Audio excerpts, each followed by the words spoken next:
How they manipulate you. What a great wow, TikTok. No way. Help a girl out. Are you kidding me? Are you kidding me? I don't make TikTok enough money. And just to be mindful, right, TikTok takes up to 60% of what your creators make. Hi, YouTube. I mean, hi, other TikTok. See, I feel like we're in a narcissistic relationship here. Like, that just brought back some weird flashbacks. Hey, Ophidra. Hey. Okay, let me see. I missed a couple of things here. Okay.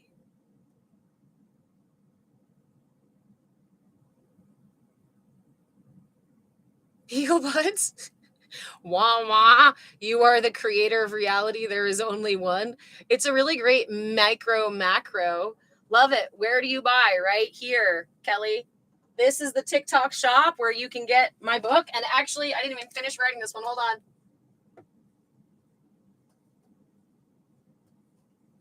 You've got to capitalize it just like that. There is also, I'm happy to send you a link if you just want to message me for the link.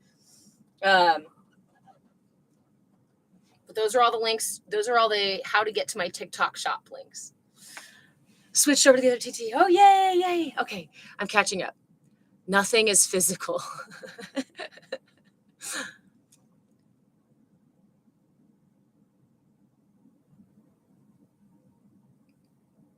TikTok is on another tier with everyone. It makes it worse for you. I love it. Thanks, Kelly. Grand Rising, Red Mommy Eddie. Turn the camera just to this way, right there. I've been trying to angle things properly so that we can get without exposing the pile of laundry that's back there or the bed that's unmade behind here. We're in the middle of a move, so everything is totally disheveled. All right. Yep, they take 50% when we send gifts, then they take 50% from the one receiving gifts. And then also subscriptions and things like that, they'll take up to 60% out of subscriptions as well. They have a new like tiered rewards thing, which basically it gives you more of a percentage the more money you make. So it basically says if you are making as little as possible on here, we're going to take as much as we can. Does that sound like somebody we know? The less money you make, the more you pay in a tax. Thanks, TikTok, for being part of the fucking machine. The more you pay in tax, but the more you make, the less we'll take from you. No big deal. Gren, I bought the book. It'll be here Monday, and my husband will read through it with me. Awesome, wonderful. And so one last thing on the book there, too, before we go back to the crown chakra and this system and whatnot, there is a surprise. There is a secret, not a secret. It's not a secret. I talk about it all the time. But there is a really special little thing in this book, and the only way you can get this special thing is with a copy of the book, which is available on my TikTok shop right there, is a QR code right there. And we are almost done with this year, meaning next year, I'm going to do a monthly Q&A session, Q&A and practice session. So if you have purchased this book, this is a dynamic QR code. That means I can change it when we're ready to change it. Right now, it just brings you to this TikTok shop right there. And next year, it will bring you to a Zoom session where we can get together and I can answer questions that you have, and we can actually go through some of the practices, not just the ones in the book, but we'll be offering more than that as well. And that is just a thank you. I'll probably be doing that most of the year next year. So that'll be at least 12 sessions where after you purchase the book, you'll have the opportunity to come in and talk to me directly about what you have, the questions you have about the book, and then experience some of the practices that I talk about in the book. This book essentially accompanies, it's part of this Inner Light series that we're doing, because if you know that the system is hijacking, if you know that your system is being hijacked, right? We need to understand how that system works so that we can unhijack it, so that we can reprogram it, so that we can rewire our system in a way that actually brings us back to our truth, that actually balances those scales, right? Hey, privacy app, nice to see you too. Kelly, yep, I already feel better watching this. I need to start living by the monkeys in the circus. Need to listen to my body. Yes. Feeling peace, meditation from 7 Feeling peace meditation. Jesse, are you leading a meditation? Thank you for the invite. Or is this like a global collective meditation that you're sharing? Feel free to send me a message about that. I appreciate those kinds of things, those kinds of heads up.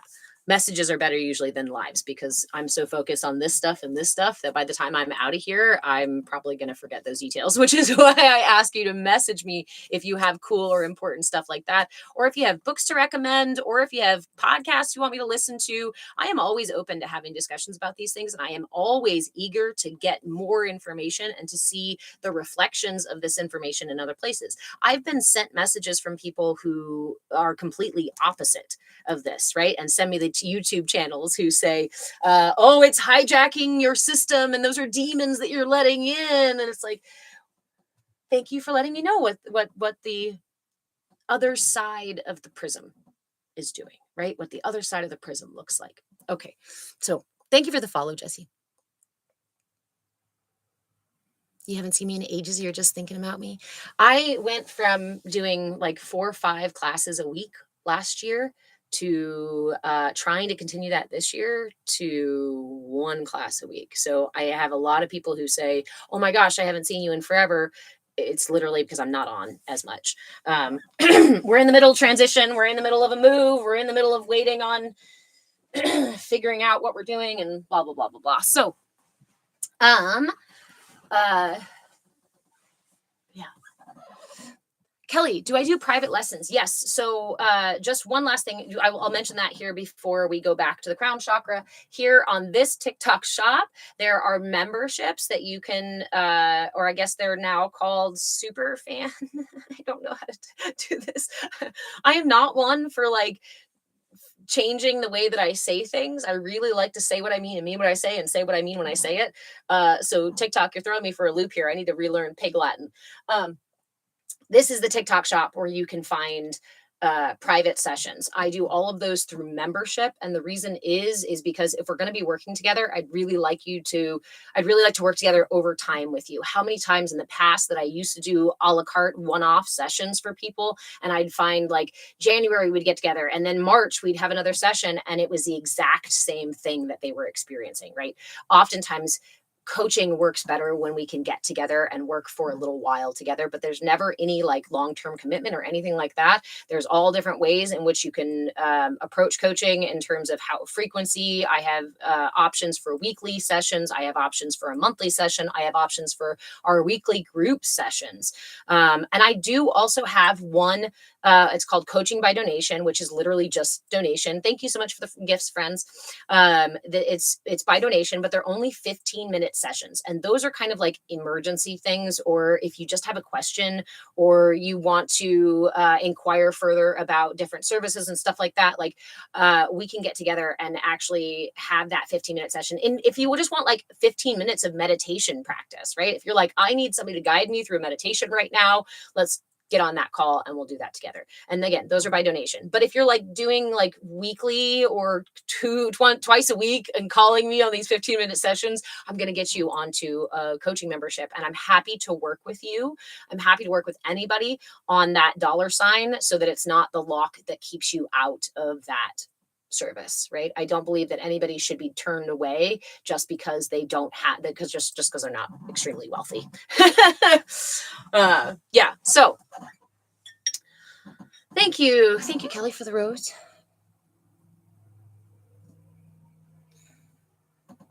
Yeah, feel free to reach out to me, Kelly, if you want to sign up for that, or you can just go check them out and read all about them on my YouTube TikTok shop. You guys, this is going to mess with me all day trying to continue calling this a TikTok shop and not saying the other name of the other shall not be named place. I love you. Thank you for hanging out over there. I'm sorry we cannot name you today. Okay. So I think we have 20 minutes in, 30 minutes in. Yeah, almost 40 minutes in to this morning. That was a long introduction. But here we are now. And again, one last reminder, we are having a raffle. Is that why they dinged me earlier? Because I mentioned the raffle. We are having a raffle for my book. And there are 2 ways to get into that raffle here on TikTok. You guys can help me with my live goal. They like to hear me say that too. The live goal, the swan, is my live goal. And if you guys will help me with my live goal, you'll get a name in the treasure box so that you can enter the raffle. The other way, you say waffle. Waffle, the waffle. We're doing a waffle. Okay. It'll ding me for selling food or something like that. I don't know. It'll be like, you're unauthorized goods. You can't sell waffles on TikTok. Is it? That's a TikTok word for it. Okay. All right, y'all. Whew. Laughter is good medicine, right? Thank you, TikTok, for all the giggles. Okay, so our waffle, to to get a name in the box for this waffle, there's 2 ways. Here, helping me with my live goal over here on TikTok. Thank you so much. Anybody else, any other way, can go this route here on the other TikTok shop. And this gets you 2 entries. Why? Because TikTok takes up to 50% of this stuff. So this stuff goes directly to me, and so it gets 2 entries into here. Waffles. Anybody like waffles? I'm kind of a fan of waffles. My pirates just had a very serious question for all of you. How you eat your waffles. Do you make sure that there's like syrup in each little square and butter? Are you one of those who like make sure it's all in there, right? I actually, my son's father, side note, and then we will get onto the crown chakra. Side note, one of the quirkiest things that I think I've ever seen in terms of eating habits. My son's father, will, when he has pancakes, he gets the stack of pancakes, but it might be normal. No syrup. See, I'm with you there. He gets a stack of pancakes and he will first square the pancakes. Swear to you, cut off the cornered edges, or not even cornered, but it basically cuts off the crust of the pancake to make it a square, and then goes through and like checkerboards the whole middle part, and then butters and syrups it like a lot. And I remember watching this the first time, just awe-stricken, like I thought about making him a square pancake, or I feel like he just needs a waffle. I feel like it just needs a waffle. Sometimes peanut butter and jelly. Ooh, how do you eat your waffles? All right. So remember that we have tools that I will offer in terms of things that we can use to realign, to help to clear the channel of our Sahasrara chakra, our crown chakra. Where is the crown chakra? Right there on the top of your head. Let's do a brief review, because I love to do it every time. Let's do a brief review of the structure of the energy body. Where is each chakra? We'll start with the crown and go down, since usually we start with the root and go up. That's what we did this year, but today we're on the crown, so we're going to go on our way down.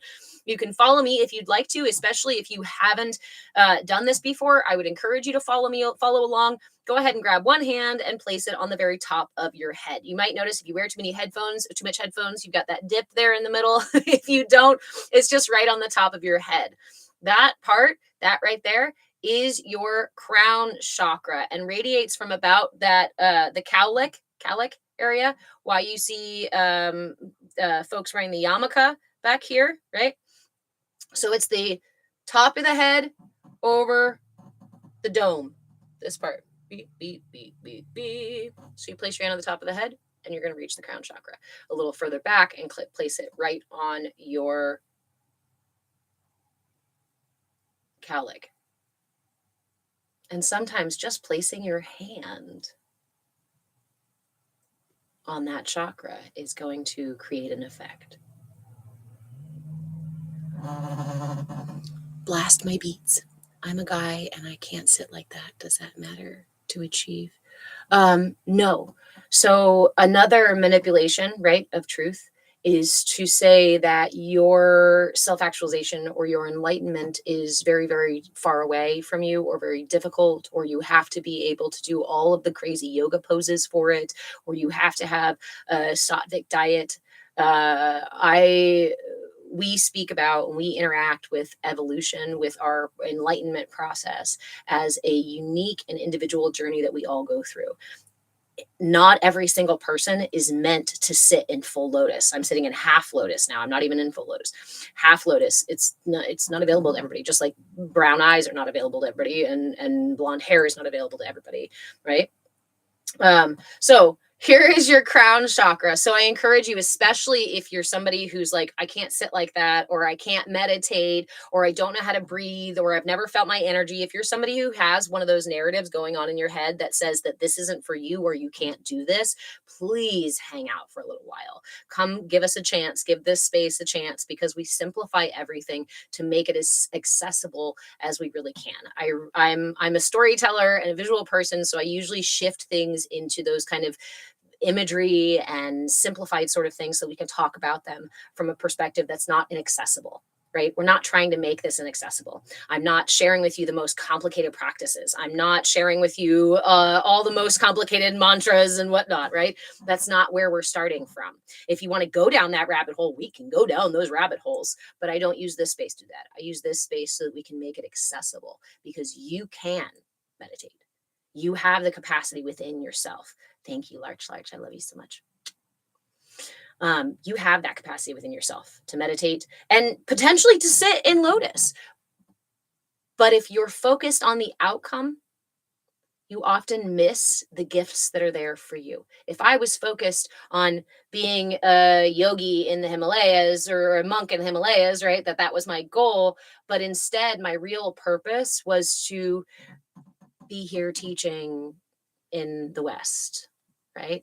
Letting myself be a channel through that here rather than chasing something. Because then if I were to chase that and that really wasn't for me, I might come into difficulty after difficulty after difficulty after difficulty. And I might go, why is this so difficult? Why is this not working for me? Why does this not feel right? Because it's not actually for me. And this is kind of the conditioning of the culture that leads us to believe that something might be for us when really it's not for us. And it doesn't teach us how to reflect on what is for us or not, but instead gives us usually a run-of-the-mill cookie cutter recipe that if everybody follows this, then you too will fit inside of a box of the yogi. A yogi is not a box to fit inside of.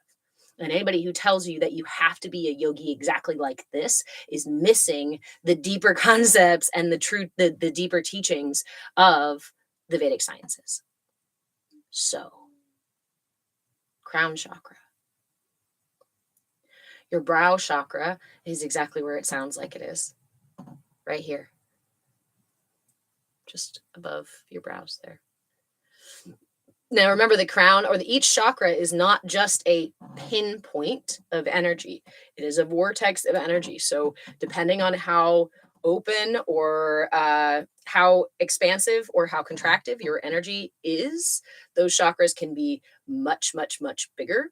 You can have this big third eye purpley energy circling all around your head, or you can have just a little kind of bit happening right here. So brow chakra here. Remember, every chakra has a front and a back. So we're going to go over the front and the back of each chakra. The crown chakra up here, we'll get to the other side of it. The other side of it is the root. We'll get there in a second. The brow chakra is here between the brows, between the eyes, there, above the eye. And the back of it is at the base of the skull, where your spine meets your head, your pineal gland. This is the front and the back of your third eye chakra. Just, you see that 45-degree angle, right? This is the go-between, the information pathway between the material and the ethereal. So then we have our throat chakra. And these I call our matrix chakras, because these chakras, these 5 center chakras, are the ones that we use to interact with the matrix world, with the material world, right? So your throat chakra is the front is directly behind the back, and this is going to be the same for the next several chakras. Front and back right here. And depending on your energy, this energy may be very tight and very focused. It may be very wide and very open, right? So throat chakra, heart chakra, again, probably right about where you think it is, right here in the center. And the back is immediately behind it. So between your shoulder blades, the heart chakra. Solar plexus is right in the middle of that belly here. It's above the belly button between here. So you can place your hand on your heart here and generally find the heart chakra. My favorite way to do the solar plexus is to stick out your thumb and your pinky. Place your pinky inside of your belly button and then wiggle it up to your sternum. This is the area for your solar plexus. This is your digestive system here, right? And your center for prana, for energy, for heat, for energy in your system. Or center for will as well, right? The back side of it is directly behind it. So remember that when we have chronic tension in these centers, it can also lead to physical things happening within our systems. So if you have issues with your mid back or upper back, that's associated with the chakra that is closest to that area. Then we have our sacral chakra. So the sacral chakra, again, stick out the pinky and the thumb. This time, place your thumb inside of your belly button and wiggle that pinky down to the top of your pubic bone. That is your sacral chakra. This, your muffin top, your little bread basket, your umbilical cord to the universe. The back side of it is your low back. So many of us deal with low back, sciatic stuff and whatnot, right?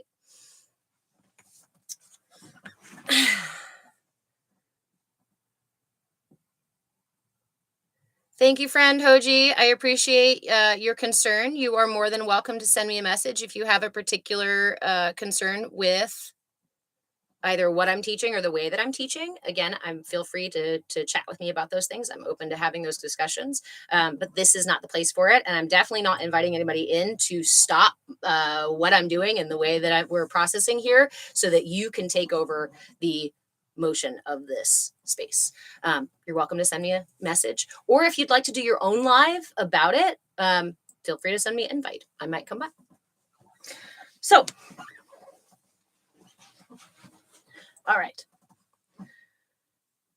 And then we have the root chakra. And the root chakra, if you're sitting down right now, you're sitting on your root chakra. That's your perineum. My Kala. Oh, you're back again. Hello, friend. Were you in here when I responded to you last time, or did you just drop your opinion and leave? So Christ actually teaches us a lot about the energy body.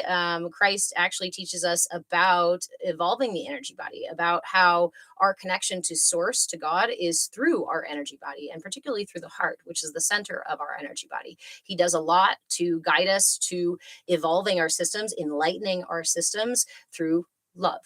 Now, his message, of course, has been co-opted, taken, and manipulated so that it can be used to control and lead you astray from the truth that Christ was bringing us, that within your system is the truth and your connection and the temple of God, because you are part of God, because you are literally a cell in the body of God kind of stuff, right? And he was teaching us how to get to that place through the heart.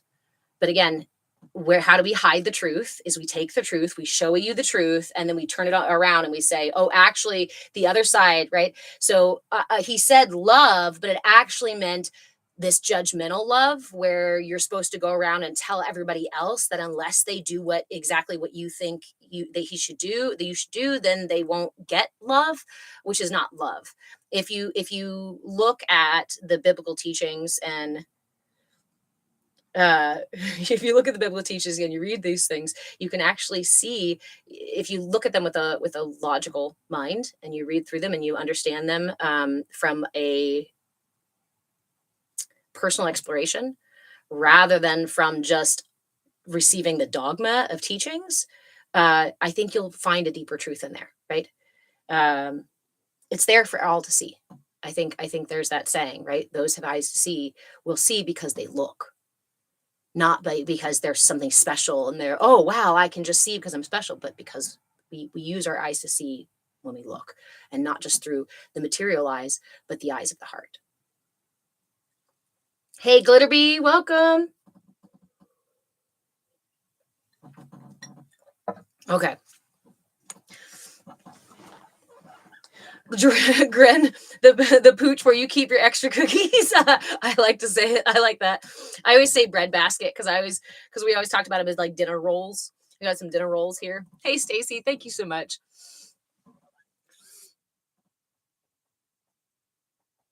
Glitterbee, there is no way to the creator through doings and not doings. We're gifted divinity because we exist. That's the reality is right when we are given this idea again that we should turn our attention outside of ourselves and go seek God or Christ or enlightenment or heaven outside of ourselves. But instead, the temple, right, is within. So invert the truth. How do you lead someone away from the truth? You invert it, or you tell them that here's the truth, it's wrong, run the other way.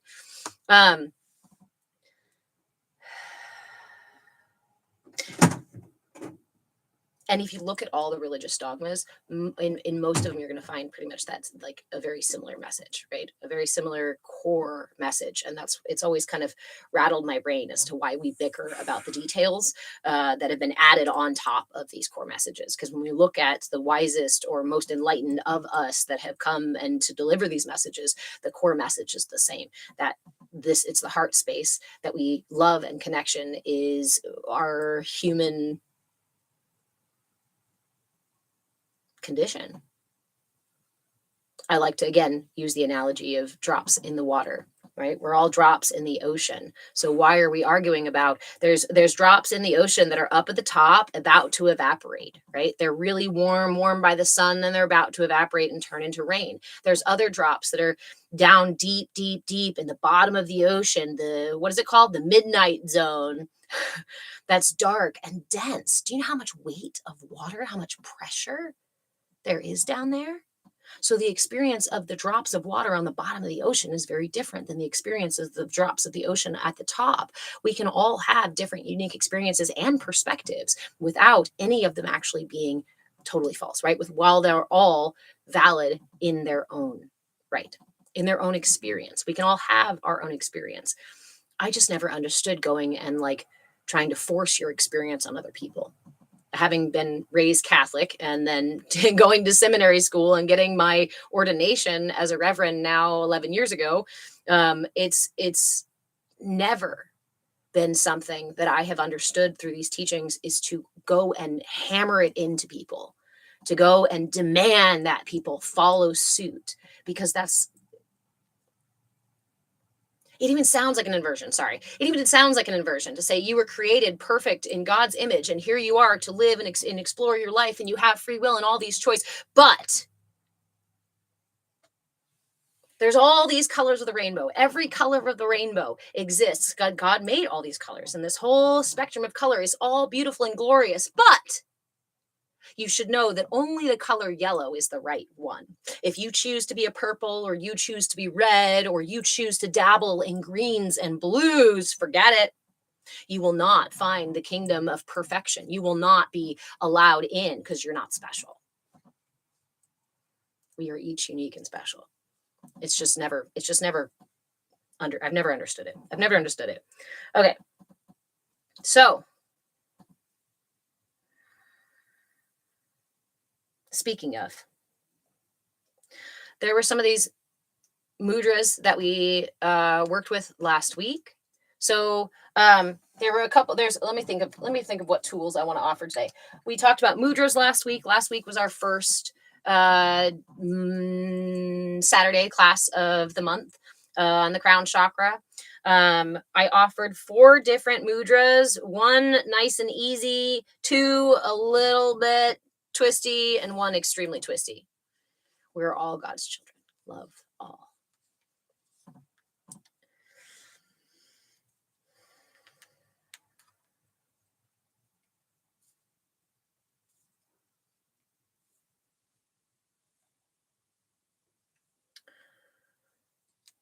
What harms the crown chakra?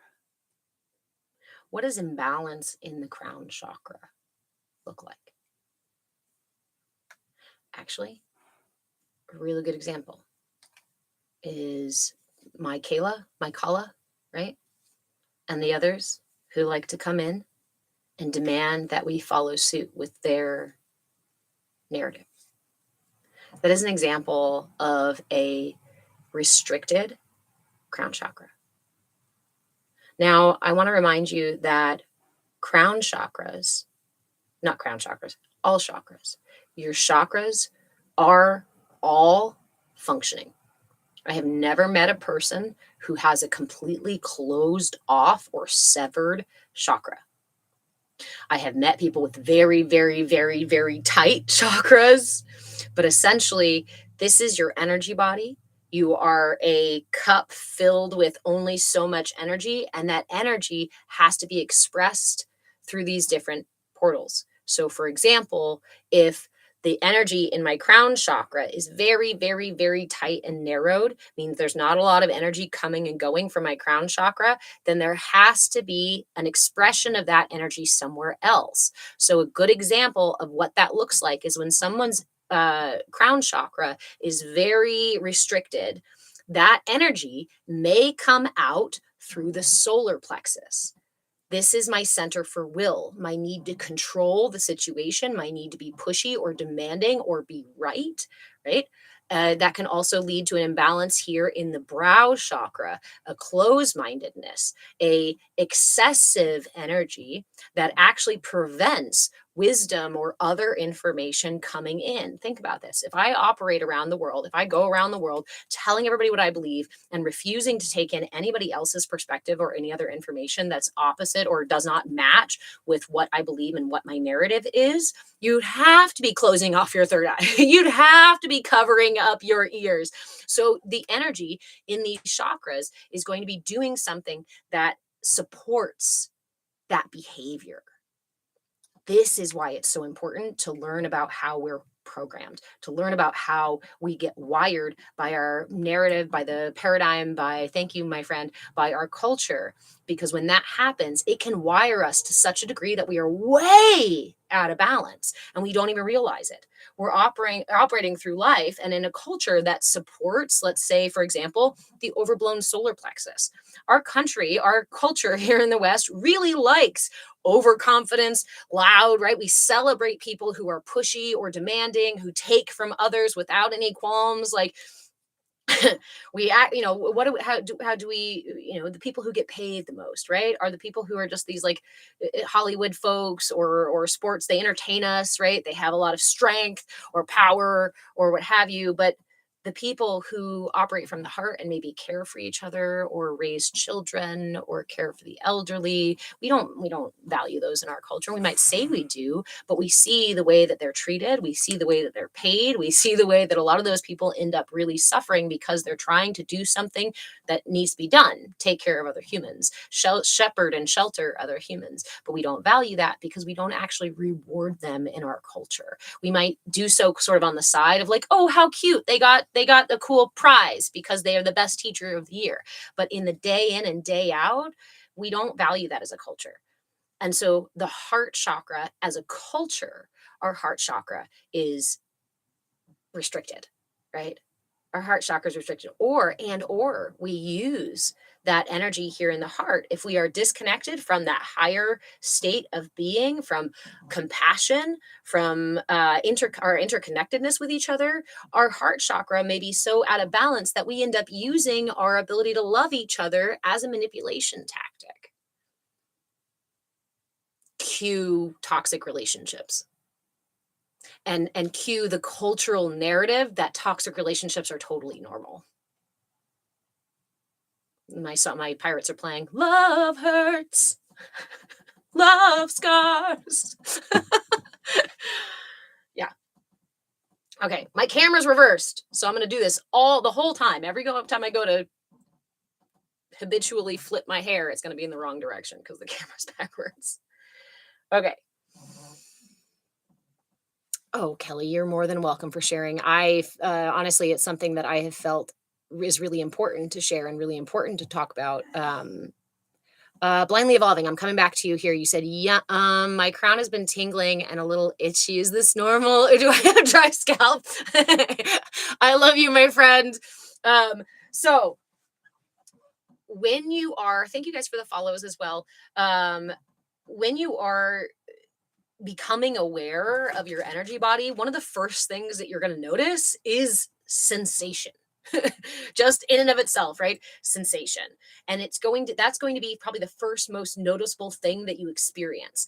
I encourage you not to dive so deep, not to try to tag every sensation with a label, but instead start to experience those sensations, because it's like waking up, right? It's like your eyes suddenly being able to see different colors, and suddenly you're seeing them everywhere, and your awareness is like, oh my gosh, you remember what the thing, it's like you want a white car, and so suddenly you see white cars everywhere, because you're actually putting your attention on your energy body, possibly for the first time, right? And that experience in and of itself is extremely valuable. Your mind wants to then put labels on it so it can put it in boxes and categorize it. When your mind does that, it says, oh, I know what this is, and it stops being curious. So instead, when there is a sensation in your system, be present with it. Remain curious. What do we say? What do we say other in here, right?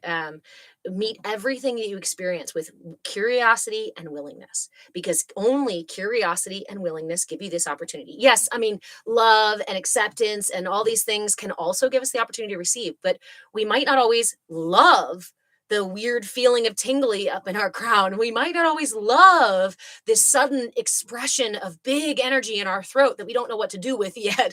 We might not be patient with the wiggly butterflies all over our belly when we first become aware of how imbalanced our solar plexus is, and we try to rebalance it, and suddenly that mudra makes me go, whoa, whoa, whoa.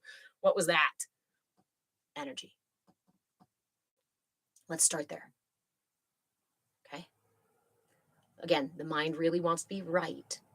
And so to short circuit that, so we prevent the mind from categorizing it, we remind the mind, just be curious. We don't need the answers right now. Let's just observe. Let's bear witness. Let's just be present, right? These are the foundations of mindfulness. So how the hell do we get there? Just be present. Just be curious. Meet it with awe. This and that. When we experience trauma, how can we help our energy?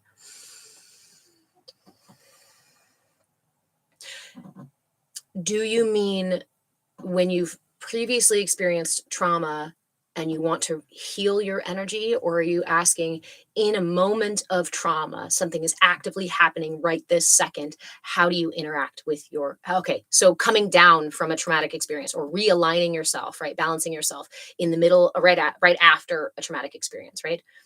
When it's just occurred. Okay, thank you for the clarification. Okay. It totally, unfortunately, it totally depends on the situation, and it totally depends on your system. So if you're feeling it in certain places, you might want to, again, it can be as simple depending on how big the reaction is.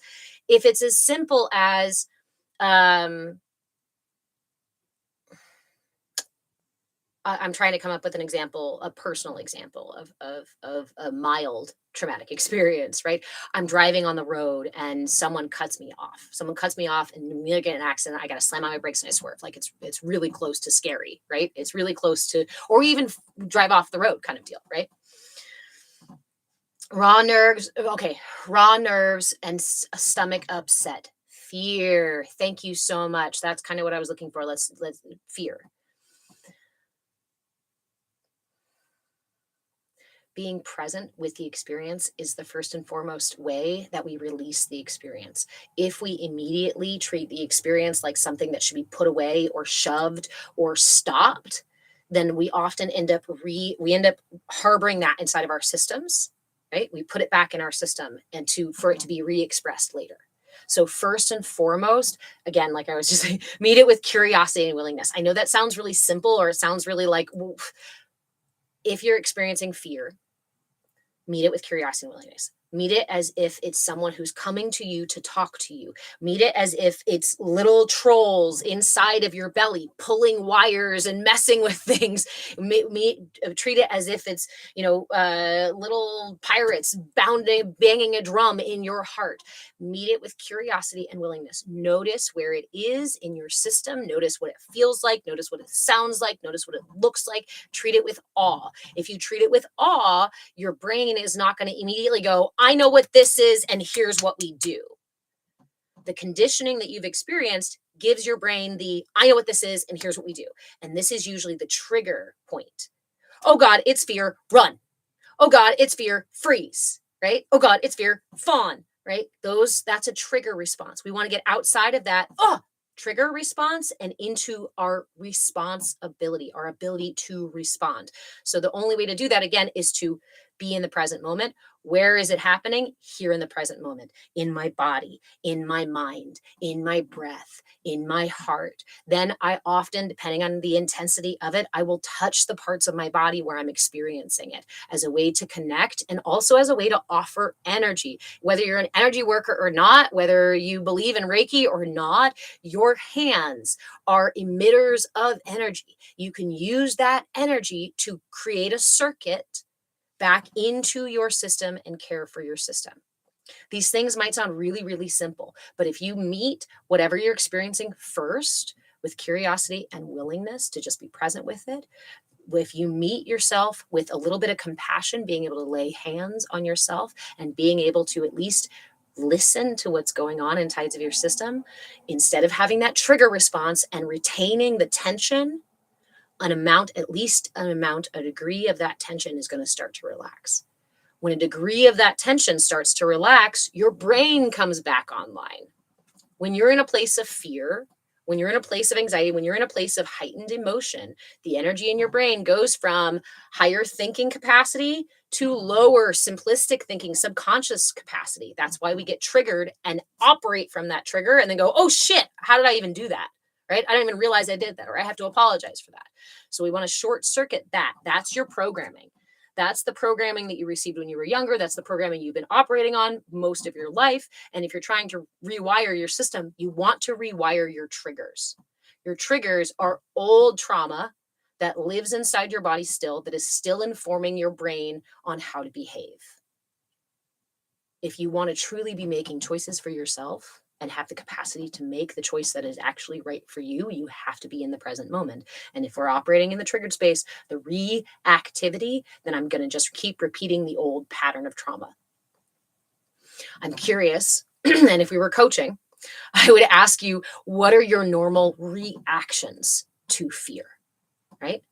And we would find ways to short circuit those specific reactions. For me, I freeze and I fawn. I will freeze, and that if I'm depending on the degree of the severity, I will either freeze or I will fawn. And those can both lead me in really poor directions, right? So for me, a really powerful way to get back into the present moment, into my system, is touching my body, patting my body. One of my favorite mantras and or somatic healing practices, right? It's a mantra, it's a mudra, it's a practice of energy, but essentially you just touch your thumb to each of your fingers one at a time. And if you want to just do this by itself, you can do that by itself. There's a mantra that goes with it. The other way, especially if it gets really intense, look, my fingers initially, is back and forth. Try doing this. And if you're not very good at doing this, then it's a very good tool to use when you're in the middle of a heightened emotional state. Why? Because it takes your attention from all of this shit happening in your system to like focus. Ah, gosh, that's hard to do. It brings your attention away from the trigger, right? There is a mantra you can do with this. The mantra simply means birth, life, death, and rebirth. Sa, ta, na, ma. Sa, ta, na, ma. Sa, ta, na, ma. This can help, again, bring all of your attention. I used to do that as a kid. Yeah. Now we have fidget toys. Think about that. We now have fidget toys instead of showing you how to use your energy channels to actually realign and heal your energy. We're just dispersing it through these things that throw the energy out, when really we often need to make that circuit. That circuit is what brings us back to center, not continuing to grope for external things. I apologize a little bit for the lighting, y'all. I need new lights in here. Accidentally aligned. That's very interesting. I didn't think of that. Oh, thank you, Blindly Evolving.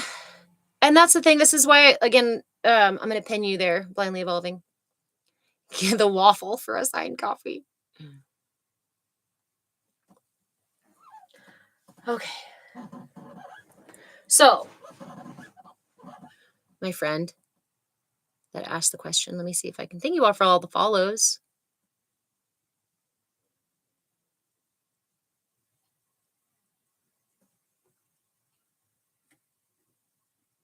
Yes, privacy app, sit with the stomach feeling.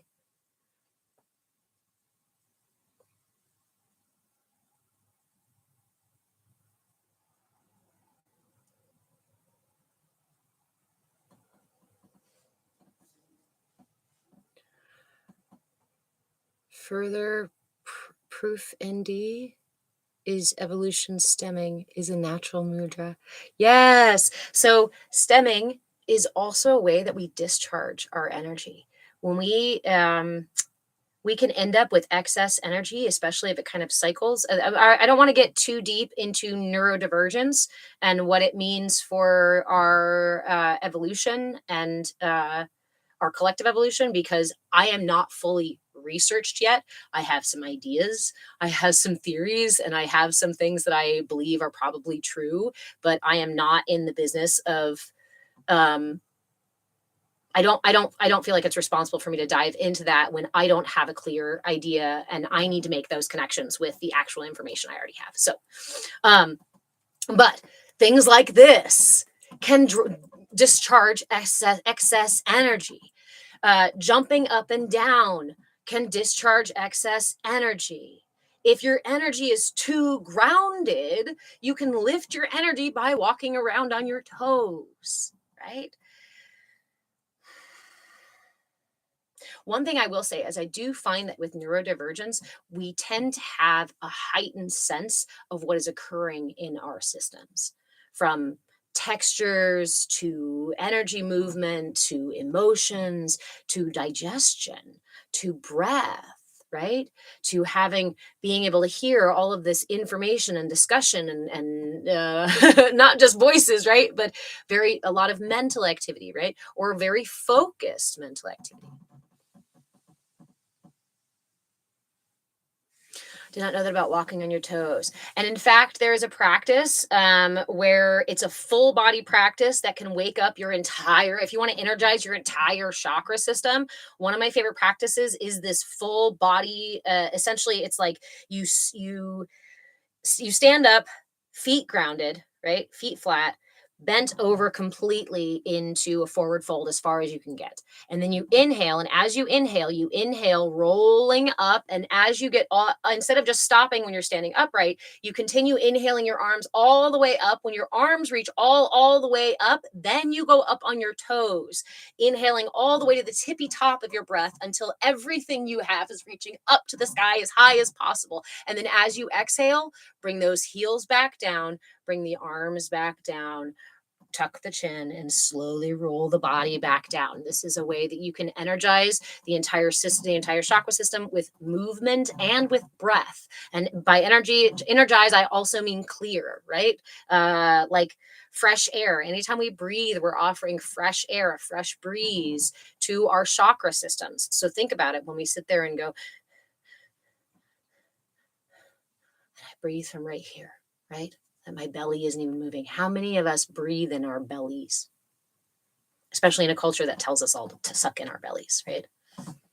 Hey, homie, how are you? That chakra practice, that breathing practice to energize your entire chakra system can also be done from a seated position. If you don't want to do it, or you've got back stuff that makes it difficult to do the forward bend or anything like that, or you just don't want to do it standing up, I like to do it in the morning on the edge of my bed. Let me see if I can actually sit right here. I mean, we can kind of do it together, I think. But I think you get the idea. essentially on the side of the bed. There we go. Same thing. You'll also want to lift your heels and drop those toes as well. So from here, am I still selling my book? I am. I'm always selling my book. You can drop your chin into between your knees or onto your knees as you like. Drop your arms down. As you inhale, slowly roll up.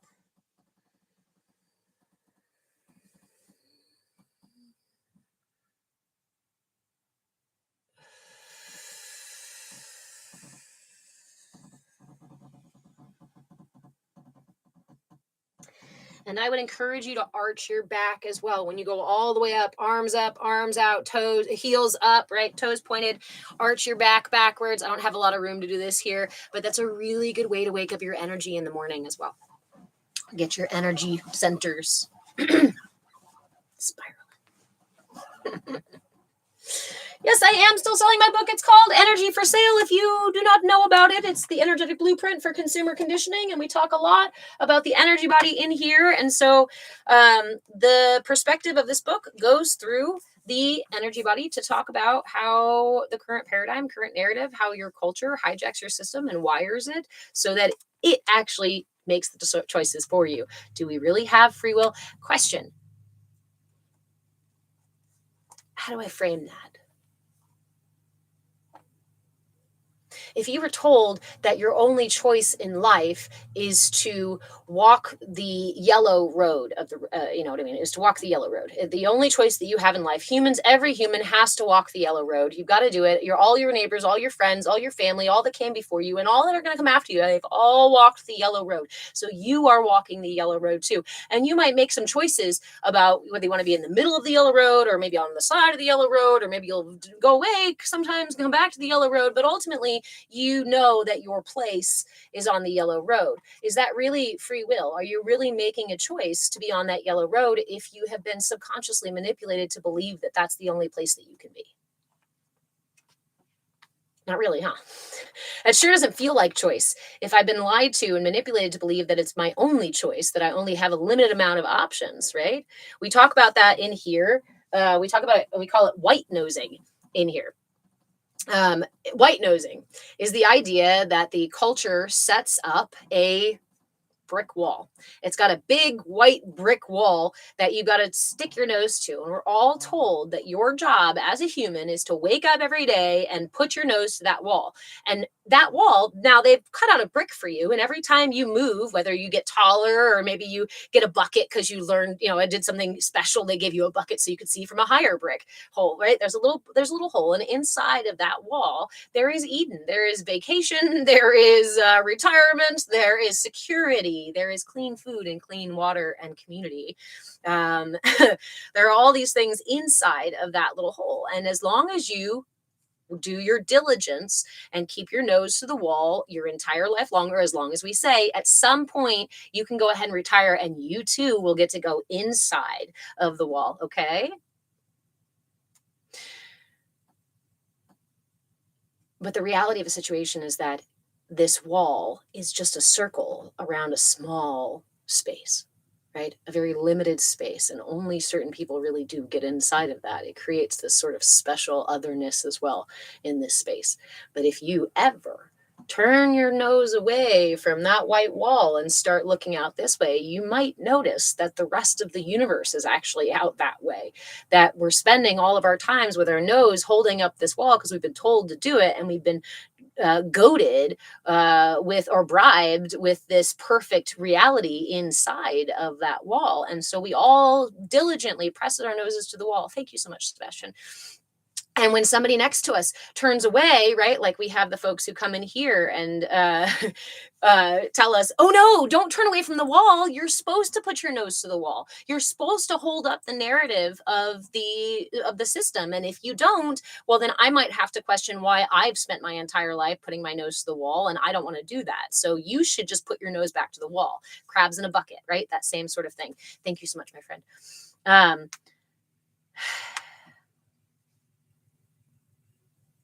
White nosing.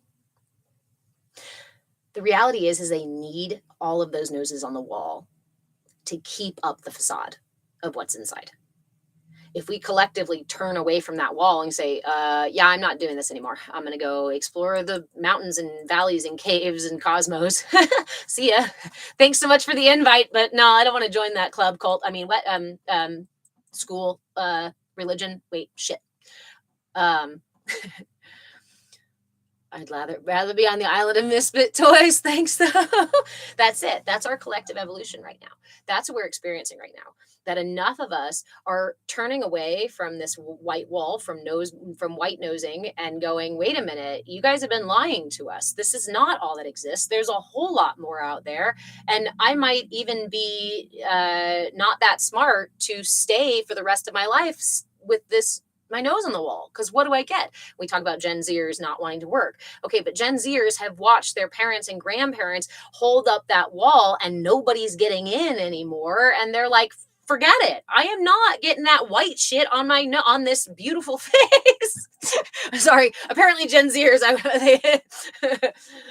what would it look like on social media? Oh my gosh. No, sorry. I don't mean to mock. I'm just playful. I love my Gen Zers. I'm so proud of all of you for turning away from the wall and for wiping those noses off of your parents and your friends and saying, do not hold up that ugly fucking wall. Let's go paint a mural on it instead.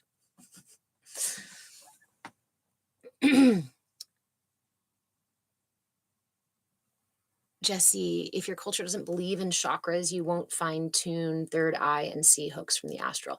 Again, yeah, if your culture turns you away from the channels within yourself, then those channels are going to be out of balance, right? When we simplify it, it's just out of balance. If my third eye is out of balance, I'm going to struggle to perceive things like intuition, or I might struggle with decision-making processes. I might even struggle with being able to think clearly and focus. And what do we have but a constant inundation with things that take away our focus? That's what I was going to talk about earlier, is we have a study that the reversed camera is killing me, guys. I can't do my normal hair tick. Okay. All right. It's causing me to be super conscious of the fact that I like to, it's like a security blanket to rub my hand through my hair. Okay. So we're just going to leave it. We're going to have to deal with it. So there was a study done, I want to say like in the early 2000s. Where they measured what happens when we split our attention between multiple things. Now, the theory was we probably could split our attention between like one or two things, but probably the more we split our attention, the harder it gets to focus, right? The result of that study was that anytime you split your attention between more than one thing, your attention on any one thing diminishes. You have a finite amount of attention that you can offer to things. It is an allotted amount, right? I like to talk about it in the terms of the chakras. So we'll say 7 because there's 7 chakras, 7 major chakras, 7 pounds. I have 7 pounds of attention. And if I place my 7 pounds of attention on something, it is extremely powerful. But as soon as I pull my attention to something else, I now have a reduced amount of focus on that one thing. So now I only have maybe 5 pounds on here and 2 pounds on here. You know how when you're doing your dishes and also listening to your partner talk and not really listening, right? You got 2 over here, 5 over here, but you can't quite get that full 7 pounds of focus on anything unless you actually have the full attention focused on anything. Yet we live in a culture that purposely scatters our attention, constantly pulling it in all these different directions, believing that we have to constantly be pulled in every different direction, keeping you from your personal power, from your ability to put all of those 7 pounds of attention on something. Because when you do, as we've practiced in here, you know how powerful that is. Let's do that. Really, let's do a practice here of putting all of your attention, all 7 pounds of attention onto something. I've got several messages here. I'm going to try to catch up really quick, and then we're going to do, so I don't forget, 7 pounds of attention. Live visibility restricted. Because it primarily directs people off the platform. This is in line with TikTok's live section under. All right. Let's appeal, because I have not told you guys. I've said TikTok shop.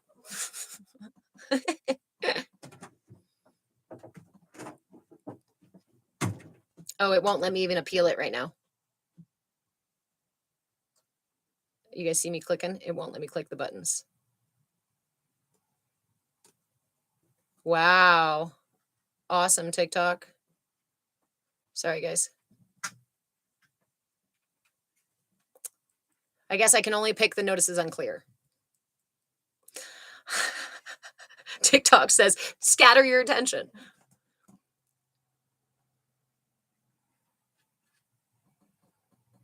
Tracy. I had a weird dream about fire and a voice saying ascending, and I woke up with a powerful message. And then someone told me it was about Kundalini. Tracy, are you still in here? And for anybody interested, we are doing a Kundalini December. We are working with our Kundalini energy. Remember, this whole series has been starting in January, go through all the layers of the energy body. That means this month we're in the crown. Next month we're in the soul star chakra and the upper minor chakras. What happens after that? That's where it's what's left to raise your energy from the core up, right? So to do our Kundalini awakening process, we have a 40-day Kriya that I'm starting December 1st. And that means I will be live every single day for that 40-day Kriya. And we'll pick a time. It'll probably be 10 a.m. Pacific time, because that's kind of when my favorite time to do this. And I know I can be consistent. So come join us in December, because that's what we're working on. And we'll also be learning about Kundalini energy. We'll also be learning about the process. We'll learn about the history of Kundalini practice and Kundalini yoga. I'm currently filling out all the content and stuff for it. Why be normal? Filling out the life purpose worksheets. Yay! I hope they're working really well for you. I really love that process. Earth's rattle guide. Rude.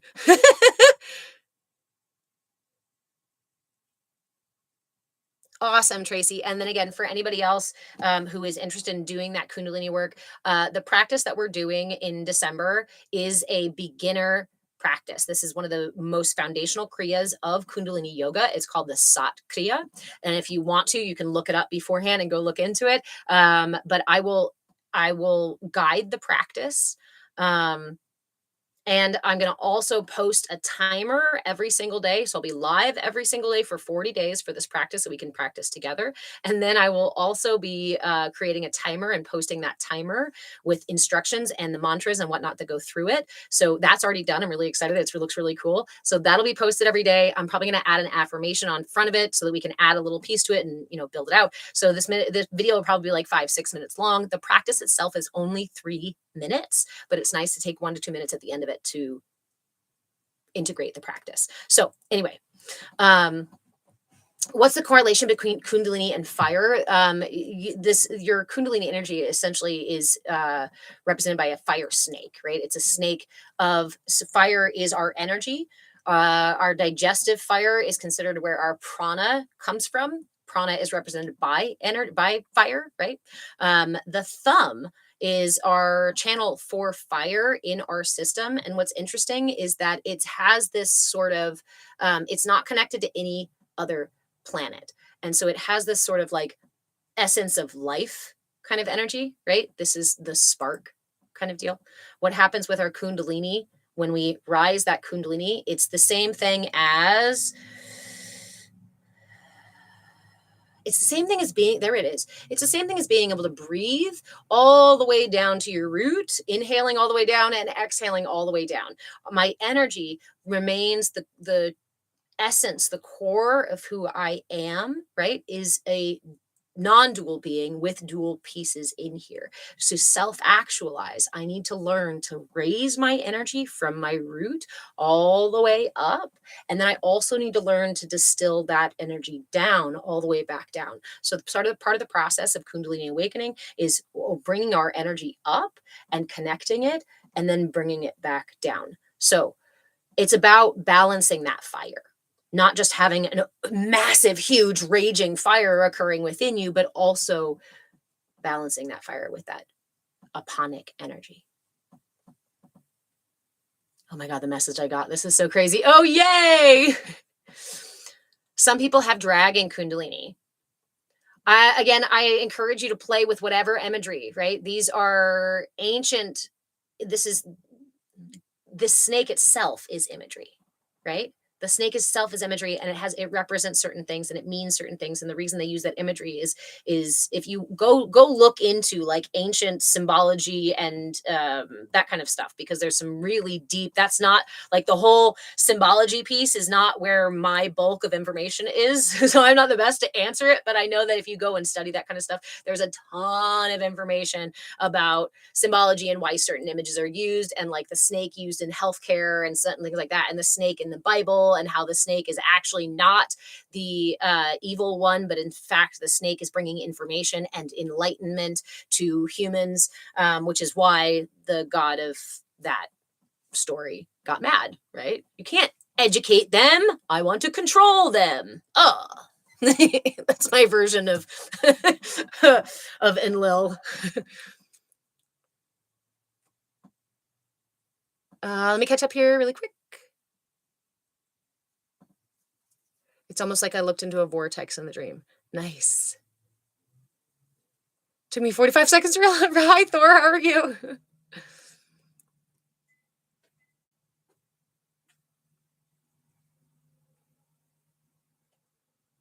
Really? Sahasrara is the name of a sage? Blindly evolving. Stones for the crown chakra.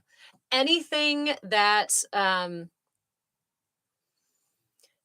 like a white stone or a light purple stone. Crown chakra, you can even use things like quartz is really great for the crown chakra. A moonstone is really nice for the crown chakra.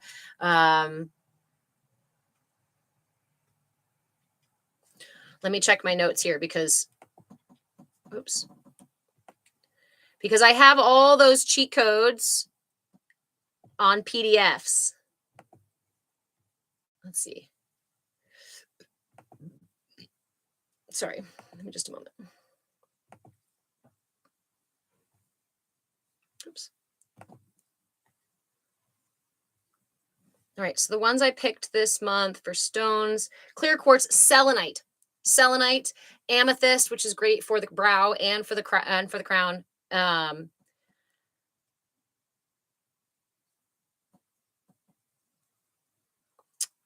What's the other one called?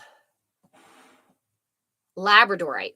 Labradorite is a really nice one for the crown. It has kind of a bluish, shimmeriness, grayish to it, which is anything that you find that has that kind of shimmery or illusionary sort of thing to it is also a really good one for the crown. Tracy, the message was about me not letting myself go conditioned thoughts, because letting myself let go of conditioned thoughts because I built a false sense of self through it. That's exactly what most of us have done, building a false sense of self through our conditioning, right? And many of us are waking up to that fact that we are a false sense of ourselves, a false aspect of ourselves. And we're like, but wait, this isn't really who I am. And I know that somewhere deep down in here, I can feel that I'm unaligned. I can feel that. So I'm just excited. I'm excited for you, Tracy. I'm excited that you'll be with us for the for the Kundalini stuff in December.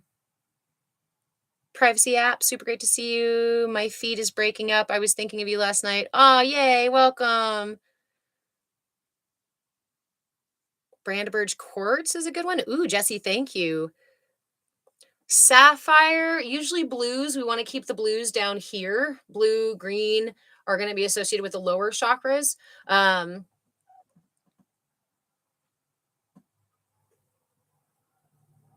Different aspects of the mind. Nice.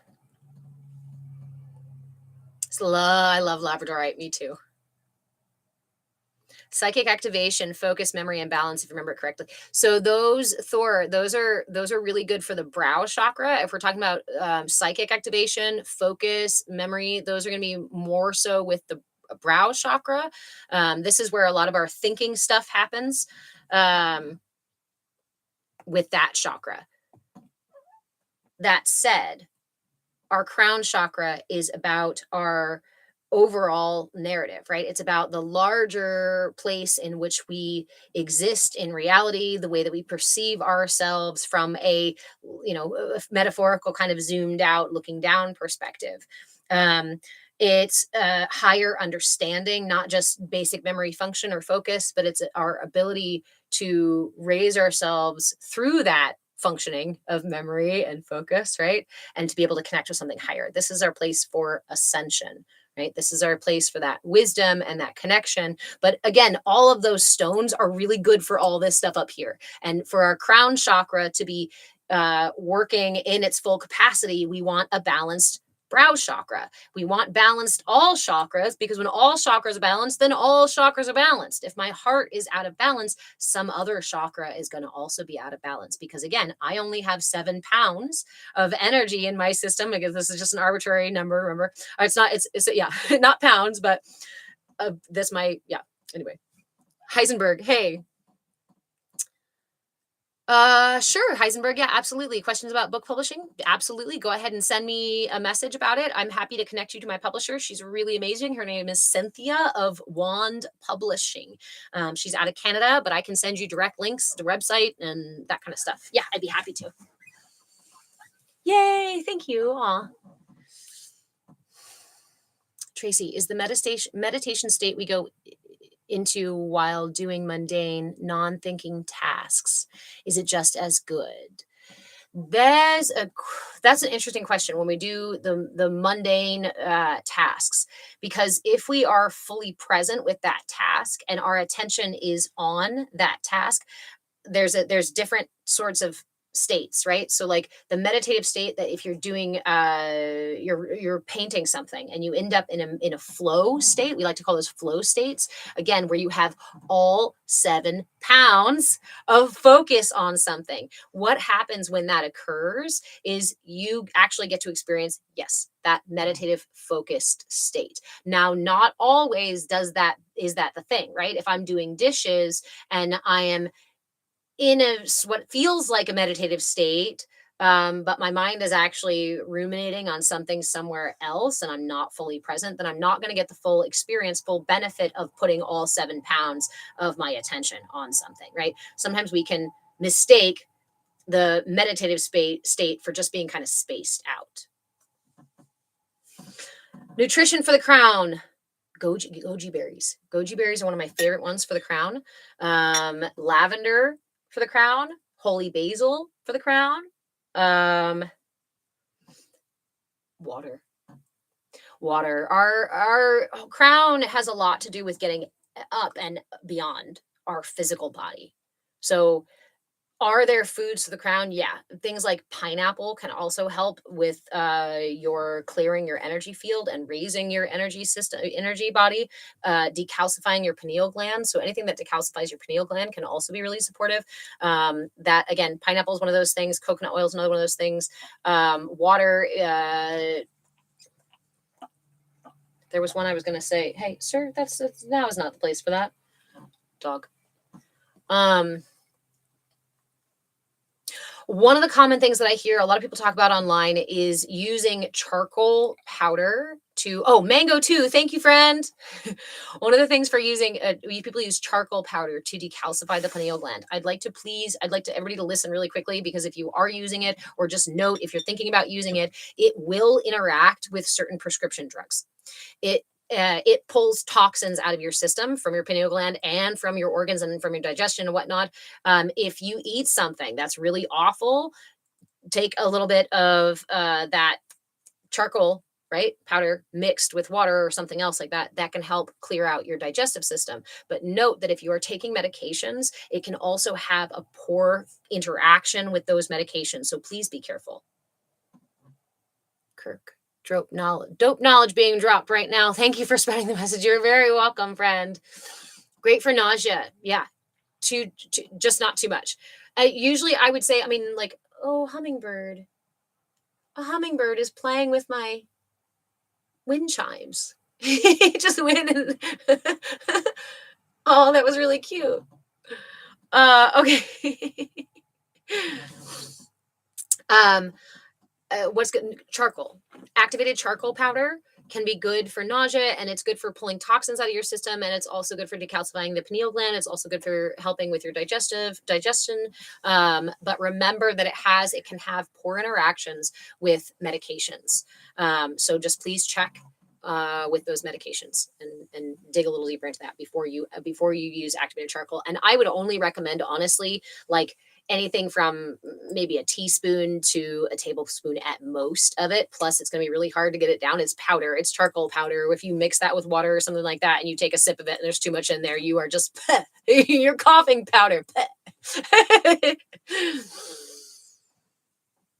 Tracy, thank you so much for being here and answering questions. This is my favorite part of my week. Not my favorite. Well, it's kind of one of my favorite things of the week. It's one of my favorite parts of the week. Yes, thank you. Death Rattles Guide. I love your username. Burnt toast can be an easy way to get it too. That's another thing in terms of cravings. I try not to dive too deep into nutrition stuff, but in terms of cravings, if you are craving charcoal, or you like burnt ends on your meat, or you like your toast burnt, or that kind of flavoring, right? You like that probably, it usually indicates that you have some sort of toxicity in your system if you're craving that charcoaly, that burnt sort of stuff. So feel free to have some. And it might even be safer with just kind of burning your toast a little bit than taking the activated charcoal. But if you don't do gluten anyway, this is why I don't do too much nutrition on lives, because it's a very personal thing. And also there's a lot of there's a lot of misconceptions about our systems. So, okay. Hi, puppy dog. Did you hear me talk about the cute hummingbird and you felt jelly? Are you feeling jelly? You're a cute dog too. He's the cutest dog there is. He's the bestest. He's the bestest guy. I love you. Do you need to go outside? Oof. Do you need to go outside? All right, let me see if he needs to go outside real quick. And then we will do this 7 pounds. I want to give you 7 pounds of focus. You going outside? No? Have some fruit then. You going? No, you're not.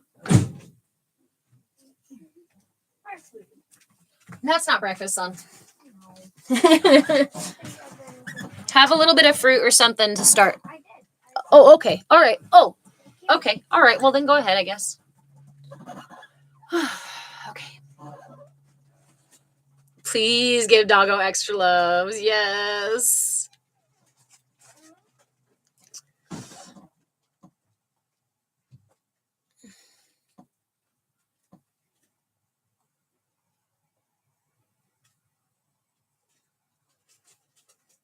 But that said, yeah, it's very nuanced per individual. That said, I do private coaching, and the private coaching that I do includes everything I do. So if you want herbalism, we can do herbalism. We want nutrition, we can do nutrition.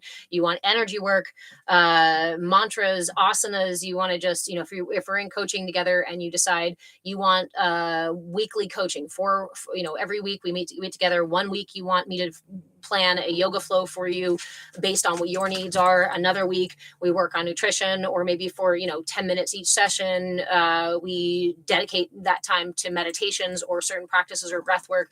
I also do partner counseling, end of life counseling, and pre-planning, home funerals, prenatal planning. I've spent my entire life studying the human development and wellness across the lifespan, from prenatal to postmortem. So during coaching sessions, you get access to all of that, and we create kind of a personalized plan for you. So yeah, all that's available in coaching. I have a lot of people ask me, like, do you do energy work? Do you do these sessions? Yes, through coaching. I don't do any of the sessions one-off anymore, because I find that it's better for us to work together for at least a certain amount of time, so that I can get to know you, and you can see the actual progress of your work. Okay.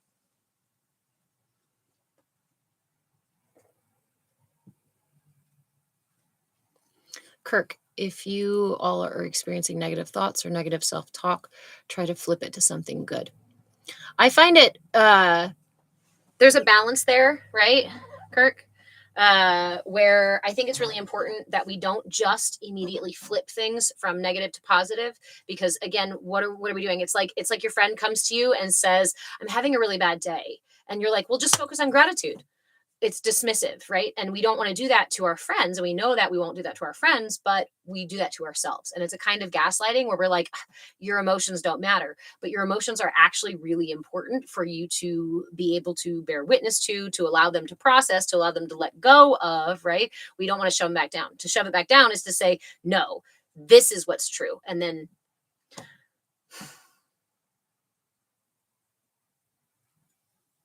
for some reason I just got the image of an iceberg, like false positivity or like forced positivity is kind of like an iceberg where it just keeps all the other stuff underneath, where the very little of the iceberg is actually up here, and what wants to happen is all of that energy to come up. But it's hard to do that. I don't know, there's some sort of analogy in there.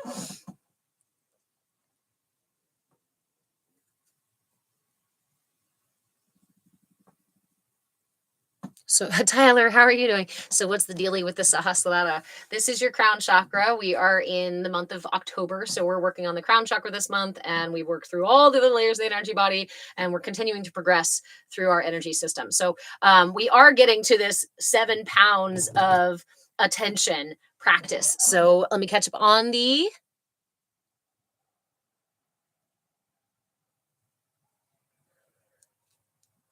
comments. Yes, I'm huge on shadow work. Haha, I've broken down so many conditioned beliefs.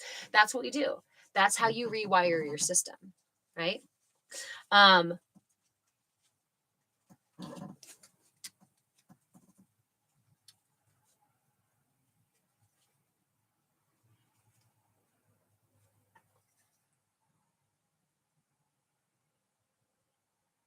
there's this idea that emotions are bad, or that negative thoughts are bad, or that the ego is bad, and you have to get rid of them. But the reality is it's just poor programming. It would be like taking your computer and saying the computer is bad or broken or wrong because there's a bad program in the computer. The hardware itself is not the problem, it's the software. And so when we address negative thoughts or when we address ego or we deal with those things, we want to remember that what we're trying to do is update the programming of these parts of ourselves rather than just put them away or amputate them or kill the ego or that kind of stuff, right? Because these are all parts of ourselves that we need, and we want to make sure we want to rewire our programming of them. And that's why we invite our emotions to the table. That's why we invite our ego to the table. That's why we invite negative thoughts to the table instead of, and again, there's a cultural piece of this too. Imagine a culture or a village or a family where when you had a freak out or you got mad or somebody did something wrong, like stealing from others or hurting somebody else, instead of being pushed away and put in jail and penalized and isolated for their negativity, they are instead brought into the center and given more love and more compassion because obviously they need it. If they're acting out in this sort of way, that shows what does it come from? It comes from a misalignment in ourselves. If we suddenly need to be selfish or arrogant or judgmental or mean or hurtful to others, it shows imbalance in ourselves. It does not show imbalance in the other. It is the self that is operating from imbalance. And in our culture, we isolate those people who are feeling those imbalances, causing more imbalance. So if we do that within ourselves, shoving those negative thoughts down, pushing away ego or pushing away those things, we actually cause more harm than if we start to have the courage to bring them to the table and to look at them across the table or sit next to them on the fucking couch, not across. I'm not challenging you. I'm bringing ego right here. I'm wrapping my arm around ego and saying, I love you so fucking much, even though you have fucked shit up, even though you said shit that I don't approve of, even though I might feel resentful at times or angry at times or feel shame at times about your behavior, ego. We are intimately interconnected, and there's nothing that will ever break that up. That's unconditional love, which most of us haven't experienced. Our culture doesn't encourage unconditional love. It says we love you only, right? We love the sinner, not the sin kind of thing. It's this, yeah. Anyway, so befriend the shadows and the ugly so you can process them when they pop up. I always think of the ugly duckling, right? Like giving that ugly part of you love actually can help transform it into something that's absolutely beautiful. Now my positive thoughts feel genuine. Yes, absolutely. When you give them time, right? When you meet them.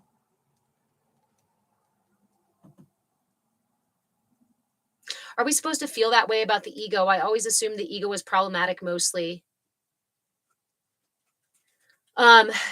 First of all, you're not supposed to do anything. Sorry for nitpicking words, but I like to mean what I say what I mean, and mean what I say it, right? I'm not telling you that you have to feel any particular way. That is entirely your choice on how to feel about your ego, right? However, this is the piece here. Let's say the 7 pounds. Okay, let's say you have 7 parts of self, 7 aspects of self through each of the chakras. They are all a part of your whole system. It would be like taking away your digestive system from your whole body and saying, well, my digestive system doesn't work, so let me amputate it. That's not, you don't have to love your digestive system. You don't have to think it's pretty. You don't have to think it's the most beautiful aspect of you and it's perfect and whatever. You might even be grossed out by your digestive system. But the reality is your system requires your digestive system to function.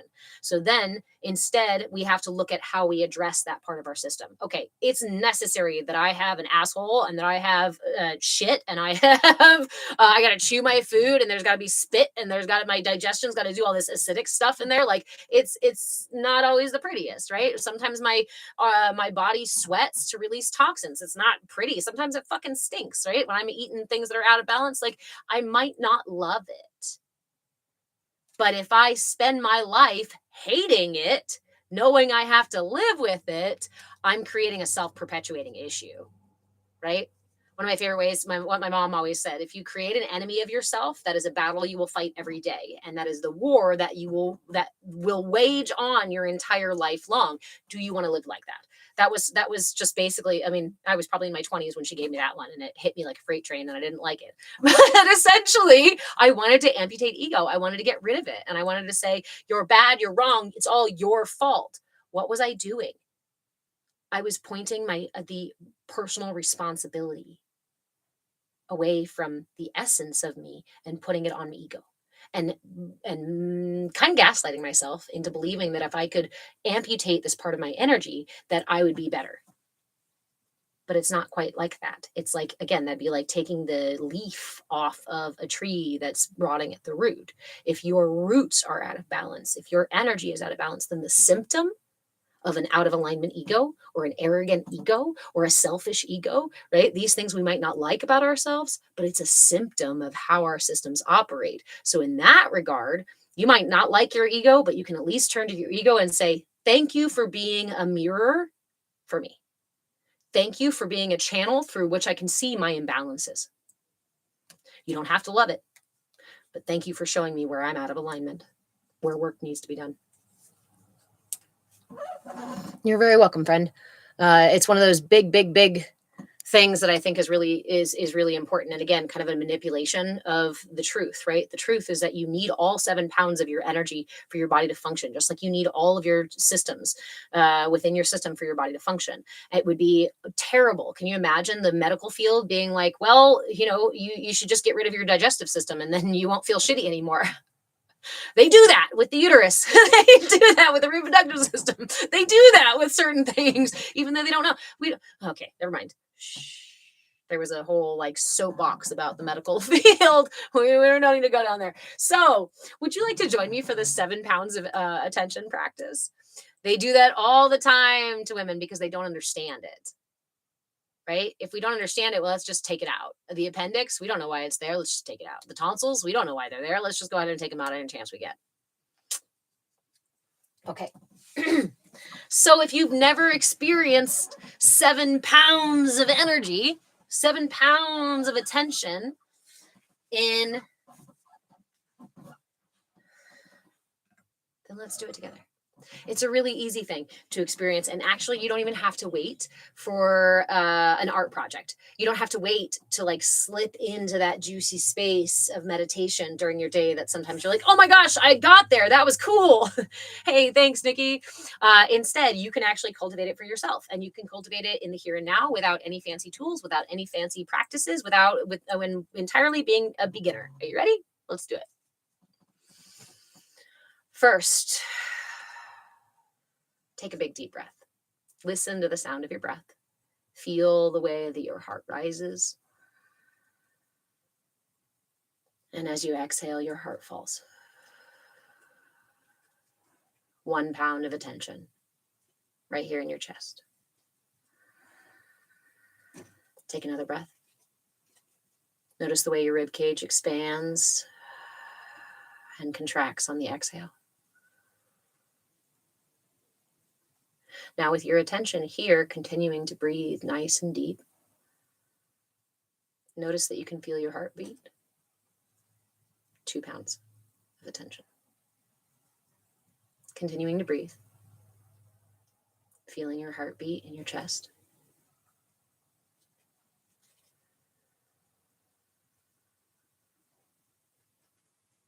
Notice how you feel it all around your rib cage now. Continue to breathe. At any point, if you feel like it, feel free to close your eyes.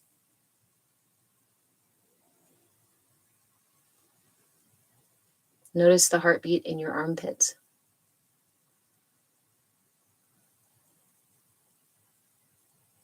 Listen for it with your ears as if you can hear it. It's a sound, and your ears searching for it. The sensation, the sense of it beating in your chest, feeling it pulse into your armpits and around your rib cage. Notice you can feel it a bit in your neck now as well. Even if it's faint, it's there. Slow, steady breaths. Notice your breath is slowing down a little.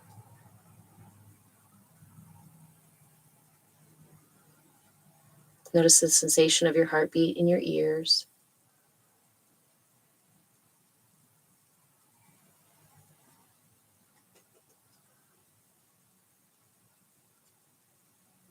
You may notice in your cheeks and tongue now, continuing to breathe.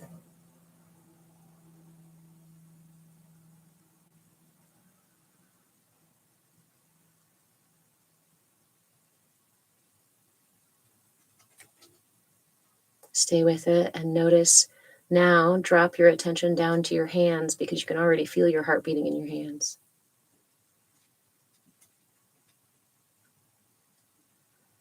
You can drag your attention up your arms and notice that you can feel it even in your elbow. When was the last time you felt your heartbeat in your elbow?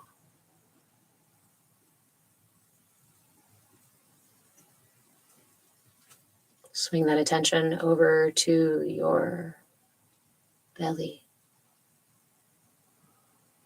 Feel it thump, thump, thump, thump in your belly. Continuing to breathe.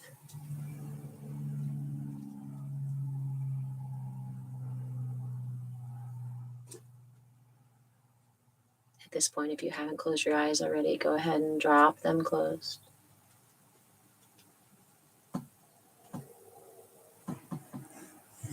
You've got that heart beating in your chest, in your armpits, down your arms, in your hands, in your belly, in your neck, in your head, in your ears.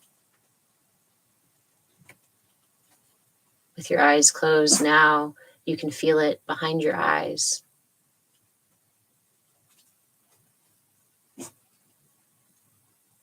Continue to breathe.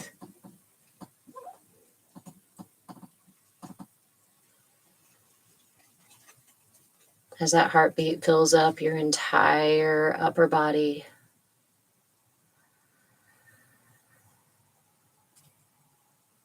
On your next exhale, drop your attention all the way into your right big toe. All 7 pounds of your attention in your right big toe. Feel the weight of that attention. Feel the sensation of the attention permeating that right big toe.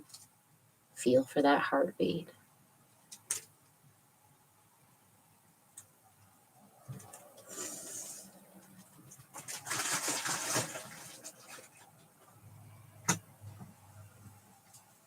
Notice as the heartbeat grows in your toes, in the bottom of your foot. Now that you're feeling it in the right foot, switching over to the left and noticing that left foot is already thumping with my heartbeat too. Deep breaths as your heart beats like a drum, echoing through every corner, crevice, and cavity of your body. Blood pulsing between flesh and bone.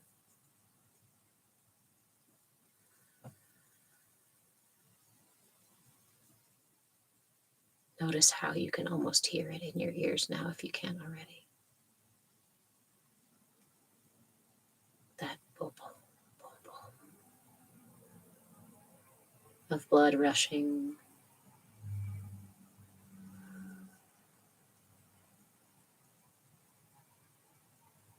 If you notice, there is a weight to placing all 7 pounds of your attention into your body, into the here and now.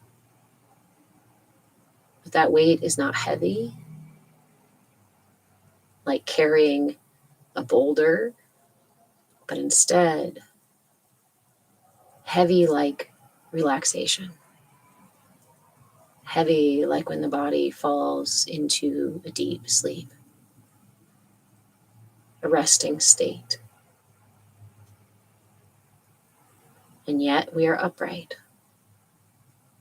with the intention to be present with the experience of all 7 pounds of attention pulsing through our systems.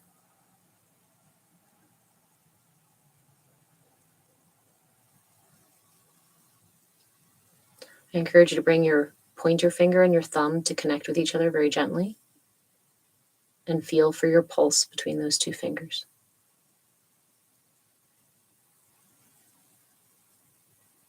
All of your attention, all 7 pounds of your focus on 2 fingers, index and thumb, connecting.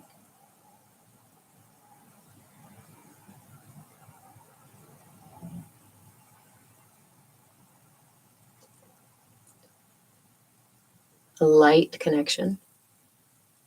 No need to squeeze them. We do not need pressure and tension to feel pulse freely flowing. Pressure and tension prevent that pulse from flowing freely.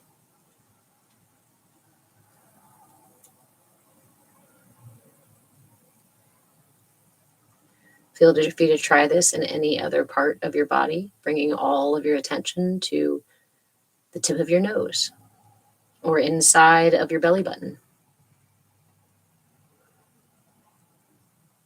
Feel free to stay inside of your system as long as you'd like. When you feel sufficiently connected to this 7 pounds of attention, I invite you to gently, slowly open your eyes. And now give that same amount, same weight of attention to one object. All of your focus, all of your attention.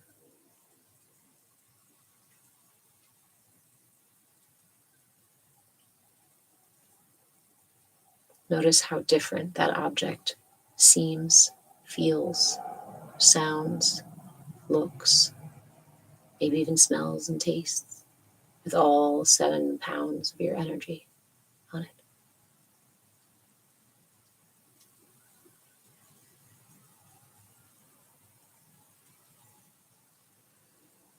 Feel free to stay in that place as long as you'd like.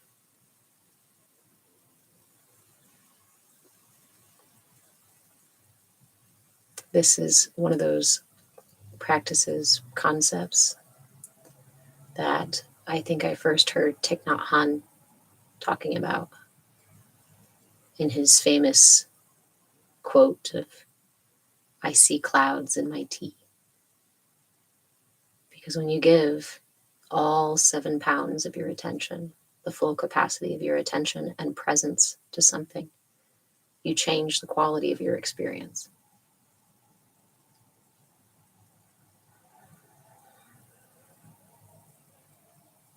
Oftentimes, what we need to do to align our chakras or our energy is to simply just pull it all back into the here and now. If your mind is busy with what might happen And your body is afraid of what has already happened. We often do not live right in the here and now where everything is actually happening. This is the core of mindfulness, is to learn to practice being in this state, in this space, often. I don't want to say everywhere and all the time because that's an absolute. But as we take this journey, we may find ourselves in this state more and more and more. And when we remember that this state is where center is, then when we find ourselves scattered, we can recall, we can return to this place. The reset. Zero gravity.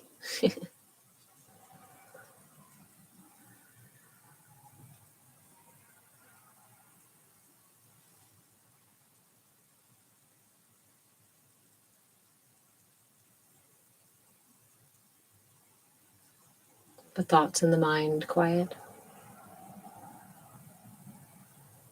The breath slows, the heart rate slows. And if we have a lot of trauma or fear or tension in our bodies, this may at first feel uncomfortable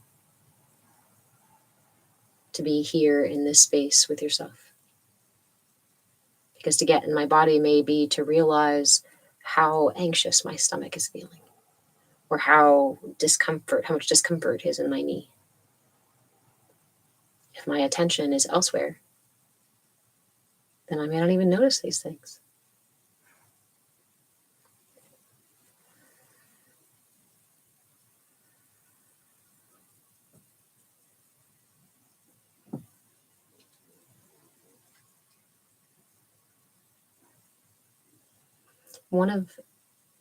We talk about a lot of alignment tools for each of the chakras. And for the crown, yes, there are mantras, there are sounds, there are asanas and mudras and things we can do. But one of the most powerful practices for being in your crown chakra energy is to engage in silence. Silence of the voice, silence of the mind. But my mind doesn't go silent. So practice silence elsewhere.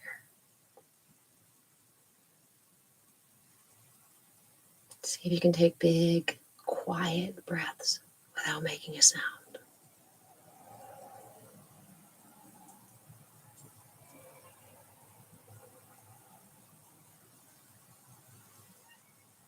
As you hear the sounds around you, notice the spaces between the sounds.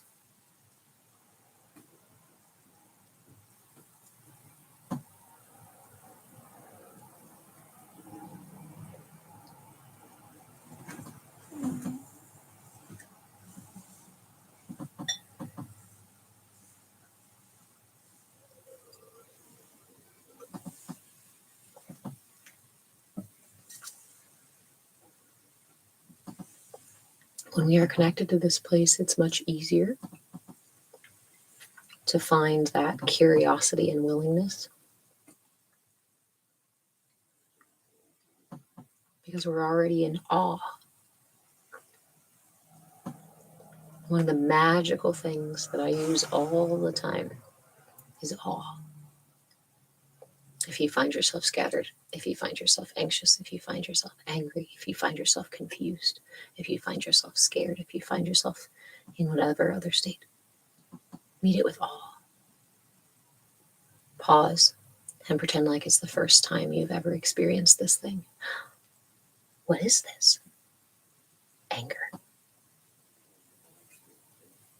You don't even have to name it. Where? Oh, I feel it here. Interesting. And it's red, or it's hot. Or maybe I feel it here, and it moves in waves. To recognize and experience these things, we need our attention. That's the only way we can perceive. There's argument in there. That's the only way we can consciously perceive. The body has its own ability to perceive and interact with the universe. Nikki, breathing and mobility today. 5-second inhale, exhale, 20, deep, fast. Exhale, hold, 30, then increased. Ooh, interesting.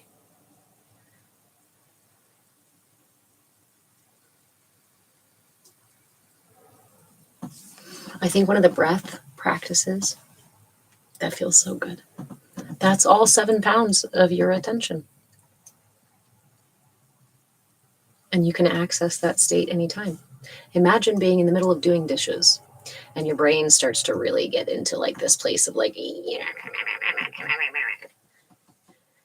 and you remember, wait, I am somewhere else. The brain is leading me away.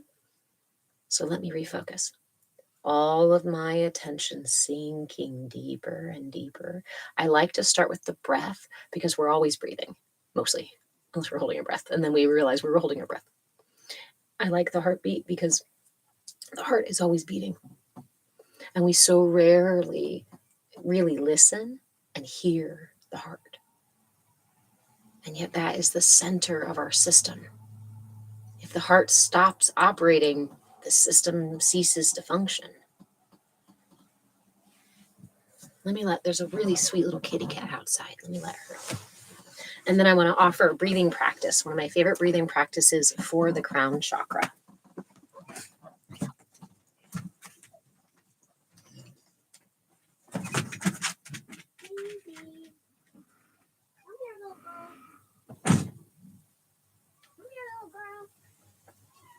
She came in, I'm sure pretty sure she's hungry, but we gotta go get kitty foods out of here. I love you too. Are you still on your call? I am. I want that piece. Well, I know. Oh. Hold on, I'll give her to you. Please. I decided to eat a pear after the pirate's breathing. Okay, hold on. Okay.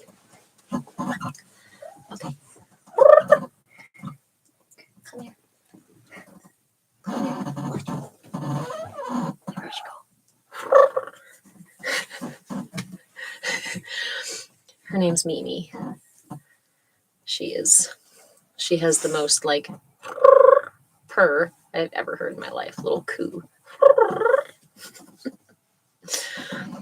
Oh, okay.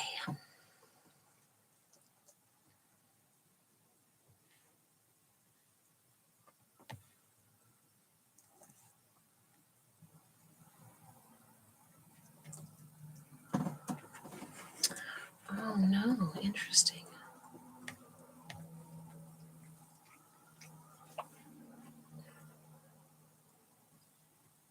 Okay. So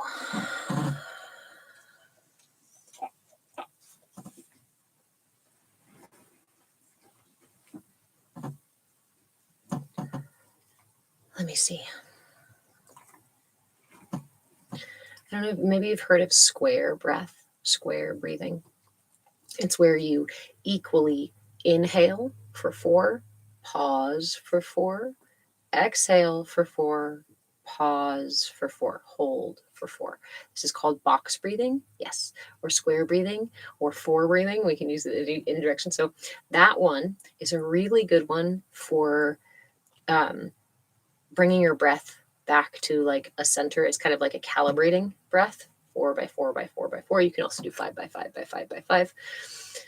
There's another version where this one is pulling the energy up to the crown chakra and then exhaling longer than anything else. So the inhale is for 4. You hold the breath, you inhale for 4, pull the breath up to the crown, just with your intention. Hold for 7, and then exhale for 8. So that goes quick.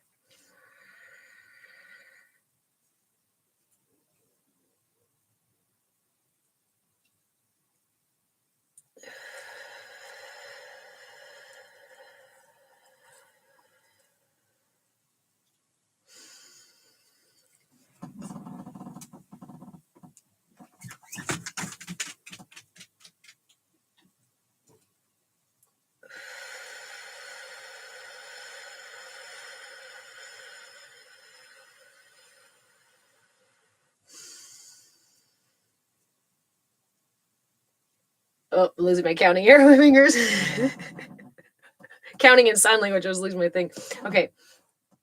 That one is, and if you do that just a couple of times, you'll notice almost immediately some sort of sensation or openness or clarity or even cool sensation up here in your head or even in your third eye. That particular practice is really good for clearing and connecting your crown chakra. It also works with the third eye as well. Again, that's inhale for 4. Hold on.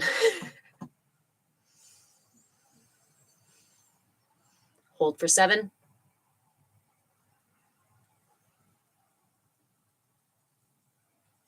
Exhale 8.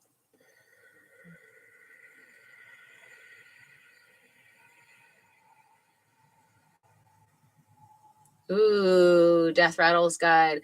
Saw the expansion of my magnetic field in multiple layers around me. Beautiful. I always love the visuals from these practices. I'm a very visual person too, so I oftentimes will get those imagery in my head. We can also experience that expansion as sensation, right? A sensation in our body. It may even have a sound to it. So this is why I invite you to always meet whatever you experience with curiosity and willingness first, because again, we're reinforming our brains. And instead of telling our brain, letting our brain tag something, right? And be like, oh, I know exactly what this is. That can be useful. But also we want the brain's tendency to categorize. Once it tags it, it wants to categorize it. And therefore, that next experience that you have, which can be very similar or the same, may have something else in it as well that we might not notice, right? Kind of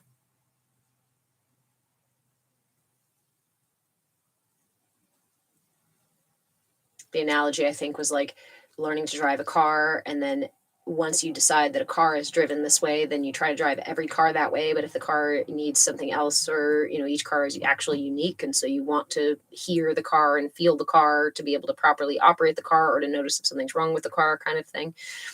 So being curious and willing to just experience those sensations. But I love it also when we get really clear visuals of like, wow, I just literally saw that occurring around me. What a gift. What a gift. Any practice that we do, from our mudras to our breath work to asanas to mantras to any level of mindfulness, this is your focus point. Getting all 7 pounds, all of your attention focused in the here and now on that focus, on the intention, right? So in this space, I also talk about what we call the 4 pillars of mindfulness. Those pillars of mindfulness are your intention, your attention, curiosity, and willingness. All things we've already spoken about in here, right? So the analogy for this is really one that I really love, again, because I'm a visual storyteller, is our intention is a guiding light. It's the North Star that we hang out in front of us. So if my intention is to experience that state of awe, as we just did, right, then I have to put all of my attention on that intention. Otherwise, if my intention is to experience that state, but I can't focus on the experience or the practice, and I'm wandering off this way in my mind or get up and walk away, I'm not going to have that experience. So then my attention becomes my compass. And my compass keeps me aligned with my North Star, my intention, right? If my intention is to practice box breathing and my attention wanders away, I'm going to forget the count and I'm going to miss a breath and I'm not going to remember which part of the box I'm on, right? So we need those 2 pieces. North Star is your intention. Your intention is your North Star. Your attention is your compass that keeps you headed in that direction. And then as we do take this journey, anything that arises, we meet with curiosity and willingness so that we have an opportunity to receive from it, rather than with judgment, shame, blame, guilt, all of that stuff. So if we can remember that, if you're a visual or a story-oriented person too, keeping that ship focused and aligned and traveling in the direction of your intention. This is how we put all 7 pounds of our attention onto something and experience mindfulness. Blindly evolving, what'd you say there? I learned stick shift in an old VE and thought that's how all stick a VW, is that what you're saying? Because I noticed that, thank you, Trikind. Hey, friend. I noticed I went to buy a VW once, and I love manual transmissions, right? So I went to go with manual transmission, and I was like, what the heck? Because reverse is in the place of first gear. Yeah. Okay. Yeah. I was like, that's what I thought you were talking about, because reverse is in the place of first gear. And I learned on an old Mazda initially. So when I was driving other, first, second, third, fourth, fifth reverse, then I went and got in the VW that I was looking at, and I was like, I don't think I can do this, because for so many years I have conditioned my body to unconsciously move the gears this way. To relearn that, I need all of my attention. Yeah, push down and left up. Yeah, exactly. That's what I mean. But this is exactly like mindfulness. For us to rewire our habitual practices, we need the attention that it takes to learn a new skill. Think about the first time, you might not remember it. Think about the first time you tried to walk or tried to chew food or tried to ride a bike or tried to drive a car, right? Or tried to draw something or write your name. Anybody remember first writing their name with how all of your attention it takes to consciously be present and learn something, to rewire, to wire your system, to create new habits.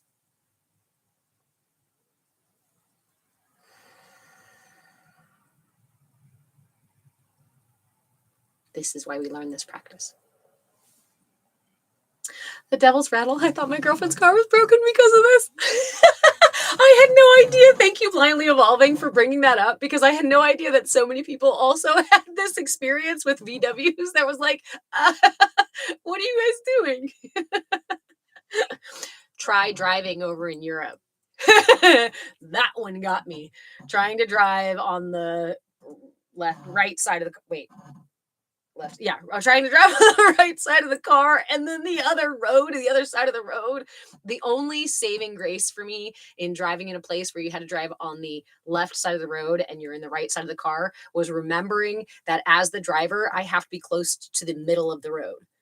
As the driver, I'm not supposed to be on the side of the road. That was my kicker every turn I took. But think about how much attention it took for me to drive just a couple of blocks.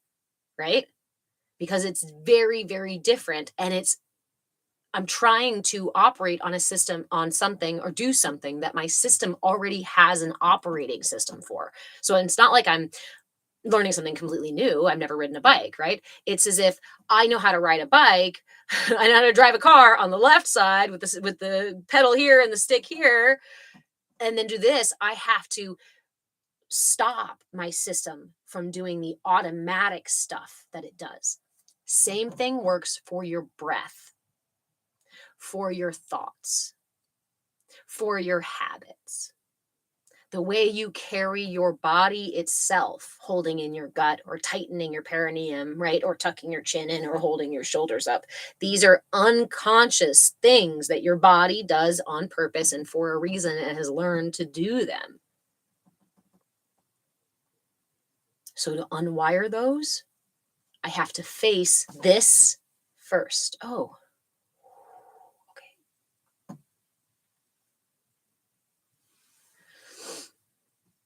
Yeah, and shifting with the left hand. It actually wasn't that hard to shift with the other hand. It was really just the mechanics of the whole thing happening at once. There were too many parts that I had to relearn. And that, I think that even the clickers and whatnot on the sides of the vehicle, on the windshield, on the steering wheel, were also opposite or something like that. I know different cars are different too, but I don't even remember what I was driving to. It was my friend's car. It's a good thing I didn't crash. In Paris, they would leave the e-brake off so the cars would move back and forth when others were parallel parking. In Greece, I didn't drive in Greece, but in Athens was the place that I experienced the most close driving. I have never seen people drive like that as being a Westerner in the United States, where you have all this freaking room on the roads. I grew up in Southern California and Mexico, where even in Mexico, you've got dirt roads and whatnot. See, okay, there's another one. In Mexico, if you're driving on the right-hand side of the road, which is usually what we do, right? And you're going to take a left turn over another lane, you don't stop in the lane to take the left turn. You actually pull outside of the road to the shoulder or to that, out to the outside of the right lane, and then you have to cross 2 lanes to turn, make that left. You're not allowed to stay in the middle of the road and turn lane like we are, right? We took the turning lane in the center. In Mexico, you get on the outside. In Athens, everybody was driving like this close to each other. I'm like, how do you not all run into each other? How do you not all lose your side view mirrors? Because they've been conditioned to drive that way. I've only seen videos of things like India or, China or places where there's like, it gives me so much anxiety to think about driving in that space. There were no lines in Mexico, Nikki. There were a lot of no lines in Mexico. And I also noticed a lot of like poorly bermed, or like and this, I'm talking like really rural Mexico too. I'm not talking like Tijuana or anything like that. I mean, even Tijuana though, there's not a lot of lines and you're dealing with an older city, but sometimes the road, like how if we're turning, if it turns to the left, you're going to be bermed up to the left so that you can turn it like that. But it would sometimes be like tilted the other way and then you turn to the left that way. It was such a weird, I didn't do a lot of driving, but I grew up in the car, right, in Mexico. But I didn't do a lot of driving in Mexico.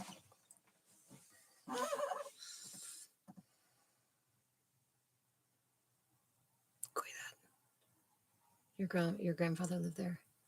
Nice. I grew up in Southern California and San Felipe. San Felipe, Mexico is in Baja, which it was just some tiny little town when I grew up there. We had a little house down there, and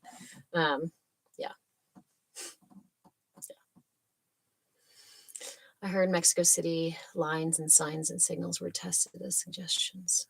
Nice.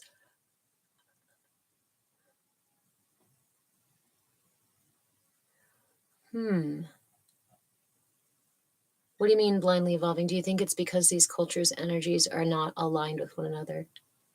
I know. I don't even know how to start that concept or like get into that concept of.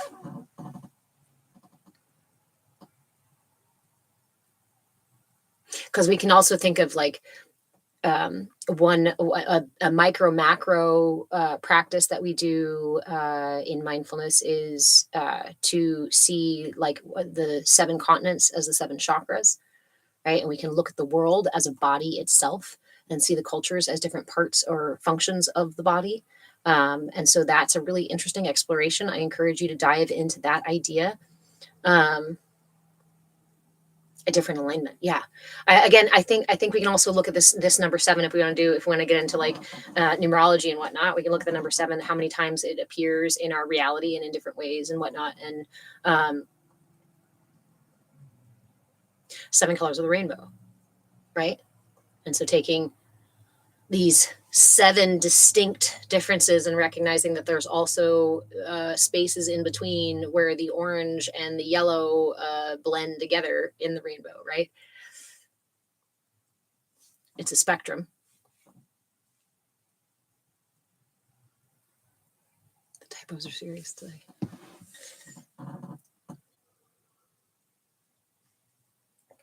All right.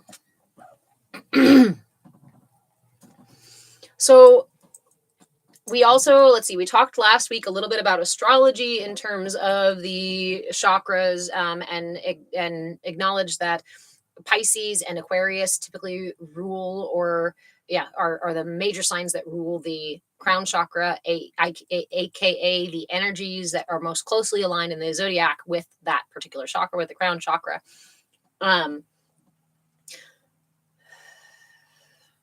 Our themes, our key themes, right? What is the crown chakra for? Ascension, higher connection, unity, the unity consciousness, connecting to the collective consciousness, being able to access not just through our third eye the higher wisdom, but the whole, to connect to our global community here. It's also the process by which we liberate our spirits, by which we liberate our energy, right?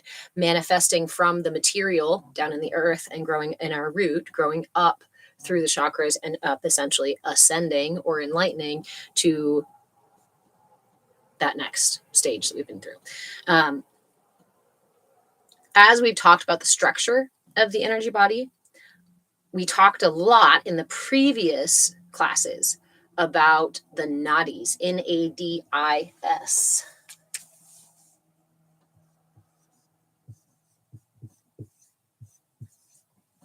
And if you remember, we talked about our nadis, which are the two, well, we have the two primary nadis, which are the major yin and yang energy channels that move through our systems.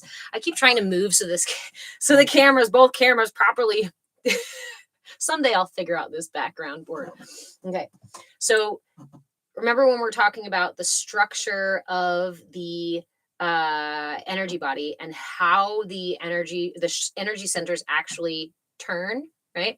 We've talked about the nadis as being two minor channels that are essentially like the pulleys or the belts that go in between each of our chakras. So if you want to remember, or if we want to do this with me, we can reinform ourselves of how the chakras, which direction each chakra turns. Why does it matter which direction each chakra turns? Because it'll tell you whether it's the yin or yang aspect of that chakra. So for example, you might expect the solar plexus to be a yang or yang chakra, right? That's a lot of expressive energy. That's a lot of pushing out energy. So this is probably an expressive energy, right? Can you name another yin chakra? Can you tell me which chakra you think might be a yin chakra? Or that lunar energy chakra, a receptive chakra?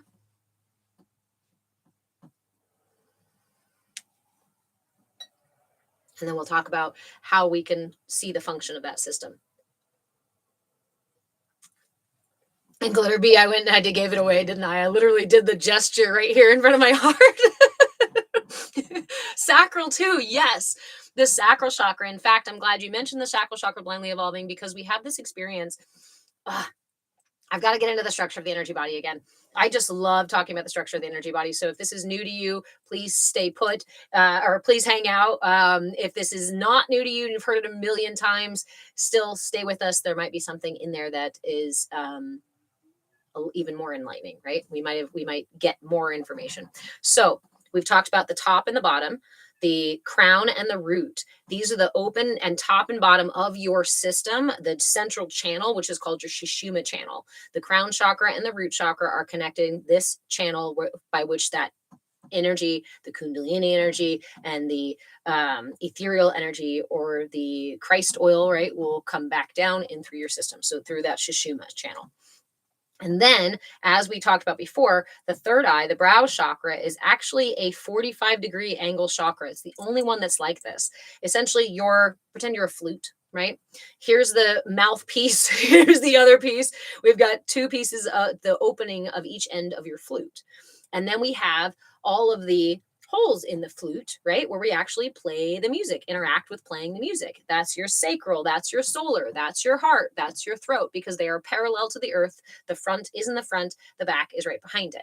Then our third eye chakra, our brow chakra, becomes that weird little angled piece in your flute where air releases from that too. Okay, so this is so these are your matrixy chakras, right? So the crown is not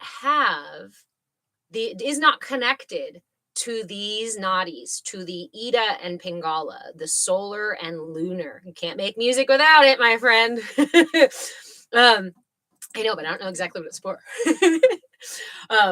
So we have our Ida and Pingala. These are our nadis. Your right hand is going to represent the Pingala, the masculine or the solar or the yang energy of your system, the pranic energy, the rising energy, the stuff that raises up in the morning and reaches for the sun. Okay. Yang energy on your right side, The left side represents your yin energy, or this is your Ida nadi is what it's called. And this is the aponic energy or lunar energy or feminine energy, right? Or resting or receiving energy of your system.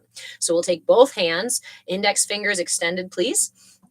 And we're going to see how these pulleys turn, how they turn our chakras. And we're going to learn how to tell which one's yin and yang without having to remember them, having to memorize them. So bring your fingers up here to make a little triangle around your third eye, right? Around your brow. Make this little point here. You don't need a mirror if you can't see it, so it's okay. Just bring it up here to your brow. Now remember, your right hand goes where? Where does that energy go? Up, right? So this energy is pushing up around. Remember, this is a pulley, right? So this energy goes up and that left energy goes down. That causes, pretend you have a little disc in between your fingers. If my right hand goes up and my left hand goes down, what is that doing? Which direction does that turn? That turns my brow chakra to my left, right? That means it's going this way. The brow chakra, your third eye, is a yin chakra, a receptive chakra here in the front. We receive wisdom from higher, yes, through the front. The back then is the yang aspect of my brow chakra, i.e., or how I translate that higher wisdom into my material self and into the material world. So if the right goes up and the left goes down and this gear turns left, then that means, is it similar with each chakra? Yes, we're going right there, Heisenberg. Remember, these are pulleys. I need to like draw it on me. We need to make the thing. So if my brow chakra goes left and these are belts that go in between and wrap around each chakra, this one goes left and then the throat chakra goes where? Right. That's just physics. Yeah. Ooh, right. What is the throat chakra? A yang aspect. This is where we speak creativity into creation. We cast spells through spelling out our dreams and our impetuses. This is an expressive chakra. That means that my ability to, because this is about the way I communicate, yes? And then the way I communicate externally. So then the backside is the yin aspect. Issues in the back of your neck are going to be indicative of your ability to listen, your ability to receive someone else's truth. A lot of us just by our culture end up with a really expressive or even maybe a little excessive throat chakra in the front and a little bit of a diminished energy in the back, because we're taught to like hold on tight to these ideas that are ours, and we're taught to push them onto other people. And if you don't believe what I believe, well, then there's something wrong with you. That's an imbalance in the back of your throat chakra. It's also an imbalance in the front of your throat chakra. Just like that flute, right? If this air is screaming out this chakra, then there's only so much air to come through this one as well. Clockwise to receive, counterclockwise to put out in spell work too. Yep. Yes. Righty tighty, lefty loosey. Yeah. Opening and closing. Right. Yin and yang. Yes, exactly. I completely relate to this. So when you've got those pulleys going in between, that means, and that only goes between your brow and then down to, it does go down to the root, but it does not connect to the crown, because the crown has, it's called what, 10,000 nadis or something like that. Like it's thousands. It connects to your entire system. These pulleys are interacting with your material self. The right, left, right, left, right, left. That means this goes left. This is yin. This is yang. This is yin. This is yang. Your sacral then is yin. But your root is the yin aspect of your whole system. It also has a yang aspect to it. The way that we literally literally manifest, right? Because we are physical beings manifesting and interacting. So we have a yang aspect to the fact that we are existing and material and moving and doing and being. So And the reason I said this blindly evolving, I love that you said the sacral, because the sacral, being a receptive, a yin chakra, this is the first place that we request anything from the universe. This is the first place we invite the world in. What does that mean? That means when we are infants, right? And I'm in my root chakra. I'm in my squishy little infant body. I'm laying here and enjoying the weird colors on the wall from the blinds, right? What else? Just enjoying existing. And then suddenly there's a loud sound. It's not familiar at all to me, and it surprises my system. That surprise causes tension, and that surprise makes my body move. So the energy actually moves up in my system. That experience often causes infants to cry or complain or make sounds because they're like, whoa, what is this, right? What's happening? When that energy moves up into the sacral chakra, which is where it goes from the root to the sacral, our first impetus is to ask for help. So the infant cries or whines or grabs a hold of something, right? This is the first time we say to the universe, support me, take care of me, can you help me?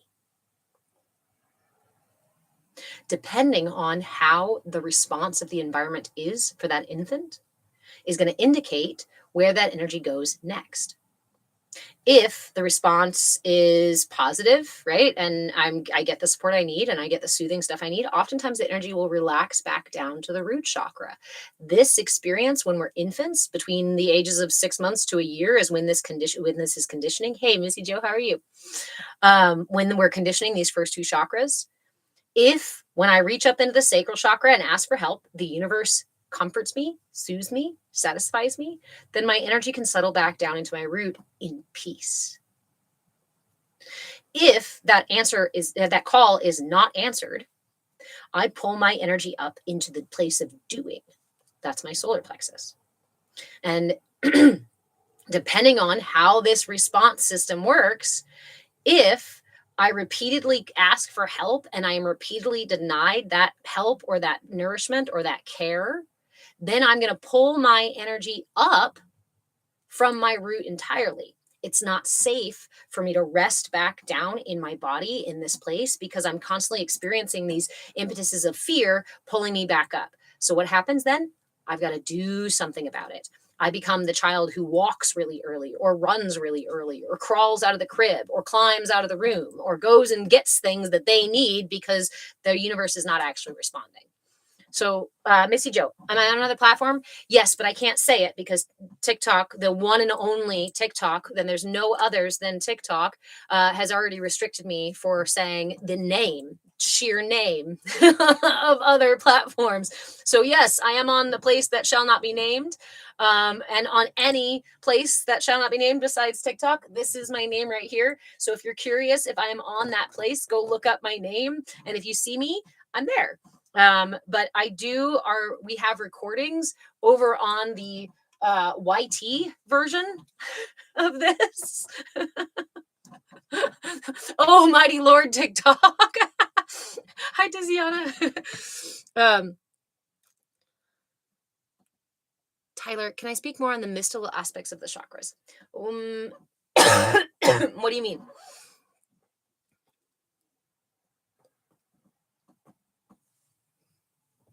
Yeah, Missy Joe, as soon as I say anything, I've been calling this my TikTok shop. I keep telling everybody that this is my TikTok shop because I don't know if it helps or not, but I don't know if TikTok is like actually reading this over there. If there's AI that can see that, maybe I should write a little more messy and then you guys can't see it. I don't know, man. We love the TikTok shop. Yay. Hey, Hannah Rose, sending you lots of love.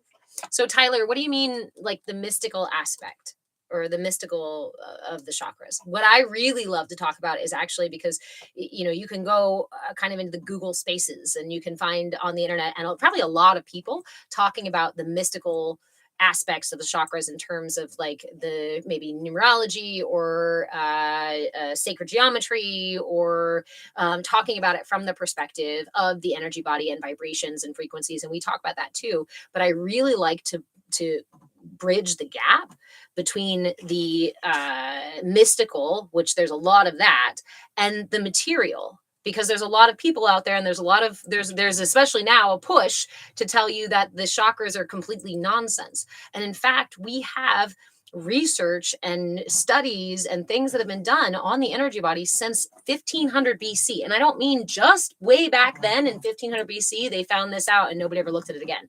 I mean, we have people who have been actively studying the energy body, the toroidal field of energy that is generated by your heart that surrounds your system, and how your heart interacts with other people's hearts and with the world, and how your breath and body and all these things interact with your energy body. In fact, modern day Eastern science and Eastern medicine acknowledge the energy body and the pulses and the frequencies within the energy body for whole self healing, right? So I like to talk a lot about the physical connections that's a little harder to find.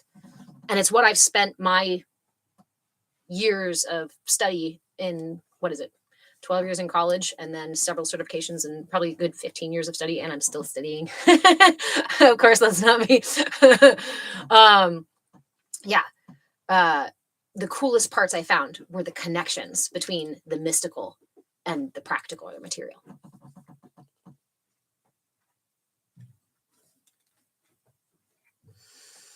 For example, you always hear speaking associated with the throat, but also cities.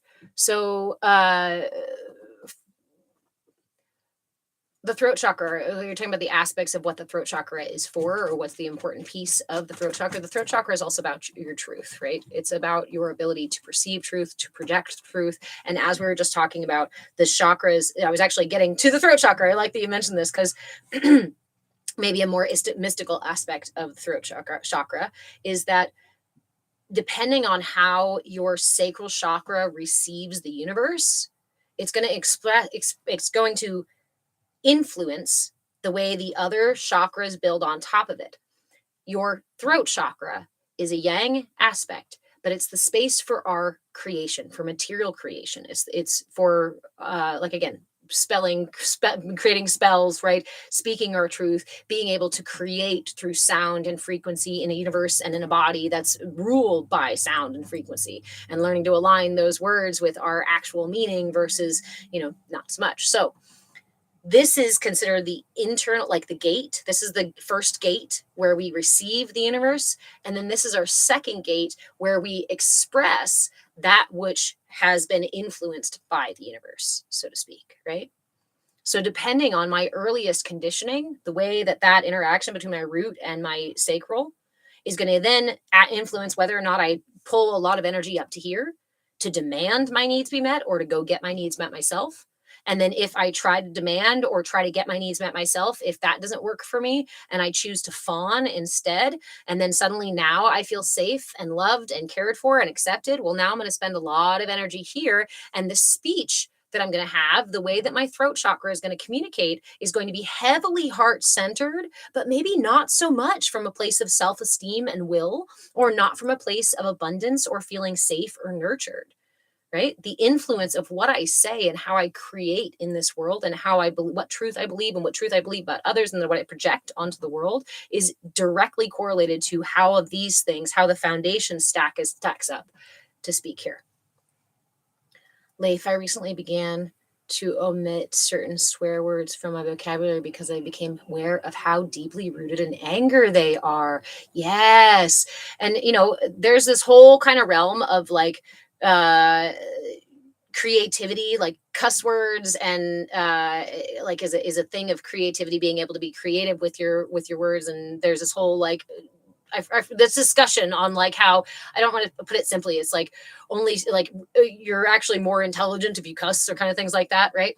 But the reality is that within some of our systems, some of these words actually really do contain a vibration, or they resonate at a vibration that does not feel in alignment with our alignment, with clarity, with truth, right? Now, sometimes those words may be used as our truth to emphasize or whatnot, but the need to emphasize our truth with such anger or aggression or intensity may actually be from our own imbalance. in some ways, using extra cuss words can actually help to boost that solar plexus. I cuss a lot too, yet I don't hold on to anger. It's an expression of that intensity that's actually accepted somewhat in our culture, right? But it's always important, like you're doing, Leif, to notice where those things are not in alignment. A personal story for me. I was, oh gosh, this was like early 20s, maybe 23 or so, 21, 22, 23. I used to be really, really good at haze culture, right? Like I had a sharp tongue. I could quick, like, yeah. See, I can't even do it now. Like sometimes formulating those things now, I used to be quick to add a pun, right? Or to send an arrow. I used to be quick. Yay, Missy Joe, hi, on the place that shall not be named. I used to be able to engage in that really well. And I used to be able to banter with the best of them. But at some point, I found myself hanging out with people who did this a lot. And because I did too. But at some point, the more we hung out, the less aligned I felt with those things. And I had to really sit with it because part of me was like, am I offended? No, not really. Like these are things I've said and they've said them to me before, but why does it suddenly now feel out of alignment? And it really was just this piece where I was like, I don't actually want to hurt others. And haze culture and this razzing each other is all about aggressive energy pokes. And I'm not saying that it's in and of itself, it's all bad, right? It functioned for me as a way to boost my solar plexus when I felt very insecure. It was absolutely a way to boost my confidence when my ego was overwhelmed with the fucking job of trying to handle me and life. But at some point, when we start to find center, we go, at some point, we evolve past the person we were before and the tools we need. At some point, you outgrow that sweater. And this is where we have a choice.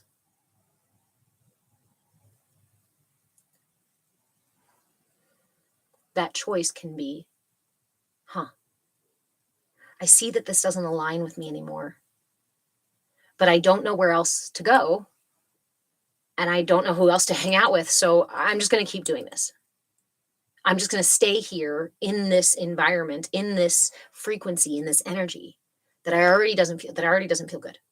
I'm just going to tell myself it's me. I'm the problem. I'll just stay here and work my shit out. We can accidentally thwart our own growth and alignment for fear that we will lose the comfort and familiarity of those environments. Does that mean that you have to like shut out all of those people and friends that behave that way and talk that way for the rest of your life? No, not at all. I'm not telling you how to behave at all. Simply saying it's important in those moments to notice that there's a misalignment and to actually make a choice as to what you want to do with that, noticing and acknowledging that staying in misalignment is not going to benefit you or anybody else. Staying in that relationship to help them grow is not actually the wisest choice for both of you. I'm talking about like an intimate relationship, you and a partner. And how many times I've said, oh, if I just tough it out through the hard part of our relationship, we'll make it better together. But that's kind of like choosing something that doesn't fit me, like going to the store and finding an outfit that doesn't fit me at all, and somebody saying, oh, you should wear this outfit, right? And I'm going, oh, okay, sure, you expect me to wear something that's 3 sizes too small and is not the color that looks good on me and kind of exposes my ass cheeks. I don't really like this, but I'll go ahead and wear it because everybody else is wearing it, or somebody told me I should wear it, and this is what I'm supposed to do, so I'm just going to keep doing this. It would seem so silly for us to wear shit like that and do things like that. Obviously, pick your clothes, wear what aligns with you, wear what you love, but not relationships, not jobs, not religion. Make sure that you pick the things somebody else told you to wear, whether it fits you or not. And when we forget, when we ignore the it doesn't fit me, then what happens? we end up contorting ourselves to fit inside of that outfit, to fit inside of that box. Contorting ourselves over time causes tension and causes chronic tension. Chronic tension causes pain. Tension causes pain. And chronically, it causes suffering or long-term conditions, right? Chronic conditions. Leif.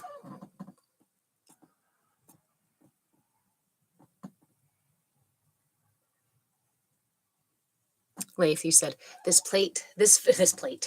food tastes terrible, but I was always told to finish my plate. I think a lot of us have experienced that one. And so I would like to offer my favorite balm for that practice, for that idea, that narrative in my head that it's wasteful to not finish all the food on my plate, or I just have to, or it's rude, or whatever it is, right? Yes, obviously it is actually practically wasteful if you're not eating what's in front of you, or they're like you fill a whole plate full of food and then you toss it. Like, that's definitely wasteful. However, this is how we bring mindfulness. This is how I healed that aspect for me, is that when I do choose to eat, which I do pretty regularly, that sounded funny, I make sure that I am choosing things that I truly want in that moment. And sometimes that's difficult if you don't have all the things in the house or whatnot, but really making a mindful choice about what you're eating instead of just grabbing something and putting it in your mouth, right? That's mindless eating and is not going to heal that relationship. On top of that, when you do choose that thing and when you bring it to your bowl, right? When you bring the mountain, Buddha to the mountain, or the mountain to Buddha, one of the two, I never remember which one. Here is what I offer my food or my drink or anything. In this meal, in this food, in this plate, I see the entire universe supporting my existence. I might even pause to notice the textures, notice the colors, notice the warmth or coolness of what I'm eating, smells, colors. And then only after all of those pieces do I notice the taste. Is it making a sound? Am I eating snap, crackle, pops? And then as I am consuming this, I even go further and think about the people in the grocery store who stocked the stuff on the shelves, and the people who drove the trucks who delivered that stuff to the grocery store in boxes and pallets, and the people who filled the trucks at the distribution center, and the people who filled the boxes that went to the distribution center out on the farm. Think about all of the energy, all of the people, all of the parts that brought your food to you, or maybe Missy Joe, right? Or anybody else who's got a nice garden. You might think about you or your family or someone picking this out of your garden. Think about the time spent on planting those seeds and watering them and nourishing them. It changes the quality of your food. It changes the quality of your experience. And here's what's really, really, really beneficial. With mindfulness in your meal, you are much more likely to actually hear when your body likes something or does not like something. Did you know that your stomach signals that when it's full before you experience that, like, oh my God, I ate too much? But to experience that sensation of satisfaction, not fullness, the sensation of satisfaction, we must be listening to our systems.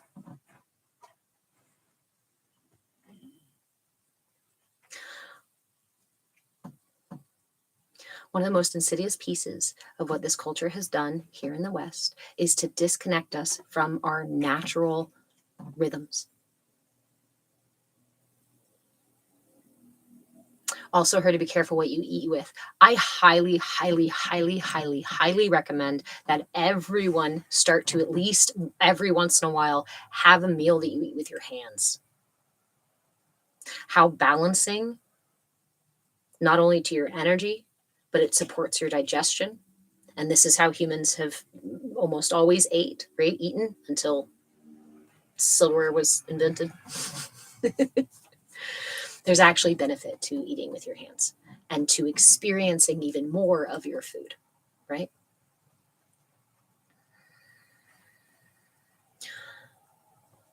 Consider this. Most of us, if you're born and raised in the West, were probably spoon-fed or bottle-fed. Some of us may have been nursed. Some of us maybe just for a little while. Rarely are much of us nursed for very long. During those earliest experiences of us nourishing our bodies, learning to nourish our bodies, what does the culture do?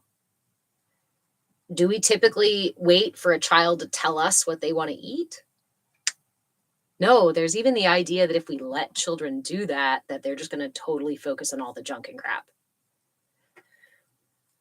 The reality is, yay, Death Rattles Guide. I missed that time with my kiddo. He's 9 now. We're past that. So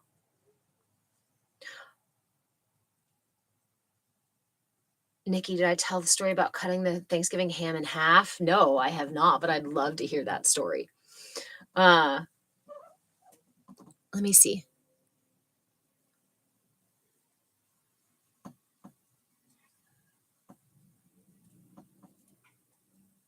I'm just checking up here. I thought I missed something.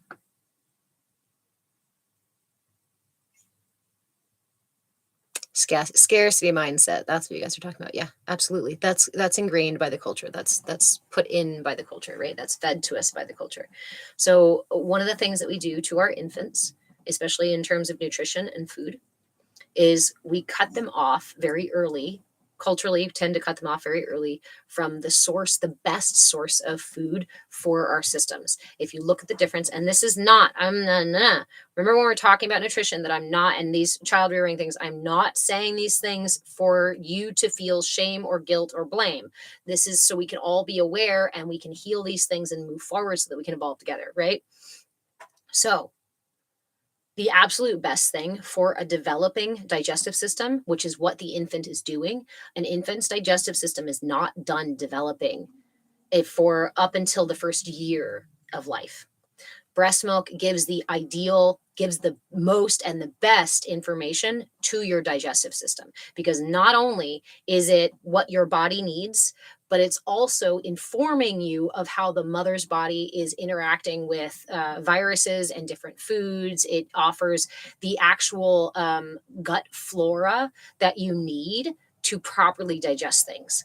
When we cut that off very early or replace it with something that doesn't actually have all those live and active sort of interactions happening, we know that early morning milk is different than night milk. We know that when mom is sick or baby is sick, the breast milk will change so that it can help to address that issue, right? So when we do these things where we thwart that really early on, the digestive system doesn't actually develop all the enzymes that it properly needs, which can very, very easily lead to long-term digestive issues and or allergies and other things like that.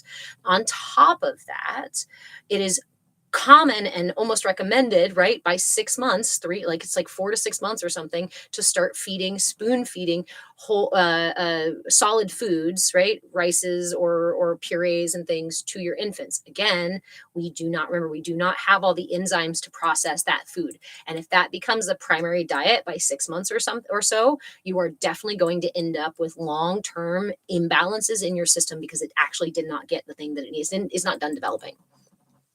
On top of all of that, how many times, how many of us have spoon-fed a baby and said, here, just take a little more because you're supposed to eat X amount of ounces? Or even nursing, saying, oh no, I'm measuring the ounces and saying, my baby only ate this many ounces and didn't eat this many. Uh-oh, what's wrong, right? So the baby's supposed to eat exactly this amount of ounces every day or this amount of ounces every few hours. We put feeding on a time schedule and we regiment it with a specific amount of ounces that has nothing to do with the child's actual moment-to-moment needs.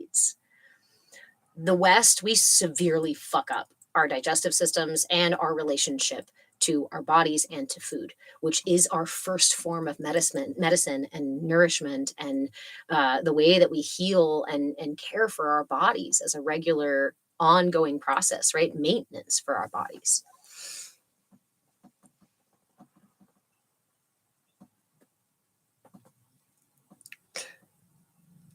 I hope it was a good transition for you. More complicated than we were often told.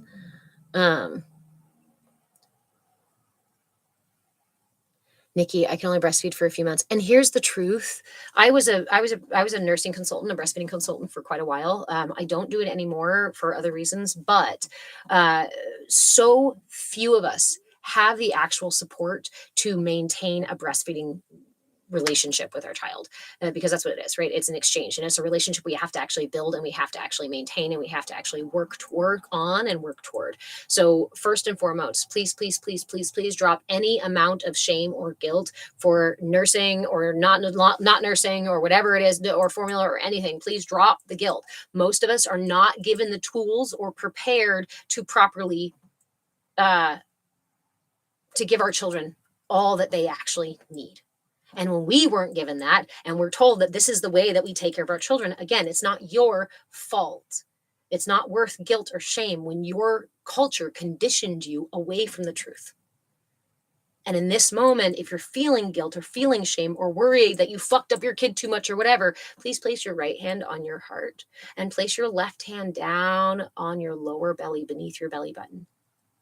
Take a couple of really big deep breaths and remind yourself that you are exactly where you need to be, exactly when you need to be, exactly who you need to be, and every step along your journey has been a gift for you and for your children, is an opportunity to grow, is an opportunity to learn and to reconnect with yourself and each other.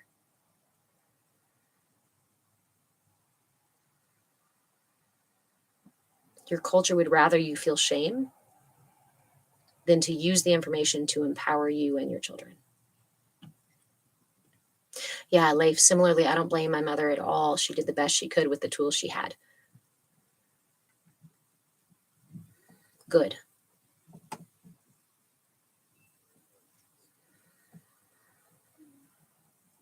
My mother believed that the cry it out method was the best thing to do, right? I was an 80s baby. And for those of you who also went through the cry it out method, still we do sleep training in children. And sleep training is one of those things that the paradigm uses to disconnect you more from your body. Because instead of being familiar with things like, with your digestion, with food, when you're hungry or when you're not, or when you're satisfied and when you're not, and with our sleep, whether I'm tired or I'm not, I forget about those things. I'm conditioned out of listening to my body, as most of us are. And we're put it on a schedule. And now you're prepped to be a good little worker or a good little student and a good little citizen by following the arbitrary rules of the culture rather than listening to your individual needs and nuances of your system.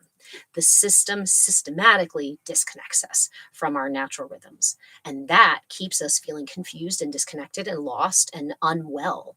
And we wonder why we're unwell. The culture then says it's normal. See, everybody around you is like that. Everybody around you has digestive issues. Everybody deals with acid reflux, right? Everybody has sleep issues. Just take another thing to deal with the symptom. Just take another thing to deal with the symptom. And then we make a whole business of healing adults later on in life. We even do that with elimination.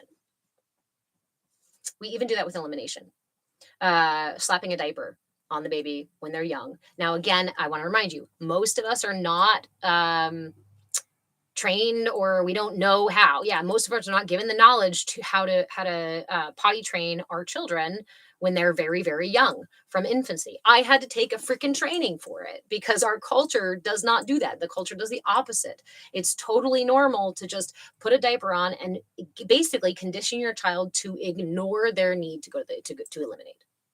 Did you know that infants cue when they need to eliminate? It's super fucking cool when you get to learn about it and actually see it happen, right? And that, again, as I was talking about nursing and breastfeeding, this is about a relationship that we build with our infants. And that relationship honestly, just like your relationship with your mother and father will influence them for the rest of their lives. Again, we're not looking at guilt and shame, but instead looking now and saying, how can I improve that relationship? How can I build on what I maybe didn't know now and do now, what didn't know before, but do now? In fact, Missy Joe, if you're still hanging out, you had a video recently, if you don't mind me calling you out, you had a video recently that really touched my heart, about healing, if I understood correctly, about healing out loud, about healing honestly and vulnerably and with your children, because your children benefit, right, from you both healing and from making that connection with each other. That it's something, that a gift that we can give, not just for ourselves, but for our children as well. So I just want to acknowledge you if you're still hanging out, Missy Joe, because that one really struck me. One of my favorite quotes is from a poem by Khalil Gibran, and the poem is called "On Children." And in this poem, he explains that the parent is the bow, because it's our responsibility to bend as far as possible for our children, to propel them into the future. The child is the arrow and the parent is the bow. And we derive all of this from our strength and our energy and our understanding of life to propel them forward, because that is the direction of time, is forward, not backwards, right? We use what we have from before to send them forward into the future. And if that is true, that time moves in that forward direction, then it is almost, it is out of alignment for us to believe that our children should be in our image. If anything, we should hope to one day be in our children's image. We should hope to one day be more like our children. As a parent, as a person, as a human, that has been one of the most valuable kind of like quotes for life that I have lived with. Because in the West, we have our, like, the arrogance of authority that says, I have all this past and experience, and therefore you should be like me. Rather than learning humility and looking at our children and saying, teach me what I do not know. Show me what I cannot see. Because I now live behind blinders and boxes and armor and hidden parts. I always say, as a parent, it's a harrowing job to be a parent, because as soon as they get the chance, your children will dig as deep into the back of your closet as they can. And they will keep digging, and they will find the nasty pair of chonies that you don't want anybody to talk about.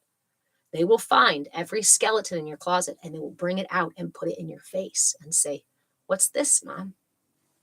What's this, Mom? And as parents, not knowing how to face our own demons, our own dirty laundry, our own skeletons, we go, nope, that doesn't exist. Stop it. Don't you talk to me like that. Don't you do that. When instead it's an opportunity for my child drops their bowl. In fact, my infant throws their bowl. And when I was a kid, I got in a lot of trouble for that kind of stuff. I had to sit there and eat my entire plate. How dare you waste food? Don't you know there's starving children in some other country or something somewhere? Oops. That's the same narrative that hurt me.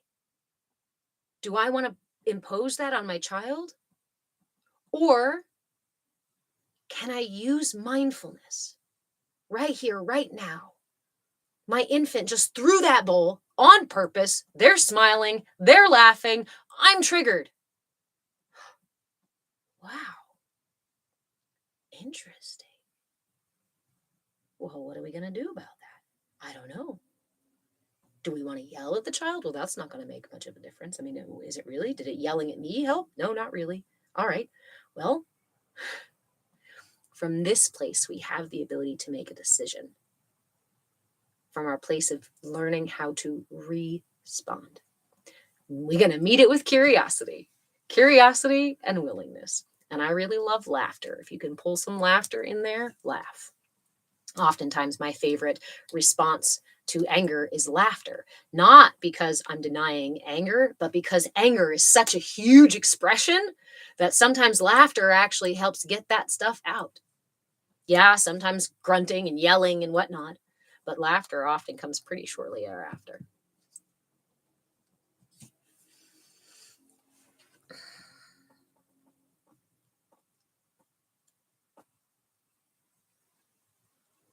And Death Rattle, I'm glad you got that gift growing up. They won't know how unless they see it from loving parents. How many of us grew up in environments like, yes, like Death Rattle? What are you saying here? Our children should be just such deep insight. Oh, I mean, Nikki here. Even in arguments, if they never see how we resolved in a healthy way, they will only see the other side.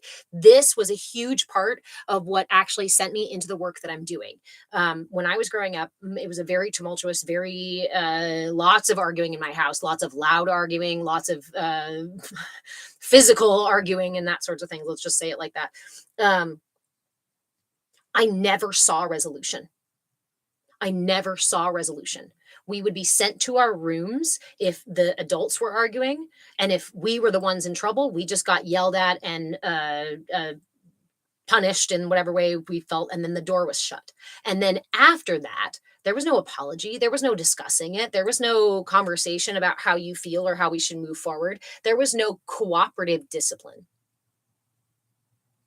It just disappeared. But I thought they were just arguing. Now they're smiling and talking. Is everything okay? That feeling,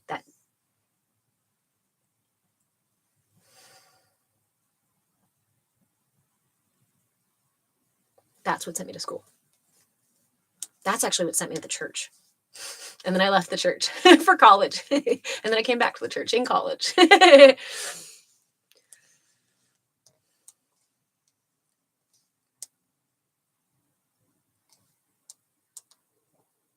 Nikki, I feel that's why so many issues are happening out there today. And Glitterbee, this is why I have no kiddos. So Rev is Reverend. Yes. I am, for those of you who are just meeting me, hello, my name is Reverend Deborah. I'm an interfaith minister, a movement facilitator, movement in breath, body, and being, and your shenanigan shaman, because we don't take ourselves too seriously in here. There's plenty of places out in the world where you can go take this stuff very, very seriously. There are some very, very serious gurus out there. And just to note, I am not your guru. I am Reverend, but I am not your guru, because there are plenty of other people who will say, I am your guru. Oh, come follow me. Sit down and listen to what I have to say. It is the ultimate truth, the highest truth. If you do not believe me, well, then there's something wrong with you. But so many gurus forget or neglect to inform you of the guru within you. A real, true guru is that which leads you to the light within yourself. So in this space, I encourage you to find the guru within you, the captain, the essence of you, the higher self that guides you with gentle whispers instead of those demanding, angry, vicious voices that we are used to listening to.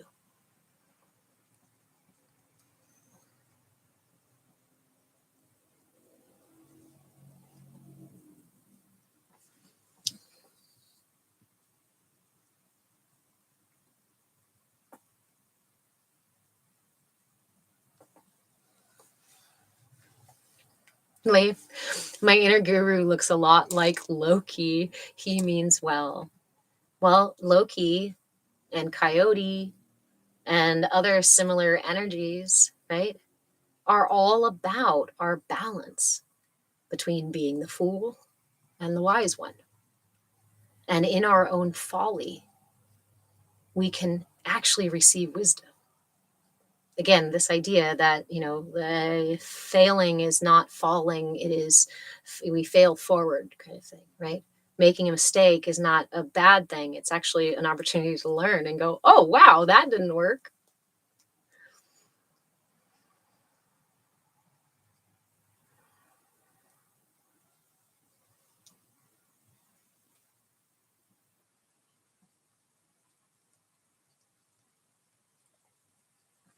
RevMWC, that one's, I'm going to repeat this one out loud too.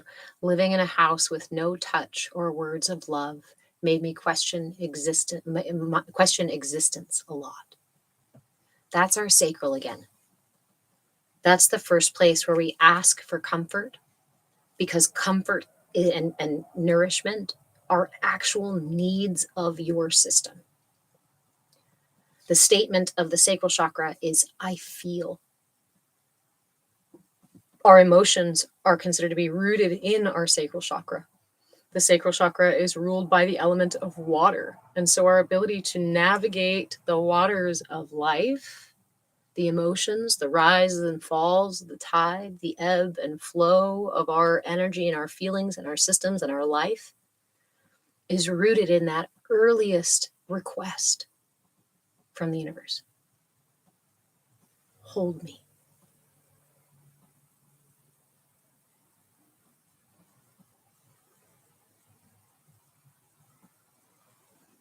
Again, just as far as energy work goes, one of the best ways to address that imbalance is a right hand on the heart, offering energy through the heart, and a left hand on the sacral, receiving energy. If you want to envision this loop, the hand goes on the heart and then starts to send that energy down to nourish the water. Sometimes I like to think about it like water dripping or rain falling from the heart on into the pool of the sacral. The sacral, because it's ruled by water, we can also imagine it like that cup. You know, the analogy people use a lot where you see the cup full of dirty water and they start pouring a little clean water in, but it's still dirty and murky, right? Because it takes time. It takes continuing to pour that fresh water in. And that fresh water is things like caring for myself, finding comforts, nourishing myself, play. Life, I've often done this instinctively. We like to call those spontaneous kriyas. Kriya means actions or action or a set of actions that I do for a particular outcome. A spontaneous kriya is one that I naturally gravitate toward doing because it feels good. Your body is actually leading you to your healing. We unconsciously, unintentionally already know what to do and how to address it.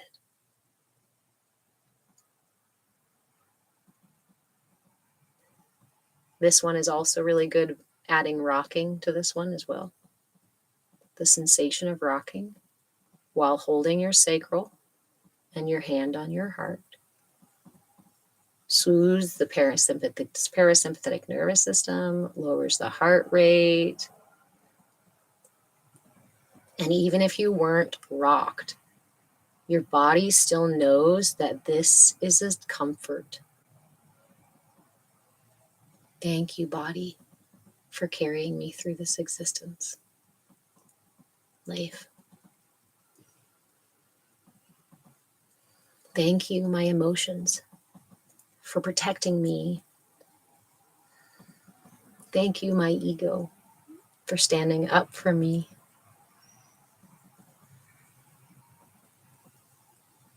Thank you, fear, for keeping me safe, for wanting to keep me safe.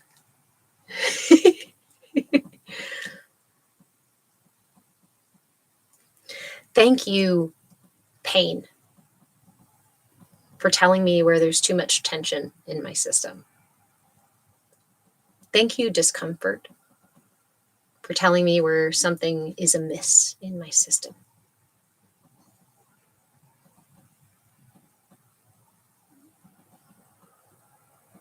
Clitterby, I have not heard Blue Eyes' song, Dear Anxiety.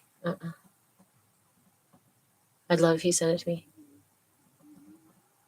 I encourage you, if you're not already doing it, even if you don't feel like you need it, right hand on your heart, left hand on your sacral. And I encourage you to even kind of like scoop your belly up a little bit, hold your belly like a baby, and rock.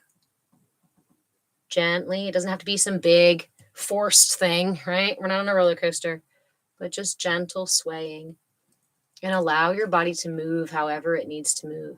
Your sacral chakra rules your mobility. It rules the joints in your system. Again, it's water, right? So the element of water is what we need in our systems to remain mobile and fluid and flexible.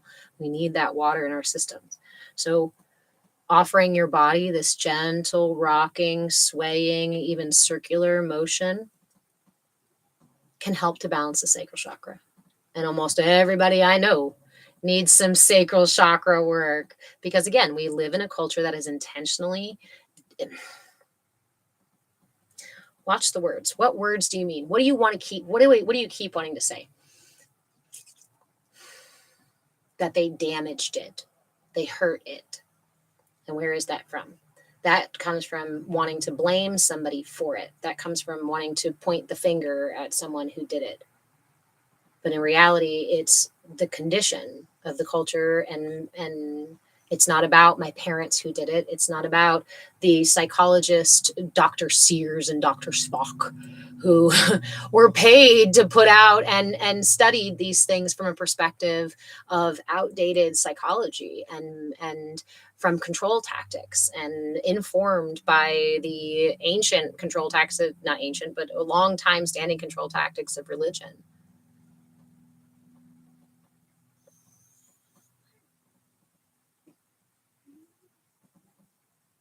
Instead of accusation, I can just be with where I am.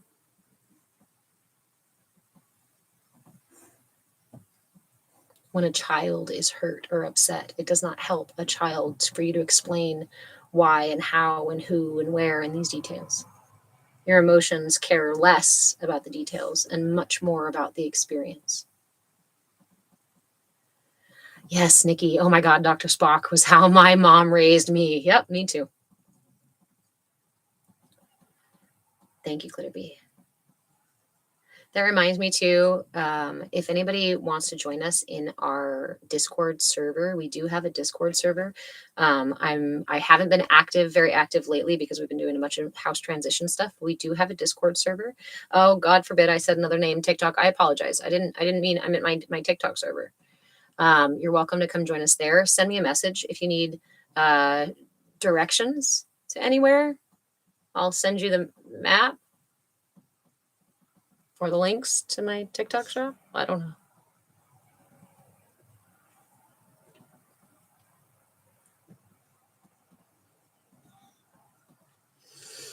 Mommy Eddie, do we have to clear our 8th and 9th chakras to have energy come to the crown? So my experience of perceiving these upper chakras, the soul star or higher chakras up here, is actually that they are so much closer to the universal vibration, to the vibration of source. It's almost as if there's an imagery there. Like, my system is a battery, yes, and I have my pole here and my pole there, my positive and my negative poles here. And the soul star above it is almost like maybe a lightning rod or an attractor sort of deal, right? So this thing pulls in the energy of the universe and brings it into that point where it can start to come down into your system. Where we usually don't receive that energy is the disconnection in these upper chakras in our systems. Can our outer aura struggle with the imbalances and traumas within our system? Yes, but it's more so because we're contracting it. Tension, fear, anger, this kind of stuff pulls our energy body in. And it, like a flute, it's as if your flute shrunk. And so all of those channels for the energy to come into your system are just much more difficult. It's like having a tiny hose versus a nice big hose for all that energy to come through. But the soul star, your upper chakra up here, there is so much less that you need to actually do for that one. Focus. That's why we talk mostly about the 7 major chakras. It's kind of like trying to address the most outermost part of your aura, which is your celestial body, right? This is way out here, and you are not consciously interacting with that piece of your energy. Most of us are not consciously interacting with that piece of energy, and it's not like it's really It's not that it's not accessible. I'm trying to choose the right words here because I've never quite been asked that question. I really appreciate that question. I have most conscious access to my 7 chakras, 7 major chakras. I can even say that most of my interaction, conscious interaction, happens between these 5 chakras, right? My sacral, my solar, my heart, my throat, 1, 2, 3, 4, and my root, right? My root, 4. No, these 4. This is where I start aligning my system. And this is why with mindfulness too, where's the first place oftentimes we go into? The heart. What's the easiest place to focus into your system? Your heart. It's the center of your system. And from there, we can expand out. But the soul star, the astral body, in yogic tradition, we talk about the bliss body, which is the farthest out aspect of self. And it's just not something that you consciously work with. You work with the inner pieces so that that radiates out wider. But the external pieces are more your, I think, did that answer your question?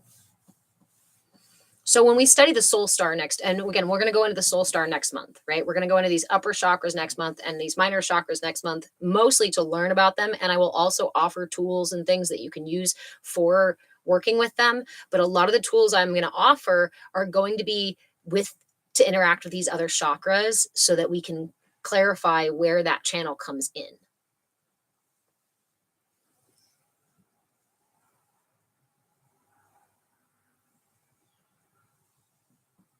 There's an analogy in there about like a river and the rain or something. There's something damming up the river. And okay, great. Okay. So how about this? How about what are the stage of development for our crown chakra?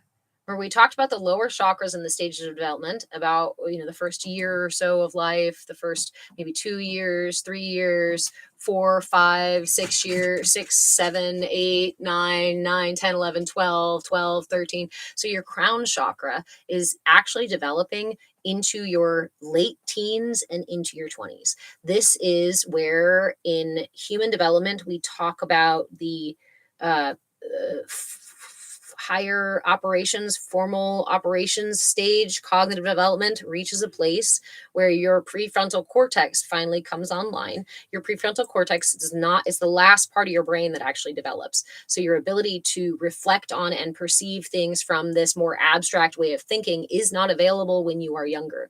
So the crown chakra and how that higher operation of thinking, this I would almost call like the gate that keeps that crown chakra connection either open or not. And I don't mean not like closed. I mean narrowed or more open. Can I look at the world as a teenager, as a late teen, early 20s? Am I looking at the world from a very narrowed perspective because of the information I was given and because of the conditioning I was given? Or am I walking out of the world with this wider perspective? Most of us in our late teens, early 20s, when we're going out into the world like that as, finally adults, we are actually operating from that wider perspective, right? We see so much possibility, we see opportunity, we can finally go out and be more expressively ourselves and whatnot. So there's still this stage of expansion, but the social emotional thing that we are doing at that stage is sorting out our place in the collective. And not just in the collective, like where do we fit with our community members and our friends, and who am I to my partner, and who do I want to whatever marry in that personal place, but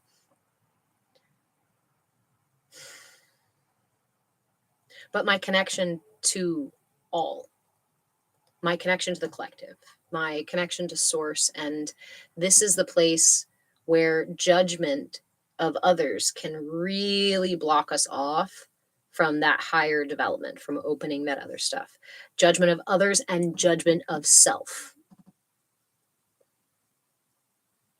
can keep that energy down and in.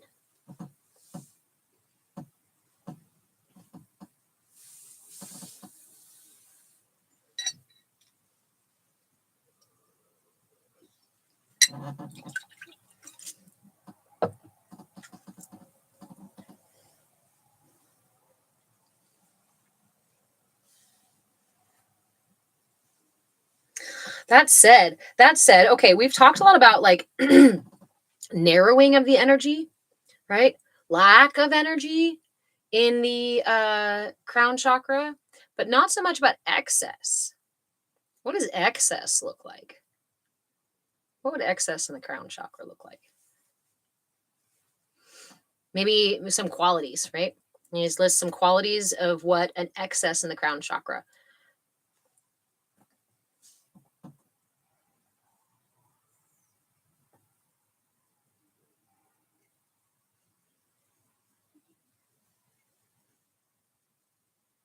So we talked a little bit about some, examples of like deficiency and whatnot.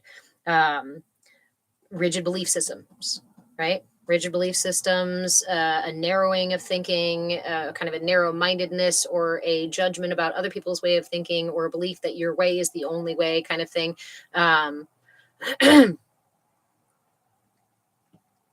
Lofty, living too much in the 5D. Yes. And RevMWC, interesting, too trusting, or kind of a too trusting lamb. So somebody who has a lot of energy up in the crown chakra or up in the higher chakras is more likely to be very spiritually oriented, but to the extent that we may deal with spiritual delusion, spiritual attachment, the high vibe, constant love and light without any acknowledgement of the lower body needs. A good example of way too much energy in the crown chakra is the Crusades, or is not the Crusade. Yeah, the Crusades. That's definitely one. But the Catholic, what's it called? I don't remember the thing anymore. That they would like whip themselves as a regular, and I think it was the Sikhs long ago who also did this, or still. I'm losing my actual details of the history, but this idea that we should defeat the body to ascend out of it is way too much energy up here and not nearly enough balance down here. Think about what you have to do to your energy to hurt your body every day. You have to bring all that energy up here to literally get out of the pain of the body. It can be aloof. Yes, Nikki, I don't know the name either, but I remember that happening in like shows and stuff like that. Yep, absolutely. Historical documentary sort of things, right? There was a belief that, and even the Buddha on his journey of enlightenment spent time within this practice, depriving the body of food, of comfort, of water, of right. He went, there were actually, I think, several years in his story where he tried this method, and his same thing. He found it wasn't balanced, right? It wasn't the whole picture, because what does it do? It pulls all the energy up here. So conversely, or at the same time, if we have a ton of trauma, especially physical trauma or a lot of emotional trauma that still lives in the body, where do you think the energy goes? It's not safe to live in the root, because the root is your body. So where does that energy go?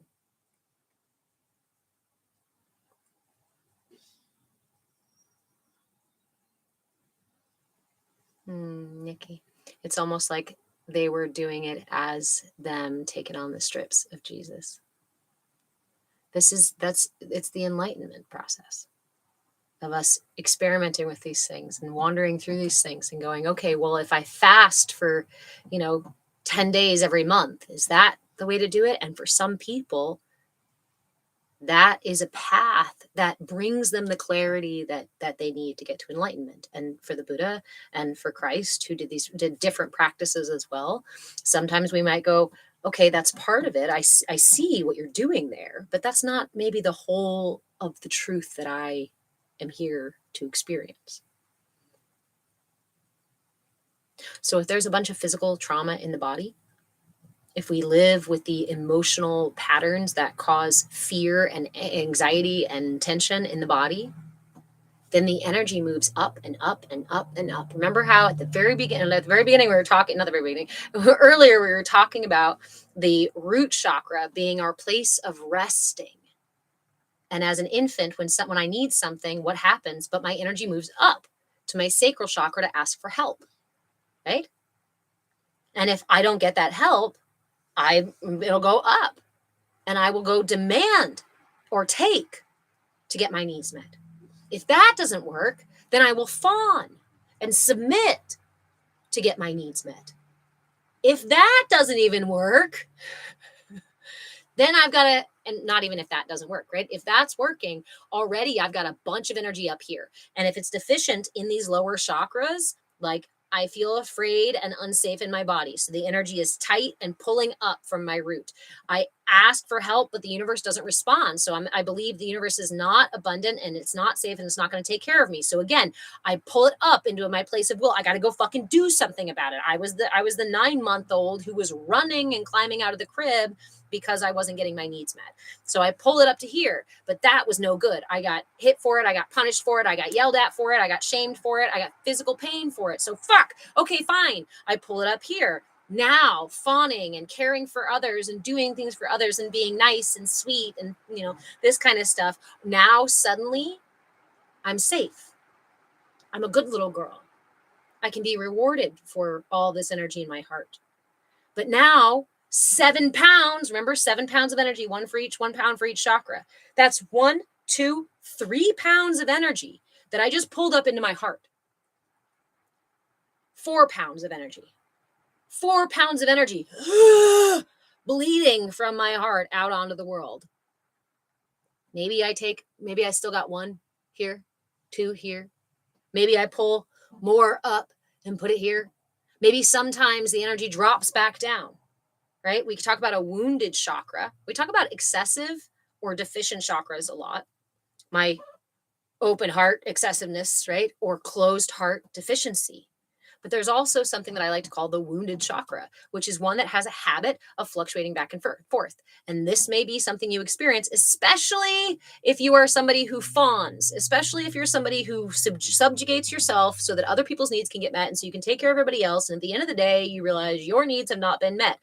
At some point, if you've experienced this, you may have also experienced at some point, you get fed up with that. And what happens? Well, then the giving, caring person suddenly has boundaries. People are offended or maybe even surprised. Suddenly you have a big voice. Suddenly you shut the door and say, no more. I'm not giving anything out. What happened to you? You just flipped. You're a different person. You're just faking all that generosity. No, I don't yet know how to balance generosity and boundaries. And so instead, in my learning process, I might pour my heart out until my cup is empty and then realize yet again, I poured my heart out in a way that neglected me. The solar plexus can end up swinging like that pendulum and show up when we need to suddenly be like, that's it. I'm done. You've taken enough from me. Bye. As an empath or somebody experiences that heart fawning, I imagine you've probably experienced that. And even been shamed for it. You're always so nice. Why are you so mean now? Gosh, you didn't say anything before. Actually, I repeated myself very kindly and very calmly, asking you to balance this out, asking you to, let this to be balanced and setting those boundaries. Move the puzzle piece. We detected inactivity in your life. Man, they are really trying to ding me today, aren't they?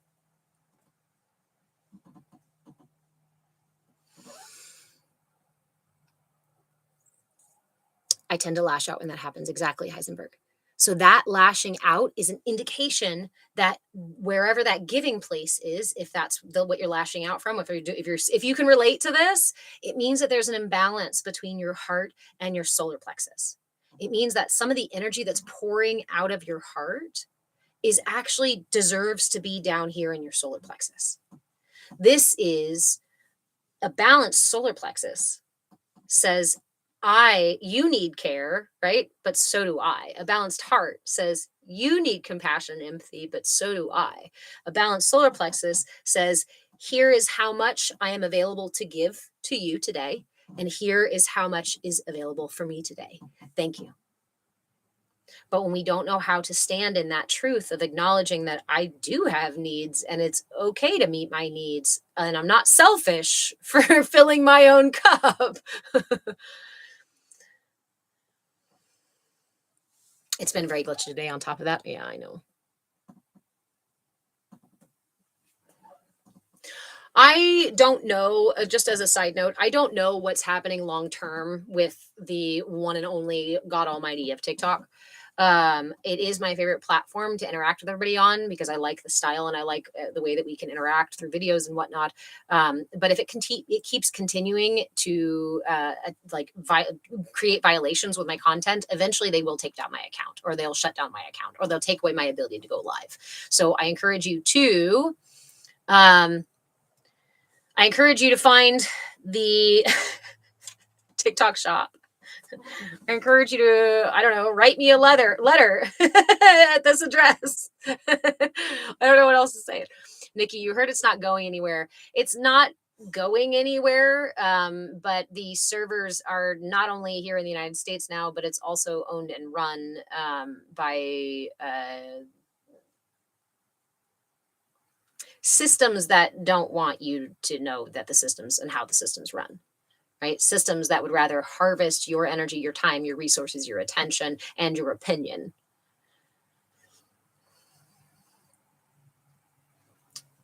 Yeah, I'm not sure how I feel about the PTB who control it. Call now before supplies run out. Exactly. Guys, I'm going to have to come up with like a whole different language just to keep doing lives. And that's really difficult for me because, again, I really have worked diligently over the years on being sure that I'm speaking clearly and speaking my truth. That's about a balanced chakra, throat chakra. And there can be creativity in the way that we put on characters and the way that we address each other, but there is really value to authenticity. I know that a lot of you here on TikTok and over elsewhere have told me that you follow me because you see me coming here authentically. I'm not trying to manipulate you. I'm not trying to gaslight you. I'm not trying to like twist things around and make them more complicated or make you only buy it from me or me, this is a learning process for me too, both in the way that I teach and the information that I teach. I'm still absorbing it. I am still mulling it around. And the best way to learn, in my opinion, and through my experience, is together. So this is a space I've always offered at least some free information, practice, discussion, and whatnot, because there are times where you all help me see more clearly the very concept that I have been chewing on for, God knows how long. So I hope that we can continue to do that. And if it's not on TikTok, it will be somewhere else. Unfortunately, all the platforms are kind of in a similar vein in that they are being controlled by the systems that do not want you to separate from the system. Heisenberg, have I checked out Substack? As far as I understand, Substack is mostly just, isn't it just text? I did try Blue Sky. Blue Sky is a lot like X. And oh God, now I'm saying a whole bunch of other names and they're going to ding me again. I tried other platforms. I can do lives too. Oh, that's interesting. That's good to know. I will make a note of that. Because there's also lives that you can do on a couple other platforms, which I've tried. But again, the combination, yes, please message me about it. The combination of the video, like my biggest thing here is the way that I can respond to you via video. And Nikki, I had to come here because TikTok was being a jerk. Yeah, the ability to respond via video, because this is my method, right? My methodology and the purpose and the alignment for me is in spoken word, is in exploring it in a creative kind of way. I used to be a lot more of a writer. I used to spend a lot more time with my words and putting them down. But my brain does not function that way anymore. I'm 41 this year. Hi. And I unfortunately have been through, and in the past 5 years or so, have been through some really serious traumatic experiences that have actually deteriorated my brain. I was not neurospicy as far as I understand. I was never diagnosed as so, never looked at as so. And yeah, anyway, point being, it's almost as if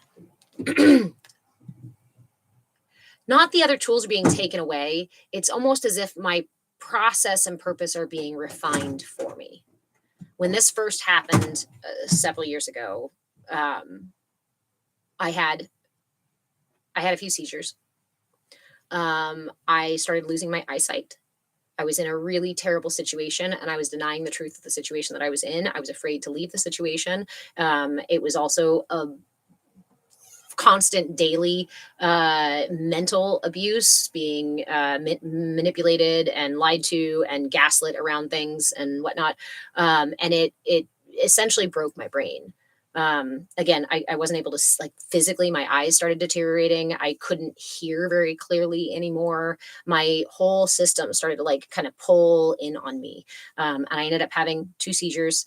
And I couldn't even formulate like half the sentences that I wanted to get out. It was a really difficult time for me because I used to be a very type A person. Again, I mentioned before how I used to be quippy and on it and like be able to sharp tongue with anybody, razz culture with anybody. I'd have the riddle response or whatever real quick and pull the information out of the back from out of nowhere, right?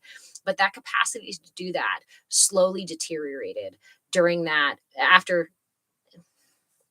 I don't want to get too deep because TikTok will also ding me for it too, right?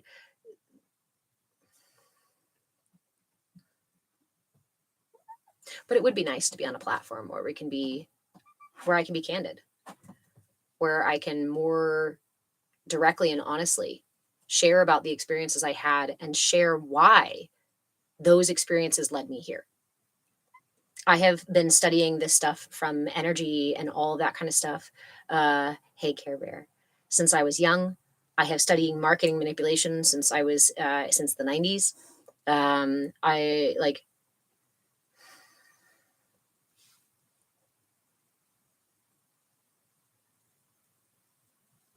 Where are you going?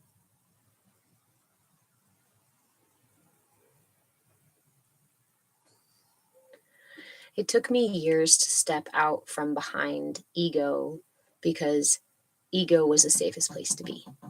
And I've admitted to you guys about, coaching from ego and pushing information on people from ego and being very unaligned, very misaligned and operating out of ego. And I want to say I'm grateful for those experiences because they essentially deactivated ego in a way that I couldn't understand, in a way that I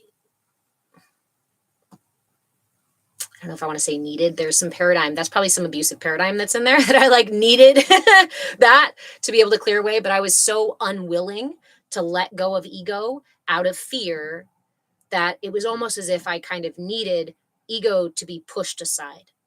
And for about a year now, I'm still growing and processing. And again, this is all I'm talking about 2021, 2022. Between where a lot of us ended up with some bullshit, but 2021, 2022, that first year after leaving that situation, I realized, how do I even say that? We talk about having spoons, right? Having spoons to deal with stuff. But this was as if I had no spoons to even show up in ego. There was so little strength and certainty, and there was so much fear and pain that I couldn't even let ego drive. And that was a really weird place to be. All of my normal mechanisms for triggering and reactivity and keeping myself safe stopped working. It's as if my whole system sort of shut down into the most basic, you're breathing, I was forced into a place of awe that I didn't realize was awe.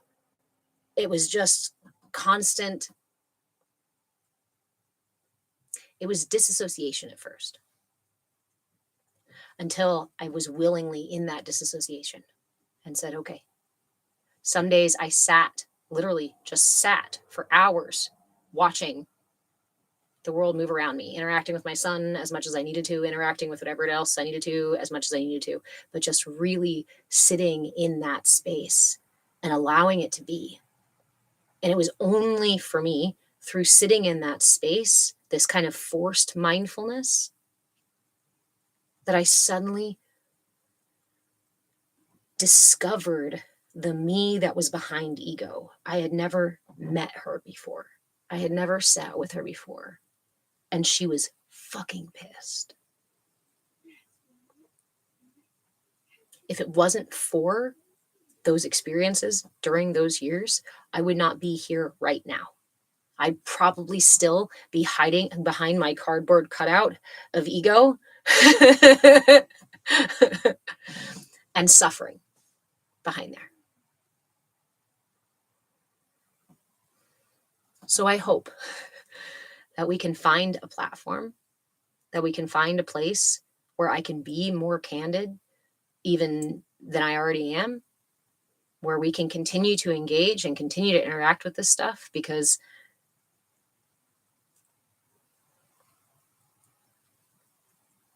a lot of reasons.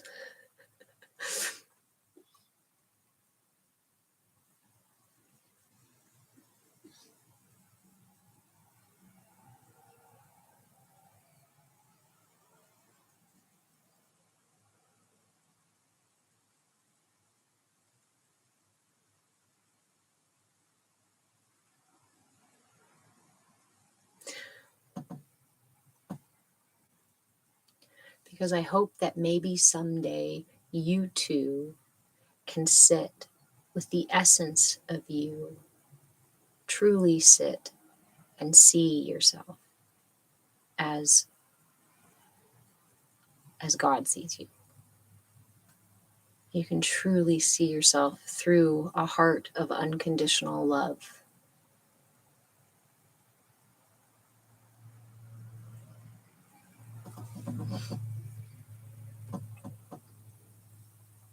Blindly Evolving, yeah, another platform where we can say heart and love without being in violation of the platform. Oh, sad but true.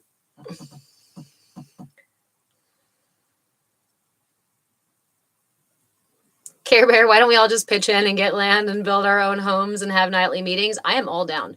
I have spent much of, in my, started in my 20s, traveling around the world, living in different communities, building in different communities, that kind of stuff, to hopefully find a community to live in. My biggest qualm is I found so many communities that are just smaller models of the larger paradigm. And I did have a dream in my 20s about finding that community. And what's really interesting to me is the perception of that community was these really rocky, like really big stone mountains, stone and some green on them, but we were in the mountains and we were all together. And again, there was kind of an amalgamous us together in this community. And I knew that this was the kind of new earth space. This is what we were rebuilt. This is the building, the continuation, the evolution of where when we wanted to go, right? And myself and a few other people were discussing whether or not we should teach the children about the way the economy was. Like, should we even teach them what the economy was before? And we decided, of course, that yes, you have to, so that they don't repeat that old thing. But we specifically were like, that old thing no longer exists anymore, but we have to tell them about it so that they don't do the thing. And so they understand why we do things the way that we do now. So part of me traveling the world was looking for that particular mountain range.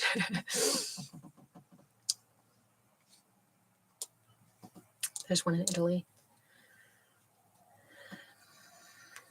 I am all for it. I believe it's absolutely necessary to our collective evolution and our collective thrival, that we band together in our little tribes. The reality is that capitalism and the current structures and paradigms of society are structured in a way that make it very, very difficult for you to do that, whether it be through regulation, whether it be through finances, whether it be through keeping everybody operating paycheck to paycheck so nobody can fucking do that together, making it inaccessible to buy land for certain people if you have that credit or whatever, right? There's all of these different barriers to being able to just do that. Think about if you wanted to just go grab a tent or not, just go out into the woods and cut down some trees on public land and build yourself a little shack. You can't do that. Everything is so over-regulated, and there's boundaries and borders and paperwork and all these things, stipulations that we all have casually and unconsciously agreed to that actually prevent us from building the very structures that are going to maintain our thrival instead of just our current state of barely survival.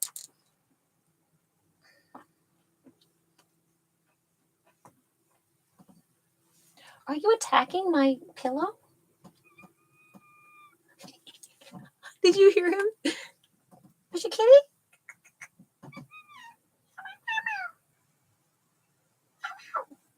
What you doing? What you doing, Coco?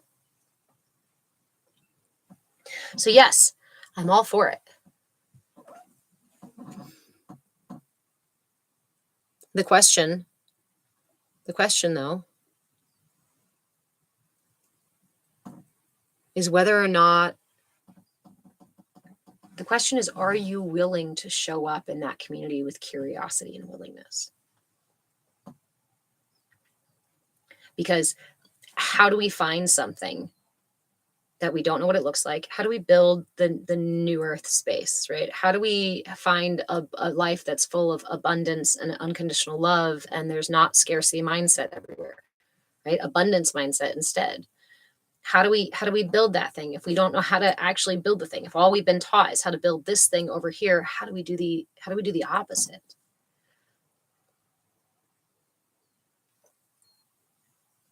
By being curious about other ways, by being willing to try things that seem really weird and radical.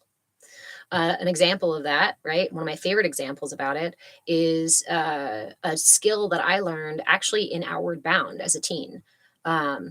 I went on an Outward Bound trip into the Everglades. It was a really cool 18-day trip in the Everglades. And we had 6 kids, 6 teens, and 2 adults or young adults. And we went canoeing through the Everglades. And anytime there was any issue with anybody, big or small, if it was disruptive at all, we would do this thing. One of the counselors would say, "Circle up." And we would all groan and moan because it meant that everyone had to stop what they were doing and come sit in a circle. That circle was around the people having an issue. It was obnoxious at first until within a matter of days, remember we had 18 days in the Everglades, within a matter of maybe 3 days, we were already, as kids, when somebody else was having an argument, we would go over and say, hey, can we help you solve this? Because this is going to make us all have to sit down and deal with this. Can we work together with this? It immediately made all the kids, within a matter of days, all of us were like, oh, I know how to solve it. We work together to solve it. And within 5 days, the frequency of the circle up was almost nil. Of course, we had other things come up later on and things like that would happen, right? But the gift that we were given as teenagers, that when something goes wrong or when you're upset or hurt, the first reaction isn't to push you away or to tell you to be quiet or to tell you to get over it, but instead to call it in and give everybody's attention and everybody's heart and everybody's energy to resolution. The current paradigm doesn't work that way, because if we keep them separated, they'll stay suffering, they'll stay in pain, and they don't know how to heal their pain on their own because we kept that information from them too. But we heal together. We thrive together. Care Bear, that gave me goosebumps and tears. See? And just hearing that, can you imagine if the way that you grew up or the way that the world interacts with you now, if you had something that was difficult, that instead of saying, oh, you're strong, you'll get through it, people said, Come, let's carry it together.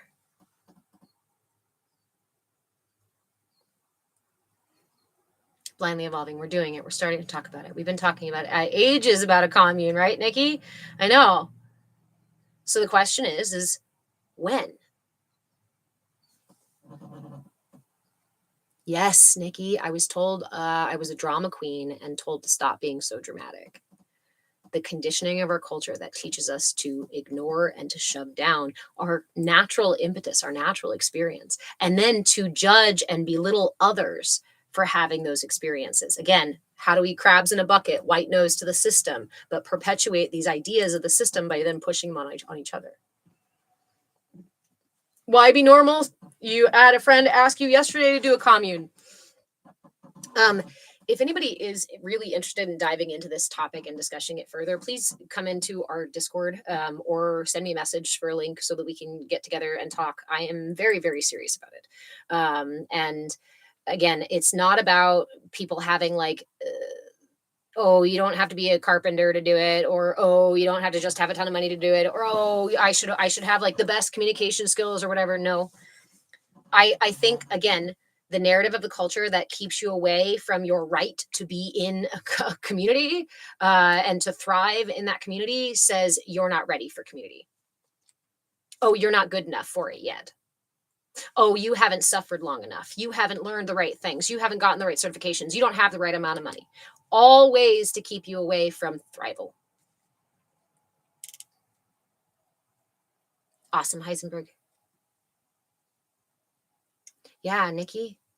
Most of us did. I had to figure out how to handle most things on my own. And this is why I went to school for it. Because I was like, how are we supposed to do this? My parents didn't seem to be able to handle that shit very well at all. And that looks like suffering. And I know that it fucking hurt me. So how do we do this differently? I went to college specifically to start out because I wanted to figure out how to be a better person and a better parent. And what I found was an exponentially unfolding puzzle that is humanity. And it's beautiful. But there's so many distortions within our culture of the actual knowledge and information we have. That's what got me when I realized the culture was distorting fact and turning it into some weird inverted version.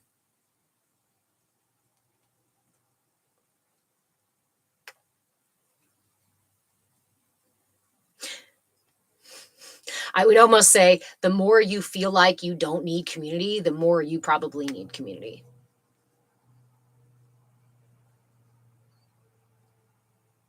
Lone wolves don't thrive on their own. Lone wolves are wolves that have lost their pack or been, or distanced themselves somehow from their pack. And they're ultimately on a journey to find another pack or to create a new one. Because wolves thrive in packs. Humans are the same. Can we survive separated and isolated on our own? Yes. But that's also why the culture perpetually divides and puts those wedges in there. Because your true power is in being in a pack. Why be normal? Is there a culture where it's easier to live in alignment? Unfortunately, I can't speak to that. I have traveled the world and visited very many other cultures. Every place has its pros and cons, and pretty much everywhere I've been in the world has been heavily influenced by the West, or at least touched by the West. So even in places where you might think that like origins of this information kind of stuff, that you might think that this is easier to live in alignment, there's still a lot of manipulation and methods of control and things like that, because what we're dealing with right now is a global paradigm of the controlling class and the masses, right? The handful that can essentially own and rule the world and the people because of the excess of power they have through the process of money, usually status.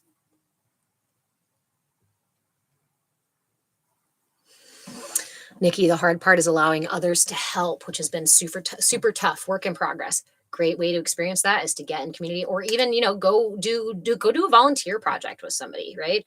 Or next time you need help with something, literally take the risk and just call somebody. say, hey, can you come help me move this thing? Or I have this decision to make. Can I just bounce some ideas off of you? There are small ways that you can start practicing that, allowing other people to help. This one was big for me. I was the person who would put all of my groceries on both my arms and carry them all into the house at once. And if my partner or friend or roommate asked to help, I would refuse. Nope, it's my job to get them all in. I'm going to prove how strong I am and capable I am by overloading myself and bringing everything inside.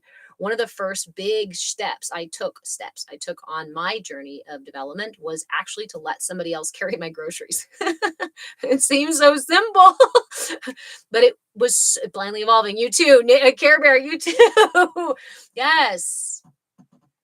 I found myself even in these last several years, and many years before, developing all these skills, going and practicing all these things, feeling like I needed to have all the skills to do all the stuff because I had the perception that I shouldn't need help, or that when I asked for help, nobody would be there.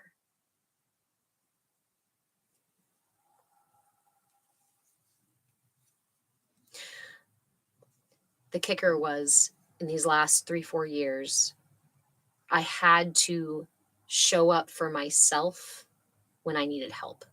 That sounds like maybe an inversion or something odd, or some sort of odd way to approach that. But I recognized that I was waiting or hoping that someone would still come save me, that someone would still heal me or help me, or angry that I didn't get the help I needed and I didn't, that kind of thing.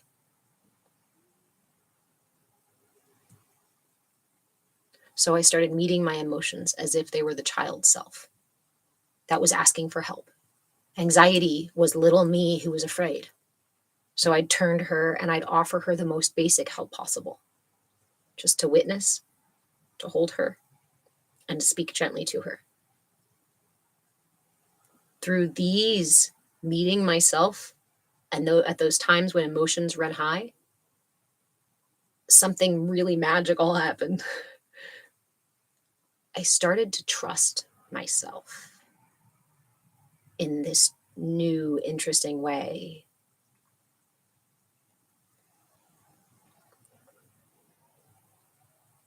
And I'm still learning this one. But that trust with myself has helped me better set boundaries, because I trust that when that emotion comes up, or when that thought comes up, or when my body responds or reacts this way, I trust me to address it the way that I need. Only then have I started to be able to recognize people outside of me who also meet me in that way that is actually in a way that I need. And I realize how many relationships and how many people I used to engage with, who never really met me in a way that I needed. Never really met me in a way that was soothing or supportive. But I accepted it because I accepted that, well, nobody else is really going to help me, so I should accept just like the scraps of love or support or compassion or whatever that others offered. And while I was busy accepting scraps, I was ignoring the people or the situations or myself where I could fully nourish and offer compassion and love to myself.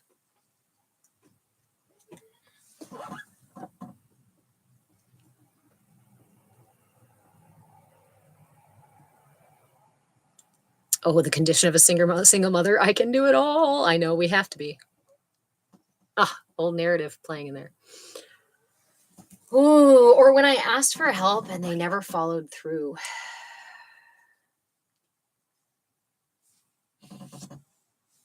How many times, I have a question. How many times a day does your body say, I'm thirsty? Do you go give it water every time you think, oh, I should drink some water? Or are you like me, who has the thought where your body says, hey, I need some water. Oh, I should drink some water. Or, oh, I'm feeling thirsty. But then I go back to doing something else and ignore it. Or I go grab a soda or a whatever, kombucha or whatever the heck it is, or coffee, right? When my system needs water. I might not think much of it, I get that I have some sort of thirst, right? Oh, let me just satisfy it with whatever's right here. Or let me just ignore it for a while until I'm really thirsty. And then that night you're like, chug, chug, chug, chug. Oh my gosh, I must be dehydrated. Heisenberg, I'm the one that does that. Yes, yes. Your system is asking you for help. And your tendency is to ignore it until it's convenient. Again, not worthy. This is not implying, or it's not about cultivating shame or guilt or anything like that. Talking about water. Thanks for the reminder. All right, let's all go grab some water. Oh man, that stings. But again, we want to just acknowledge it, right? Without the need to drop into shame and guilt down here, but instead go, oh, how funny. What the heck? I didn't even realize that was me not satisfying my body's needs. Oh my goodness. Okay, so let's just pause right here. Get ourselves some water.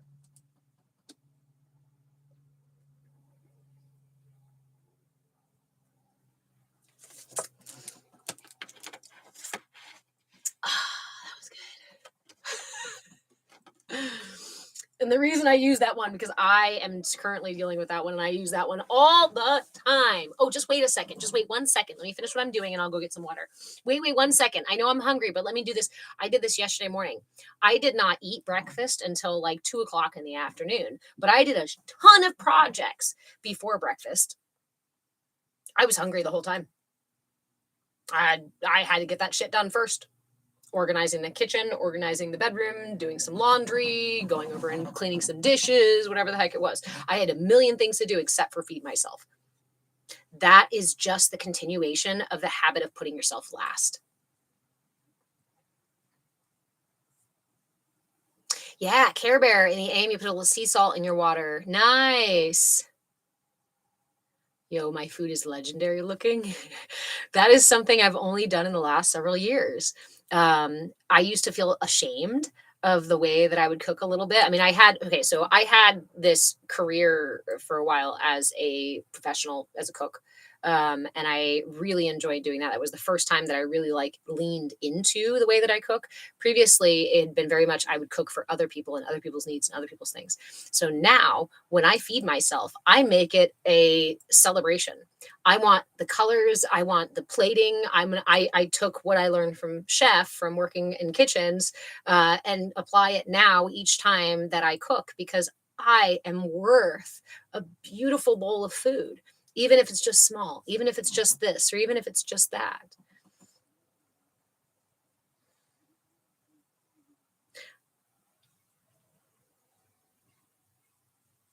Oh, that's right. That's what I was going to respond to. Electrolytes in your water.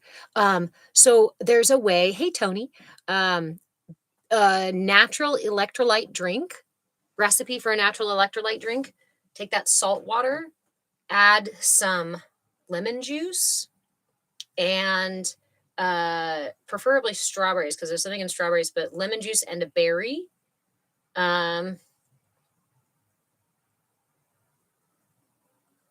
Salt, lemon, water, berry. Oh, and either maple or honey. Mix all that up together in a blender with ice if you want to, and it makes a really, really good electrolyte drink, because there's iron in the maple and or antimicrobial stuff in the honey. Citric acid in the balance. I don't know exactly how it works. All right. Well, now that I had that water, I have to go to the bathroom. So we're going to take a bathroom break really quick, and then I will be back shortly. And then we'll go over some more questions about the chakras, the chakra system, tools, things like that.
dog. I love you. Love you too, honey. Okay.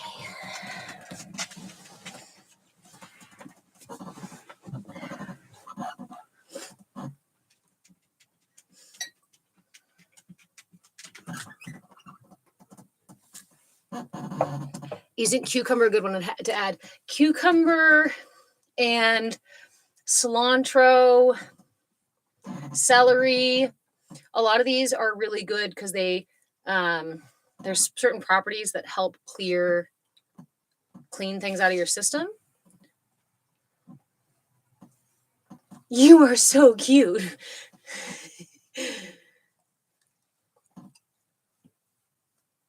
Mint as well. Yep.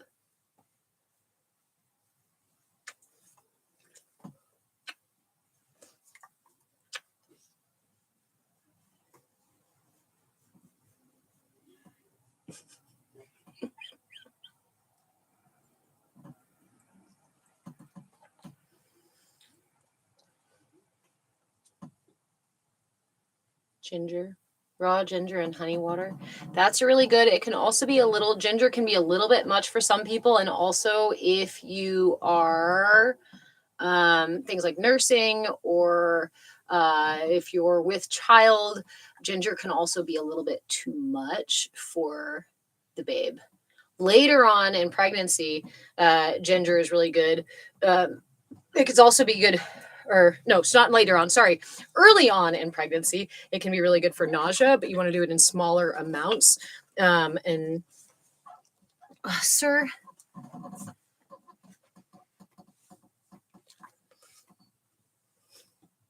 he just needs pets.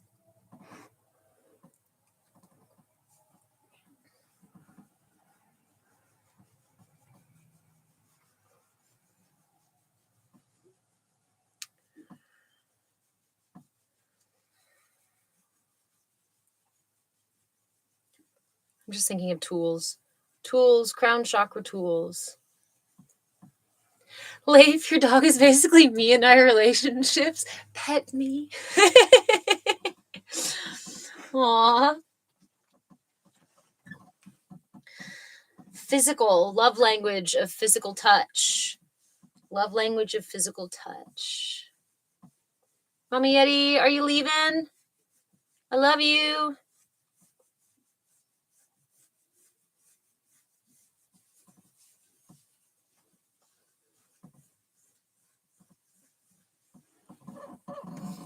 Let me see. Have a great day.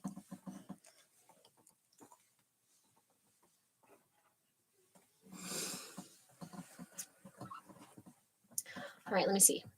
So tools for the crown chakra. Remember that at my TikTok shop here, you can find cheat code PDFs for every single layer we've already gone over of the energy body, and cheat codes and tools for those. Oh my goodness, you're such a baby dog. You're a baby dog. You just need to be cuddled. You're such a baby dog. It's okay. You can be a baby dog.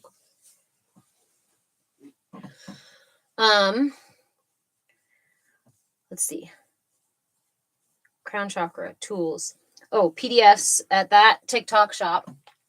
If you would like, Care Bear, may I ask questions about family stuff and how to deal with the pain I'm receiving? Yes, absolutely.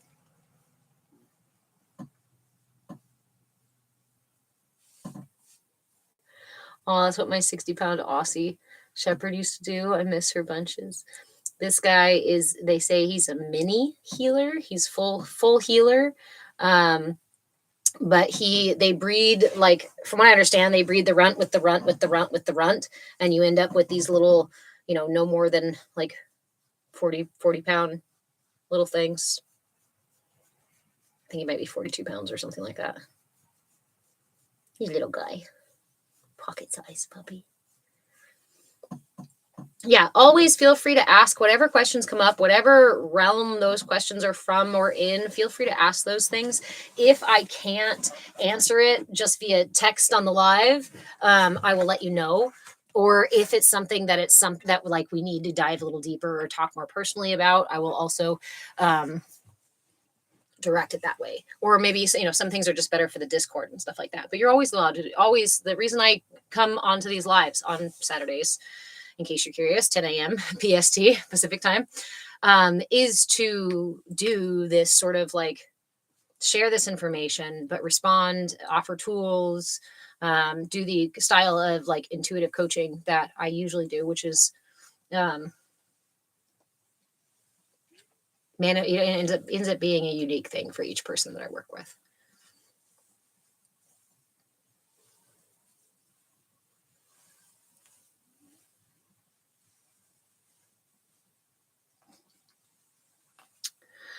Care Bear, your grandma passed June 30th, and the estate sale is soon to pass. I asked my aunt if I could help.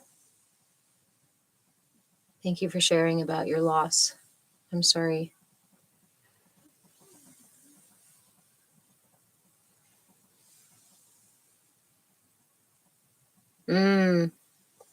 Okay, so family division stuff. She responded that none of Derek's children are allowed around the house. Some family trauma there. And you're being shut out because of the family trauma, because of the projection of that family trauma onto you.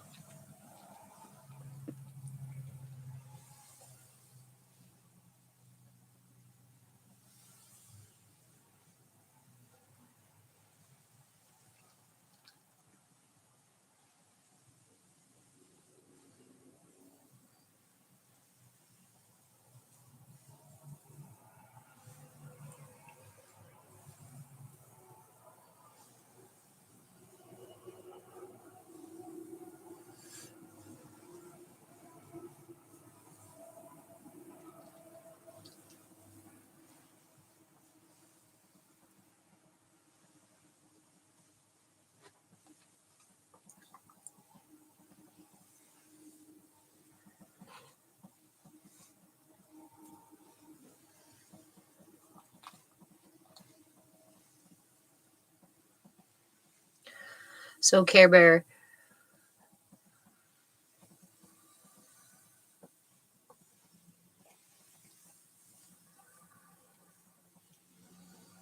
where do you feel? The first thing always is, where are you experiencing it inside your body? Where you're experiencing it inside your body. My way of dealing with it is a shaved head down to the skin mohawk. I like to shave my head as a way to clear out energy. Yeah. Or to interact with or combat energy, right? It can be a very empowering thing. Hello, kitty. Another kitty. We got more kitties coming to support you, Care Bear. What? Yeah? Come on. You can sit up here too. Go ahead. Go ahead. Go ahead. Go up there. Oh my. Hair holds energy. Yeah. So are you looking for another? Okay. So where are you experiencing it in your body? And that can be all over the place, right? There can be a lot of places where we're experiencing something like that, because that's pretty deep. That's familial stuff. That's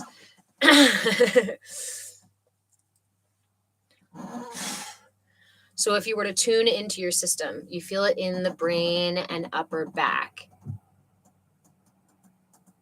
Also, it gave me peace because I'll never ask again. I'm done. I'm grateful there's that portion of peace, acceptance, right? And maybe even recognizing the gift of like, thanks for closing the door. Thanks for letting me know how you feel. We're going to operate from that truth, right? I think it's important that we acknowledge people when they tell us who they are or how they feel, that we accept that as truth instead of trying to kind of push or change their opinion about us. Unfortunately, sometimes that puts us in a situation that's extremely difficult to deal with. In your case, where you aren't able to go to this estate sale, right? You aren't able to interact with that experience in that event. And what I'm feeling at this moment is I'm kind of feeling this like furrowed brow, right? Within me, what's coming up is this sensation of like, it doesn't make sense, even if it does, right? It's like this maybe unfairness or unfathomableness of like, there's not logic to it.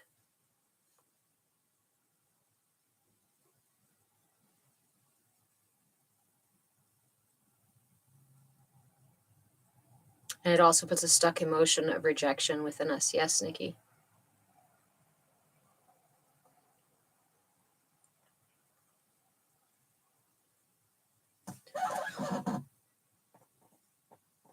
Brain and upper back. And then your upper back is also, that's the back of your heart chakra, right? It's the back of your heart chakra and your throat chakra, back of your throat chakra. So, especially if you have given love or cared about or offered things to others, and then they literally stab you in the back, emotionally stab you in the back, the language that we have to talk about this is so on point. That pain we experience it in the back of our heart, because that is the place where we actually, because remember, this is a yin chakra. So what rules our love we give is actually the back, the burden we carry. So as you've been carrying whatever burden is yours in this experience to be carrying, right, to have somebody put more of that pressure on you or essentially stab you in the back and be like, no, because of this, you're out. So here's a practice that I really, really, really love for especially the back chakra stuff. This goes through the heart. This is exactly how I felt at first. I cried for 2 hours and screamed. Yeah. Okay. So the first practice that came up is a heart practice. I'm going to give you this heart practice with a mudra and with visualization, and then we'll see what comes up for that third eye. Okay. So the mudra is called the Padma mudra. And Care Bear, maybe you've seen this one before. You bring the wrists together, the base of your hands together.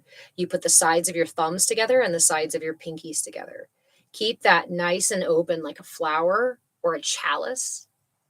Rest this chalice right at the heart in a way that's comfortable enough to let your elbows relax. If you need to move it up or need to move it down, find where it sits right for you. And I find that this one, like when it locks in, it almost starts to tingle right away. So give this your attention for a moment, find where it feels comfortable to do so. Rest this chalice here. And this chalice is intended to receive source. This chalice is intended to receive the unconditional love of source. Source is love. It's the vibration of love, of the unconditional love that the entire universe operates on. It's that vibration that is the entire universe. So allow that to come pouring in. And as soon as I imagine you might already be feeling it, and that's good. And if it makes you cry, allow those tears to fall and to fall into that cup as well. As that cup fills with all of this energy, you notice that the cup then begins to drain into the channel of the heart chakra. The heart chakra goes directly through your chest, and it's a tunnel, a channel through which this energy flows. The energy, the unconditional love of source begins to flow through the heart. Keep breathing. Big, deep breaths to allow space for the grief to release, to allow space for that source love to flow through the channel of the heart. And on the backside, notice the way that that fluid, that water, that source love flows out the back and down your back, cascading like a beautiful waterfall, carrying anything stuck, anything that does not belong in the heart, any of those thorns, any of those arrows and knives that may still be present in the back of the heart, any of the weight of all of the things that you have carried and offered to others only to be stabbed. Allow this source to flow through the path of least resistance to bring your heart to center. Big deep breaths.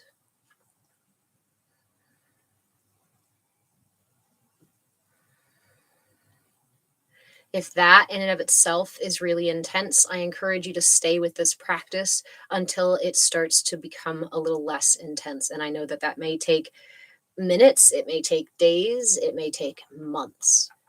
But I want you to focus on this. I encourage you, I invite you to focus on this piece first. That flow of universal source energy flowing through your heart and clearing everything out the back. Let it fall away. This mudra is called the Padma mudra. And again, we bring the heels of the hands together, the pinkies and the thumbs together, and keep the rest of it open like a flower, like a lotus. Padma means lotus, lotus or chalice, holding it here at the heart. And allow that lotus to clear away the mud in the heart. Wash away the grief. Wash away the tension. Heisenberg, what if it's hard to do this because I have carpal tunnel? Do as close as you can to this. So if holding it right in front of your, just do the best you can. If you're holding it right in front of your heart and that's too much because of carpal tunnel, try moving it up a little more. You can hold it a little further out. It doesn't have to be right on your chest. Find where you can do the mudra and then invite that mudra deeper. So if you start out here and you can't get it to your chest, or you start like this because you can't bend your wrists like that, then just allow it to do what it does. And next time you do it, maybe bring it a little lower, right? We can invite it without force. We don't actually benefit from force when we're practicing like mindfulness in these ethereal spaces here. Make sure you're taking big, deep breaths that are opening the back of your rib cage. So those big, deep breaths, your heart lifts, rises, and falls. As you inhale, the sides of your rib cage open, expand, and contract. Another big deep breath, opening those shoulder blades in the back.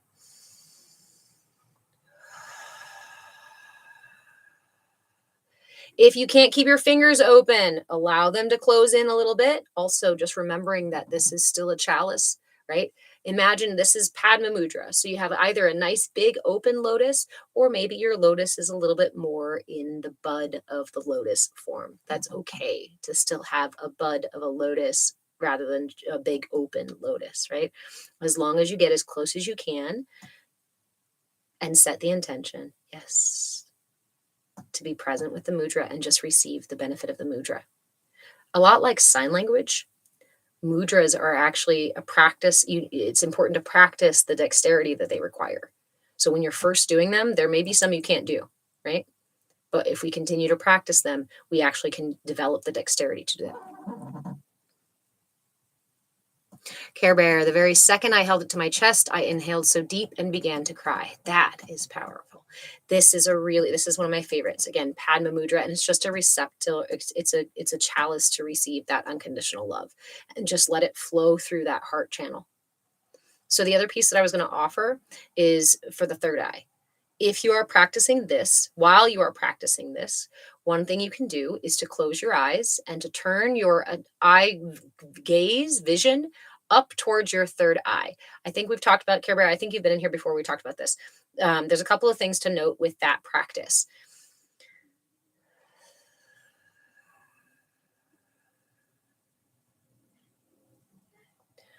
When you first turn your eyeballs up towards your third eye, it can feel like a strain on the eye muscles. Yeah, you went cross-eyed. Yeah. And that's okay. Cross-eyed is not a bad thing, right? As long as you're focusing your intention, the intention of the gaze up towards the third eye. You don't even really have to look up towards the third eye with your physical eyes. You could just shift your attention to the third eye. As you're doing this practice, rest your attention in the third eye and notice the way the breath clears the third eye. As you inhale, that breath comes up and into the third eye. Remember, you're just receiving passively source energy, source unconditional love through here. What you can add to address the tension in the mind and the brain is to turn your attention towards the third eye. And with each inhale, notice the breath coming up to the cavity of the brow, or even through the channel, if you want to envision the entire channel of the third eye.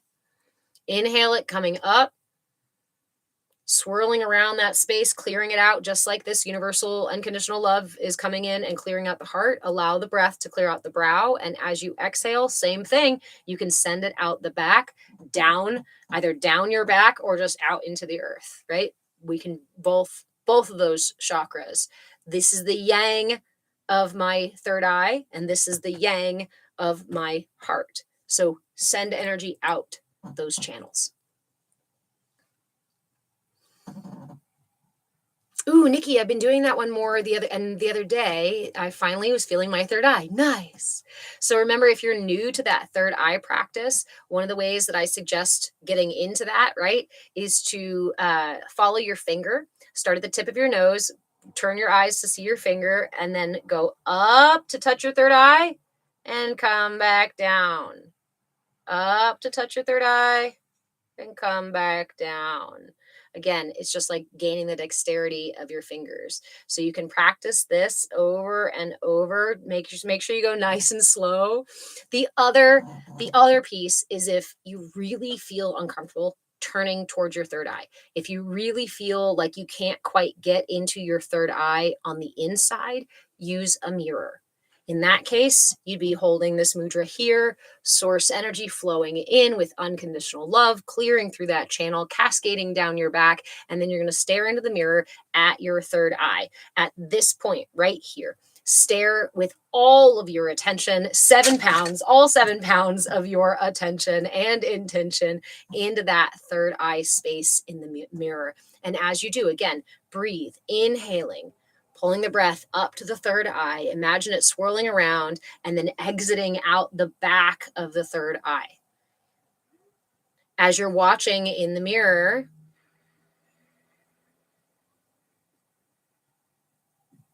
allow your focus to just rest in that third eye space and allow everything else in your periphery to kind of fall away. You'll notice this, that when you start to stare at that third eye and do that mirror practice, the Tritaka meditation, the staring meditation, the periphery starts to fade away. Allow that to happen.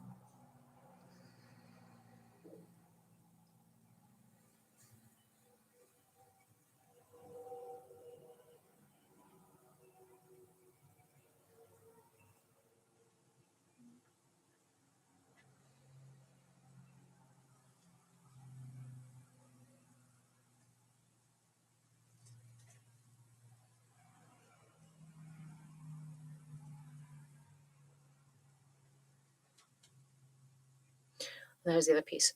When you're doing the staring meditation in the mirror, stare, stare, stare, allow the periphery to fall away. And when your eyes get tired of staring, close them and focus on the third eye.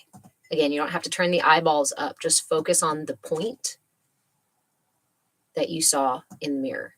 When your eyes finally get tired, close the eyes and focus on that imprint that you will see, right? When you stare at something long enough, you close your eyes and you get the imprint or the outline, then stare into the third eye of that imprint. That's another way to be able to get to the third eye without stressing the muscles of the eyes.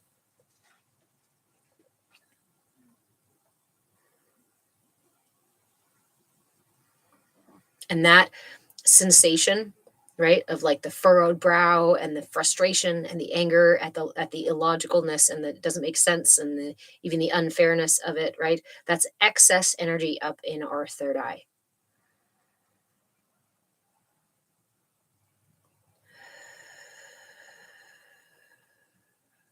Relaxing the brow, relaxing the jaw, relaxing the shoulders, all places we hold tension in our upper body.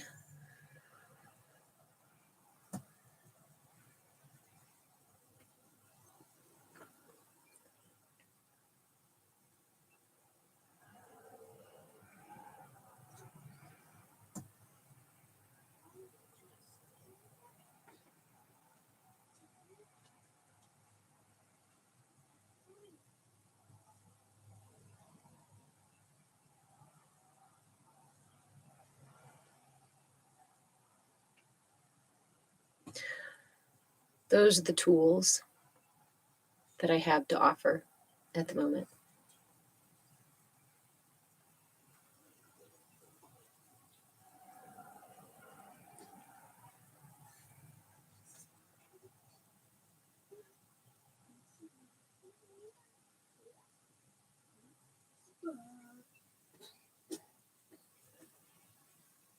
Hi, Faith.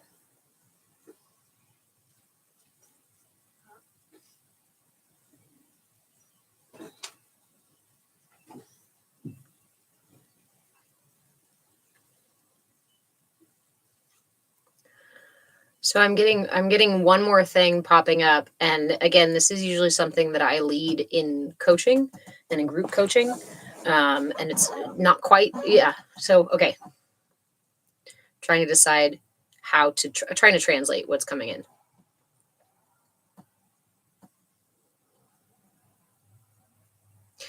Like the interaction, these other people are preventing you from connecting or reconnecting or continuing to stay connected to your grandmother. And so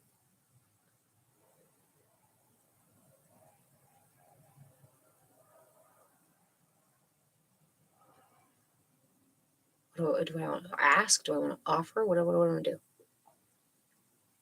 Do you have a space within yourself, whether it be journaling or in prayer or in the dream world or in your grief, that you feel that you can connect to your grandmother? Is that what you're wanting? Yeah, you're right, a lot. Are you a visual person too? You have her perfume. Oh, beautiful. Smell.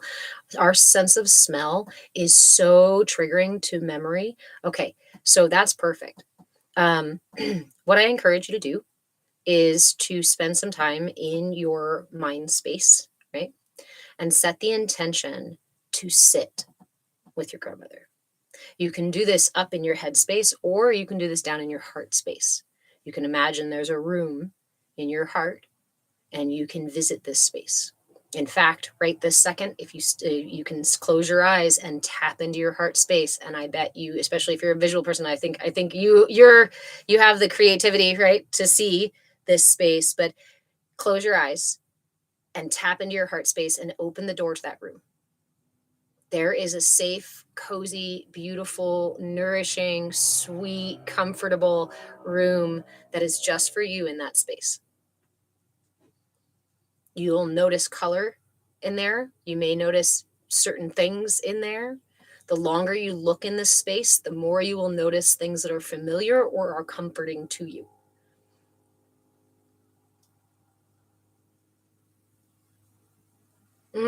Care Bear. She did a meditation with me and walked me into a meadow of pink roses.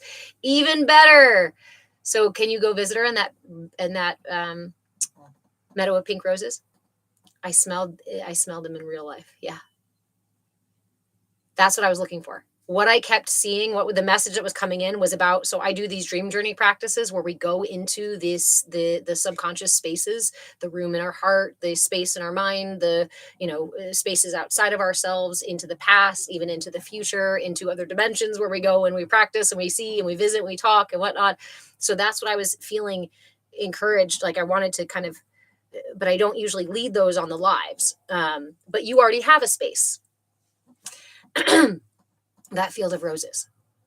So I would encourage you to spend some time in that space. I would encourage you to go visit her in that space. I would encourage you to bring this to her in that space. I'm curious what she might say. I'm curious how she might respond. And I would invite you when you're in that space just to be curious and willing and allow yourself to receive. There was a very, very powerful talk that Thich Nhat Hanh actually gave about this. He was talking about losing his grandmother and how the last conversation they had was not really the best. He felt like he had been a bit rude or whatnot and kind of hurt her feelings, and he had not had the chance to apologize. And she had since passed, and it wasn't even that recent either, right? It was like maybe a couple of years or something since she had passed, and he was having this discussion where he was talking about how he was distraught and mulling it over and going over it again and again and again and trying to circle it around and trying to figure it out and trying to, like, how am I supposed to fix this if she's not here anymore and whatnot. And then, as Thich Nhat Hanh does, right, he kind of giggles and these bubbles come out of him. Butterflies float around him, and he's like, and then I remembered. That time is an illusion. So he goes into this internal space in his heart and he meets her there. And she's already there when he arrives. And of course, immediately he begins to apologize. And of course, immediately she brings him in and she says, there's nothing to apologize for. I love you so. And they have this deeply powerful experience, emotional experience of being able to go and visit his grandmother at that time. And he received the healing that he needed with being able to just to meet her there. And he said he never again felt like he missed her, because every time he did, he would simply return to this space with her.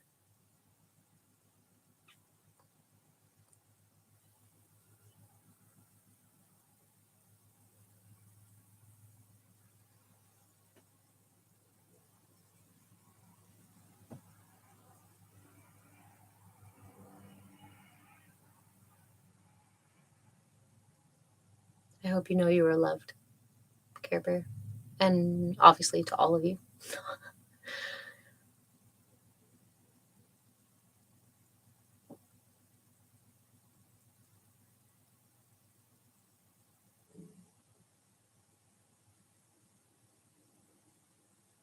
Why be normal? How cool this was. The dream journeying space is really powerful. Again, I lead that. I lead it regularly in our group coaching. Thank you, Mr. Anderson. Sending love to you. I lead that regularly every time we do group coaching every Monday we do from 5 to 6:30. We end our sessions with a dream journey experience. Now it's more of a general one instead of a direct, a personal one. But in private coaching, I also do that as well. Yeah, looking forward to that. Heck yeah. Because it's a really powerful space. And if we trust our inner parts to guide us through these spaces, we can actually receive a great deal. And it teaches us about how much wisdom and experience is available within ourselves. That's on Monday. Yes, it is, Nikki. Monday from 5 p.m. Pacific time to 6:30 Pacific time. Right now, we go for an hour and a half to accommodate the group of people we have, the size. As it gets bigger, we may do a second day of the week. I don't think extending them really long would be helpful, because then everybody's got to sit for several hours or what have you. But yeah. Nikki, I always have something booked at that time. Dang it. So that was the other thing. If there is another time, we can also break it up into 2 sessions as it is. If a different time works for somebody else. Nikki, are you in our Discord space? Please feel free to request. If you are on that membership level or above, you have access to that. The above membership levels also have access to the group coaching. So just let me know if that day doesn't work for you and you need a different day. We can propose it to the group and figure out a schedule. The hardest thing about group coaching is figuring out a schedule that works for everybody.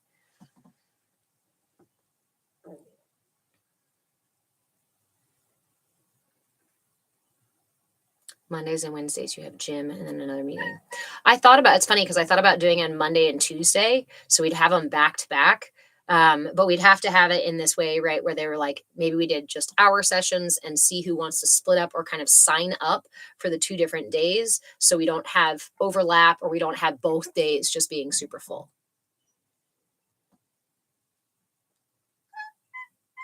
Heisenberg, that's where Substack could come in. So I actually go through Zoom. I record them through, I don't record them through Zoom because of the group coaching piece aspect of it. But I do record private coaching via request. If you'd like them recorded, we can record them. If you don't want them recorded, we don't have to. But I do pay for Zoom for that, so that because it has all those features in there. And technically it has features to like do streaming and everything like that, but I can't figure it all out. I used to be so techie, back in like 1995. I was so cool in 2002. No, not anymore, man. Technology has taken off well past me. You hear my sweet cat chirps, yeah. That's my daddy cat. That's my starling. Kitty cat.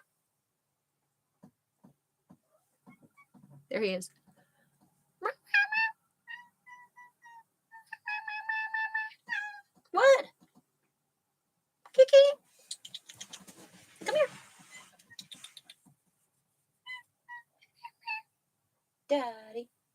Kitty.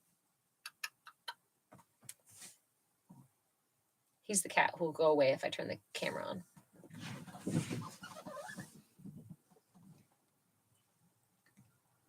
The way he speaks to me. It is its own little language. What? You want me to measure you? You're standing by the... No, okay. Come here. Come here. Come here.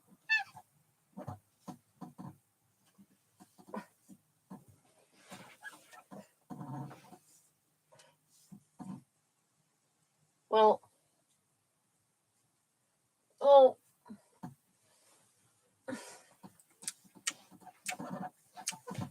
This guy needs a cat carrier. Or a baby carrier. I'm not calling you a baby. I'm just saying you need one.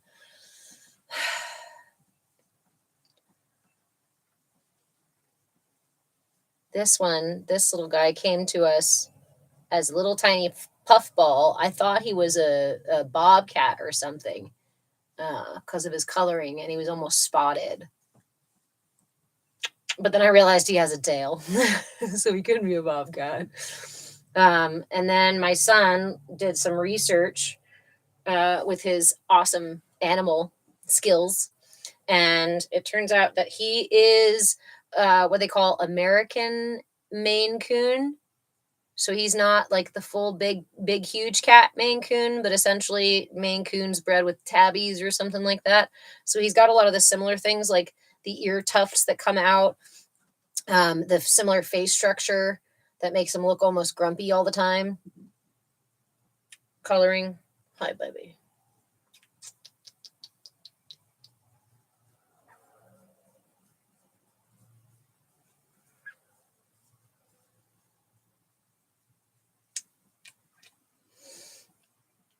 Yeah, he needs a baby wrap. He wants me to carry him around all the time.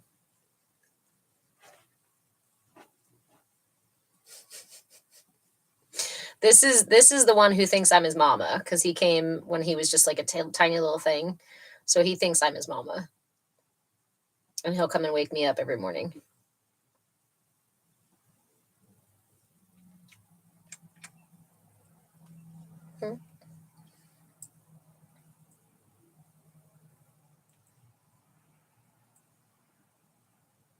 Stage 99 clinger, absolutely. Care Bear, how you feeling? How you doing right now, hon? I think he'd be really happy, honestly, if he had a baby carrier, like a little sling or a wrap or something. Sometimes when he does this and I'm still trying to work, I will just put him inside of my shirt. So then he'll just sleep inside of my shirt instead. Super vocal. He's not, I mean, he'll come and like meh, meh at me like you heard in the mornings, but his deal is, did you guys see the video I made the other day? My alarm clock video. He's my alarm clock, because he'll come over and he'll nuzzle all up and get all snuggly, and then he'll start to knead, right? And there was a video I got the other morning where he was like kneading my shoulder, and then you could see him like dig his claws in, pause, and go. The reaction in the video was real, because I was like, I feel like, all right, get up. Very much feeling better. Good, thank you from my whole heart. Absolutely, my friend. I love you. And again, that's what this space is for. So I hope nobody ever feels like they can't ask for support with something, ask for tools. Again, I will mostly offer things like mudras, mantras. I try to steer away from nutrition stuff, but I typically will offer you the tools that come up. As a coach, part of the way I work is intuitively. I have spent most of my life developing all these tools and gathering all this cool shit to put in my toolbox. But as I was talking about earlier, my ability to retrieve and recite everything that I've learned is severely diminished, which at first was really frustrating for me to not be able to like just recall the information. But now it requires me to sort of it requires ego to step out of the way and allow the other parts, the intuition, the pieces to come to the surface naturally. So it actually has improved my coaching. Yeah. It comes when it's meant to. Yep. Blindly evolving. I'm still learning to ask for help. Hey, me too.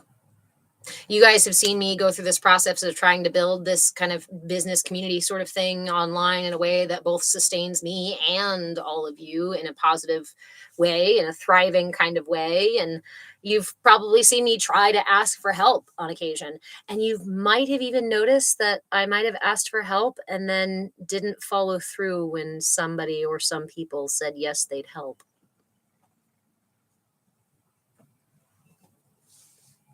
Baby steps. Help each other ask for help. Yeah, Glitterbee, that stuff is very frustrating. 46 here. Mm-hmm. It is really difficult. And honestly, that first year when my brain just shut down out of trauma, my son tried so hard to help me remember the words. Right? We're all in the perimenopausal early stages, ladies. Start trusting that alignment, that intuition. Start, if you haven't already, doing that self-care. Build that temple within your heart, right? We love you as you're growing in your capacity. That makes me feel so vulnerable. But thank you. And thank you.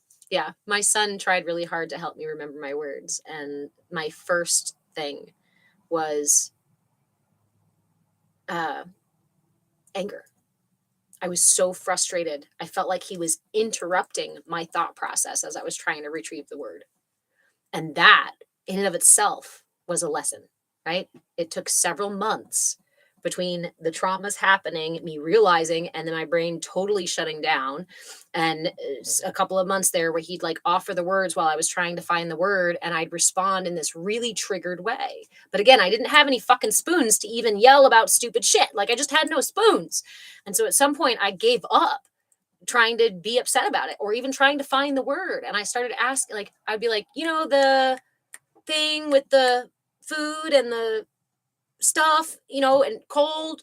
He goes, refrigerator. Yeah, thank you. And so we started playing it like this game of guessing game. And it was so nourishing. It was so much more healing for me to accept that I don't have all of the tools or all of the information right here readily available anymore.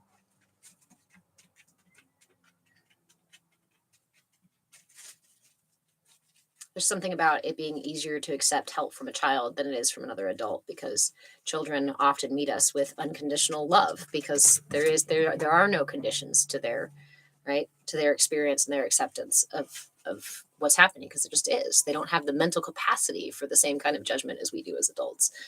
But adults are not only quick to judge, but sometimes silently judging us. And that sometimes feels far fucking worse than being told off to my face.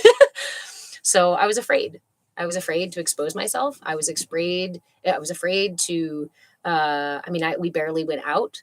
I still struggle sometimes to go out into the world, or even go and meet with other people, because I'm afraid that, there's some inner truth. I'm afraid my ego can't take it. That was truth speaking up. That's not what I was going to say.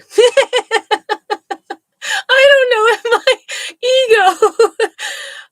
ego can take not being able to answer the question, not being able to remember my PIN, not being able to count the dollars, not being able to remember the word. Ooh, there's a lot of emotion. Hold on. I'm going to let that process instead of shoving it back down. And I'm going to use the Padma mudras just like we were using it, because that one hits the heart really big. Of not being good enough, not being smart enough. Type A survival mechanisms. If I just learn everything and get all the certifications and do everything right and get the best grades and know all the details and know how to answer every single question, then I'll be safe. Then I'll be loved. Then I'll be okay. Then I'll be good.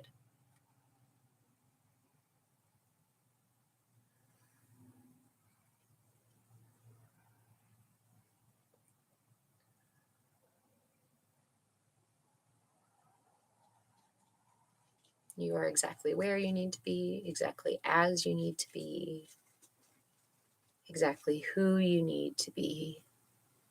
Ooh, that hit.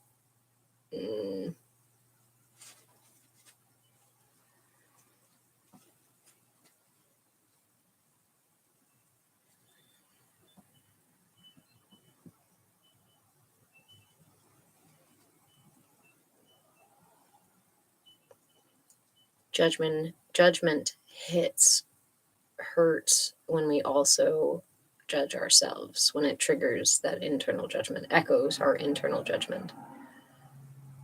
So replacing judgment with curiosity, willingness, creativity, employing creativity to find other ways to describe the things that I don't remember, employing laughter at not being able to remember the simplest, should be easy words, willingness to allow somebody else to offer a word that may or may not be the word that was on my heart. It's okay to not know.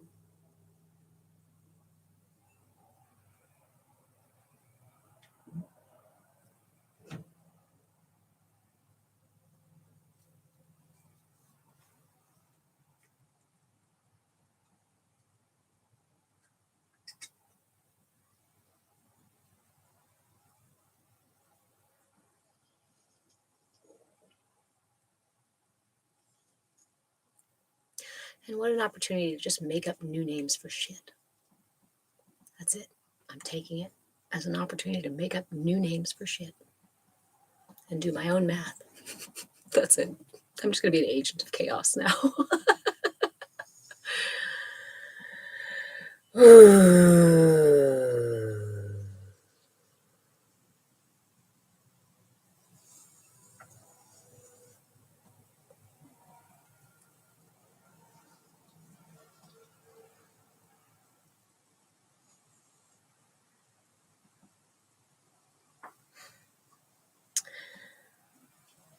The information I need most comes to me when I need it most. Everything else is not required. Everything else is free to come and go.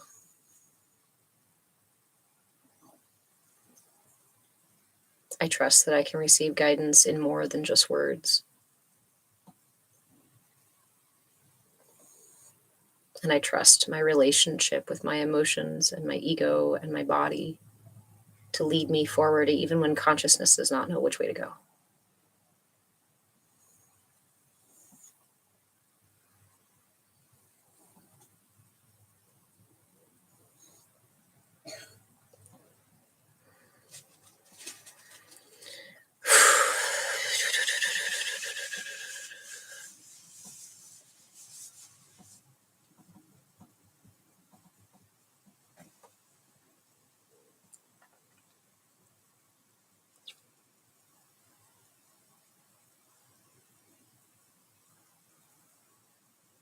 Faith.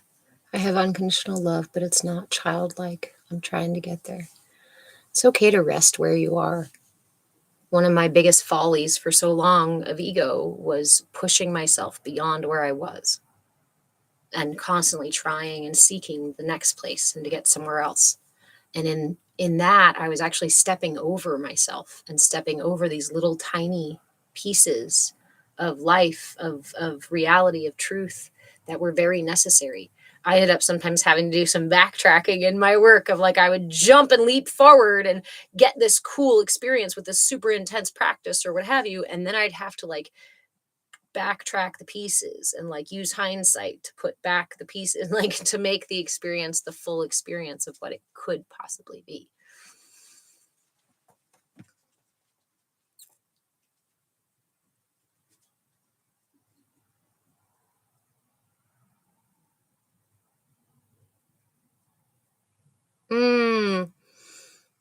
Care Bear. Yes, please. Definitely. I would love definitely share that. I hear Glirby also saying, please share if you want to.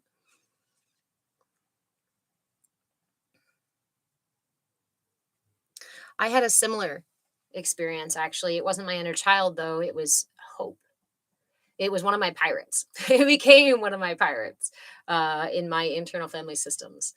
When I first started to explore the different aspects of myself, and as a storyteller and a poetry writer, right, I used that a lot to kind of talk to the different parts of myself. Um,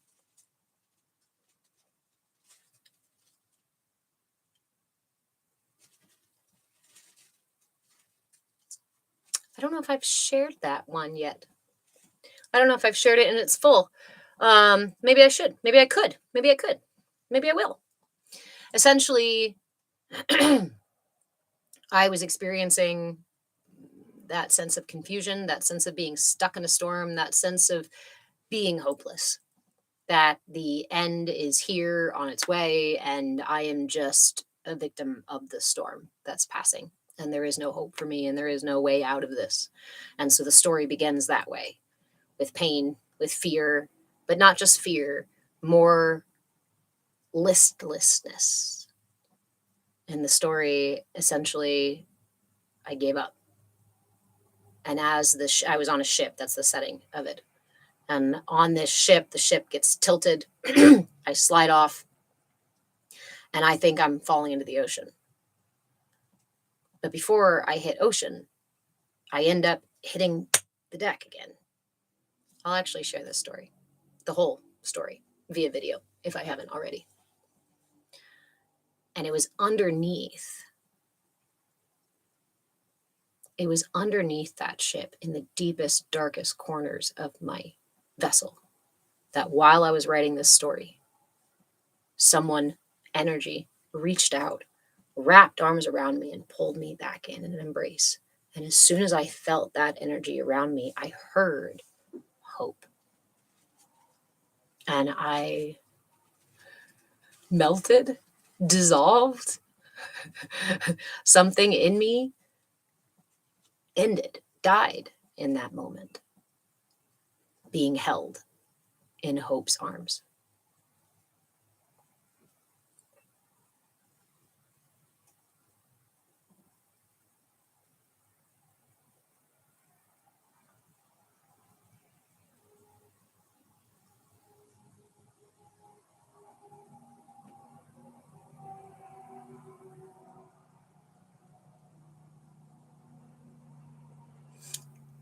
You have a poem titled Hope as well. I've been meaning to share some of my stories, some of the ones I've written once long ago.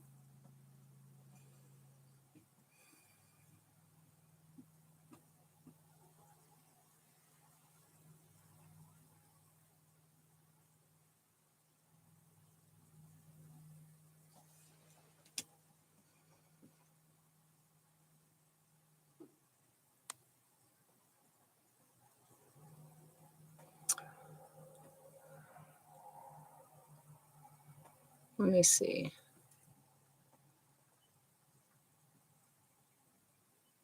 Oops. I accidentally sent an invitation. That was not necessary. That was not intended. They're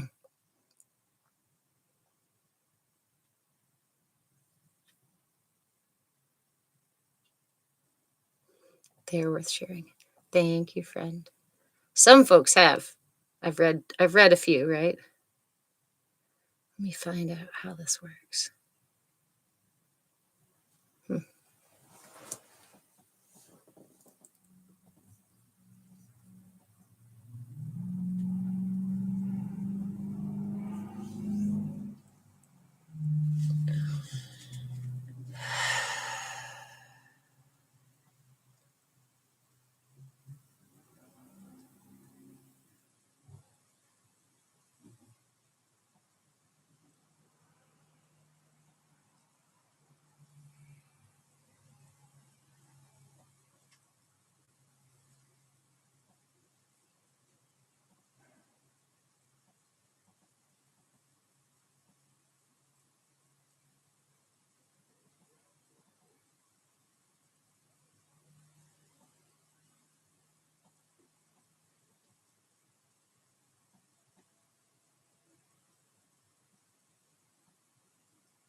Oh my gosh, 3 flood warnings. Nikki, where are you? If you don't mind sharing. Let's see. Oh, there it is.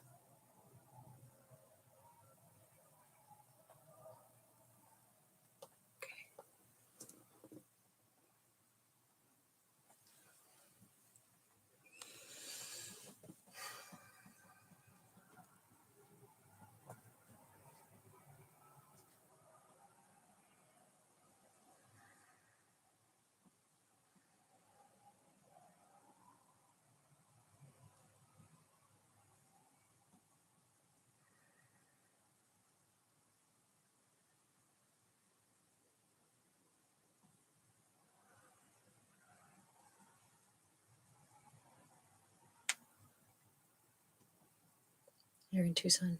Are you guys having a bunch of weather out there right now?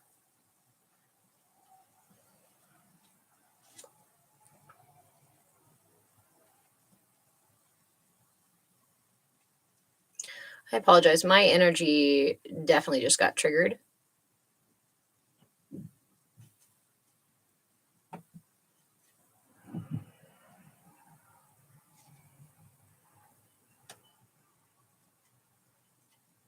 So I'm just kind of sitting with what's happening inside of me for a second here.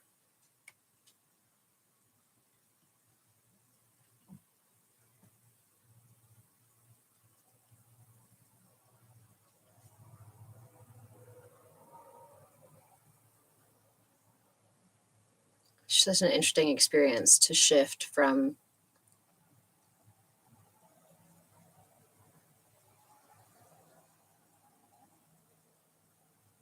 ignoring your emotions or pushing past them, or previous type A me would not pause to acknowledge my own emotional state, but would instead just barrel through and continue teaching, continue distracting myself with what other people need.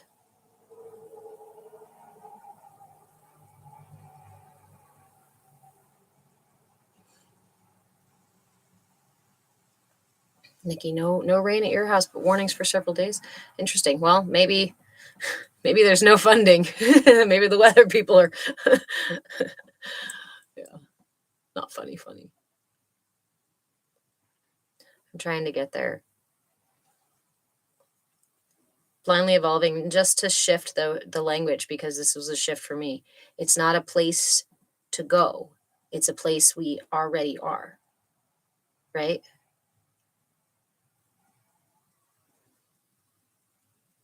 It's a willingness to just,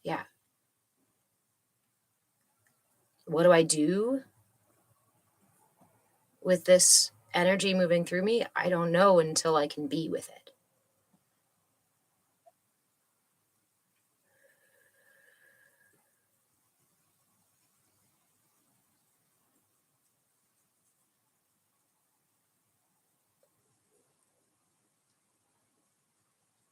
I recently had trust betrayed. My pirates say, yet again. It doesn't have to be a story. It doesn't have to be a pattern. Yes, it has occurred before, but we're not going to make it a pattern in the future. I recently had trust betrayed in several different ways over these last several months. And for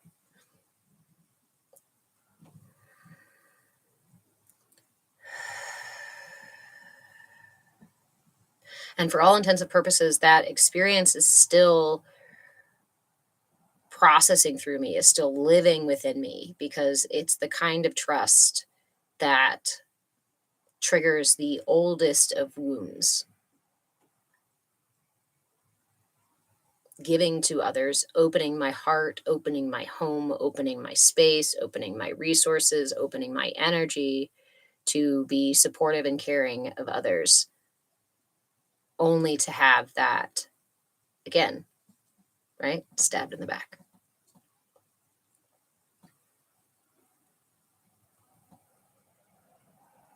Okay, so The chakra, the mudra I'm going to work with right now, because what's occurring is there's an old, deeply rooted pattern that's recently been very, very aggravated by some occurrences in the last several months.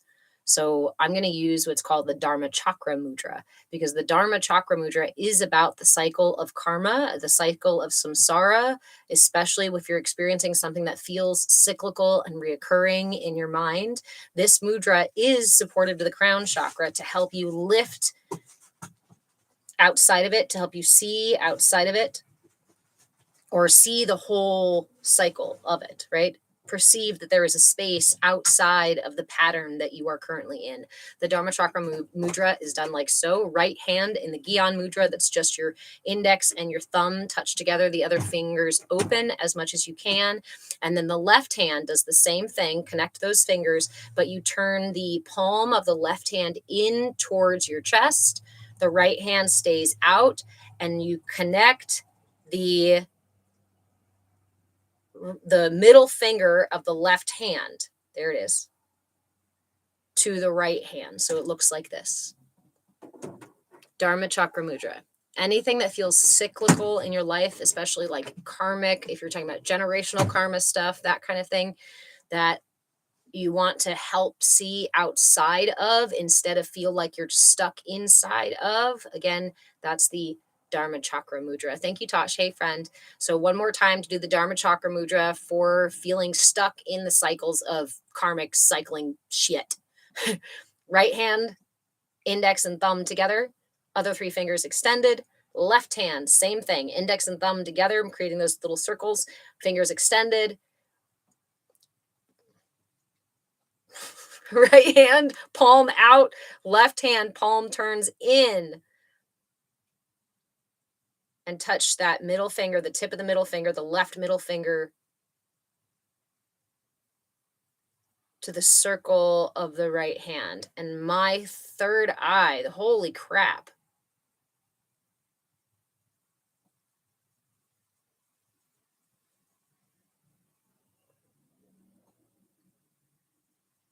When you're sitting with mudras and you experience pressure, I have always interpreted these as clearing. Essentially, like if there's a blockage in the pipes and the water is trying to clear that blockage, there is going to be some pressure needed, right? The pressure of clearing that blockage.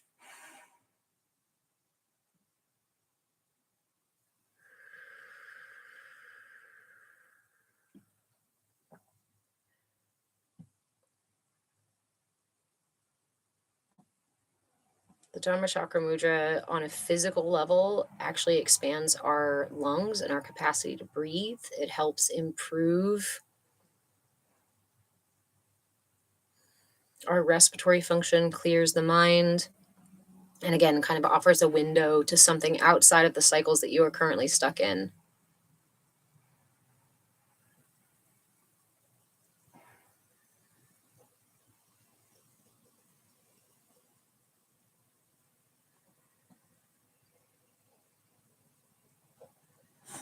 Ajna, don't do it.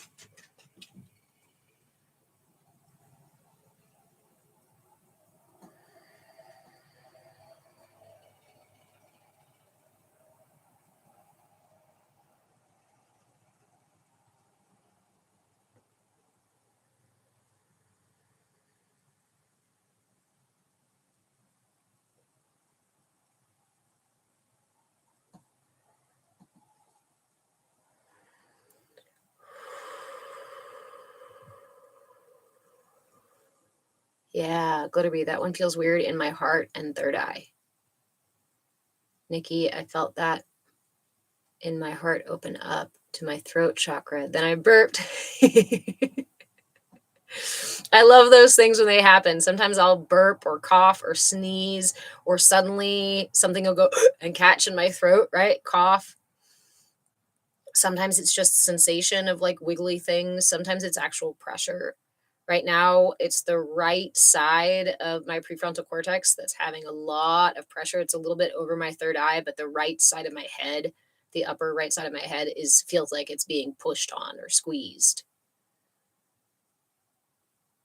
which says to me that there's blocks, right? That's the right side. That's the yang energy.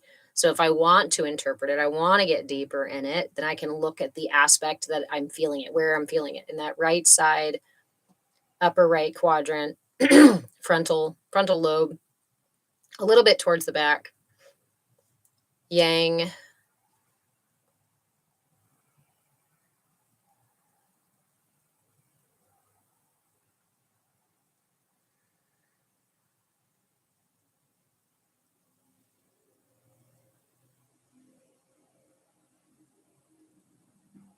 and inquiring about that. Just by talking about that piece, I received the image of being kind of doubled over and working in like dirt, mud, trash, like a bunch of stuff down here working in, rather than maintaining that connection up. It was like tossing the ball up, not tossing the ball up and still expecting it to fall down. That's a weird, it's not weird, it's just interpretations of things. So now I get to sit with that interpretation and sit there and ask myself or meditate on or sit with this experience, that imagery.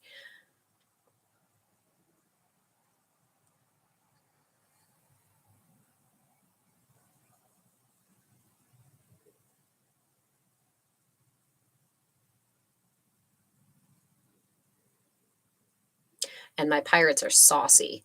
And they just said, yeah, stop trying to hold everybody else's balls and, and grow your own.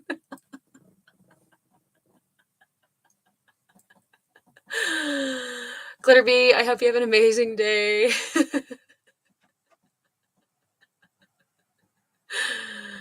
Hey, Tracy. Anybody relate? You're just cupping everybody else's, catching everybody else's shit. Oh, that's funny.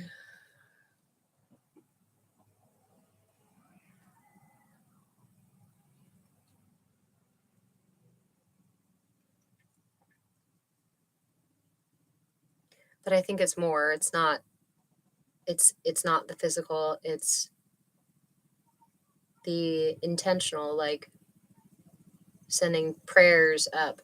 Ooh, answering other people's prayers without focusing on sending mine out. I don't know, interesting. I don't often fall into this space where I'm exploring my own stuff externally and verbally on the live. So thank you all for sitting with me for a minute. That visual came through loud and clear. Yeah. That's why I laugh sometimes, because in my mental space, there's these images. This is why I started writing, is because those images became stories. They moved. It wasn't just a picture that I saw. It was something happened and something happened and then something happened. And the more focus I gave them, the further these stories went. So I started writing them. And in them, I have this is where I initiated this dream journey process, because I found an unfolding that was natural and exponential, something that if I focused and went inward and followed the thread of my subconscious, that I could actually gain insight and wisdom and understanding, deeper understanding of myself, by following the thread that already existed inside of me, which is completely opposite of what I've ever been taught about writing or creating or knowing yourself or learning about yourself. It was all very much like I have to do it and force it and make it happen and all this stuff. And then I found this rich cosmos that exists within me, that all I had to do was be willing to see it, be willing to dip into it. Hey, sir. Mijo.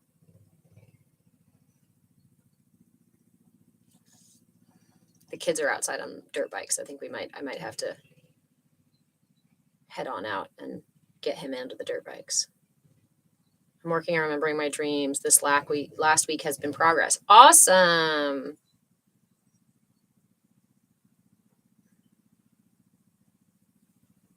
I know there's all these different kinds. Blindly evolving some of the things those voices say. I know, right? That's why I usually don't speak them all out loud, because there's a lot of shit that goes on up there. Nikki, I'd be curious about the tools that are working best for you, because I know everybody's a little bit different, right? Everybody benefits from different tools. I tried journaling in the morning, and it's not the time, because actually it causes like my shoulders and whatnot, like to sit or lay in bed and journal has always been really uncomfortable for me. So journaling right after I wake up has not been beneficial to remembering my dreams.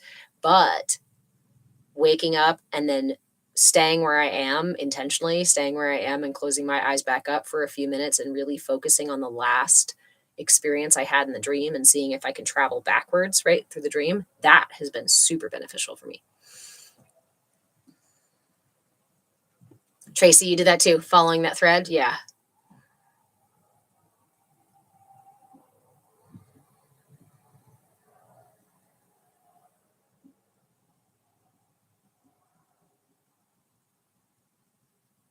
Nice. Nikki, working on quitting vaping. You stopped sleeping, doing it before sleep, and then dreams started. Yeah. It is said that smoking can literally like fog up the third eye. Any sort of substance that changes your not any substance. Smoke can fog up the third eye. Just like alcohol puts glasses on your third eye. It puts the like wavy glass funhouse mirrors over your third eye.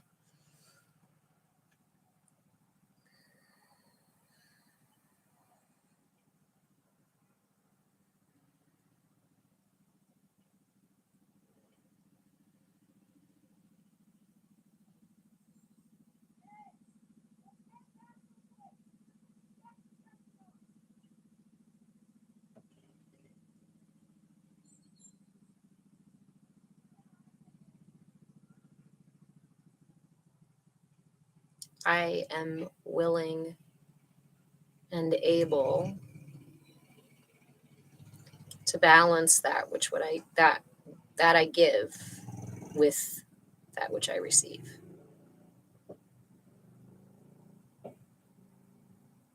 I am ready, willing, and able. I am balanced.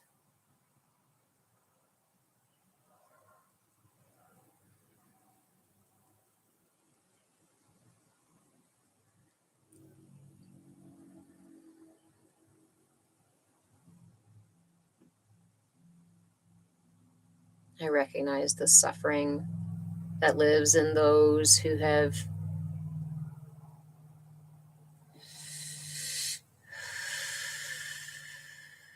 consumed my generosity without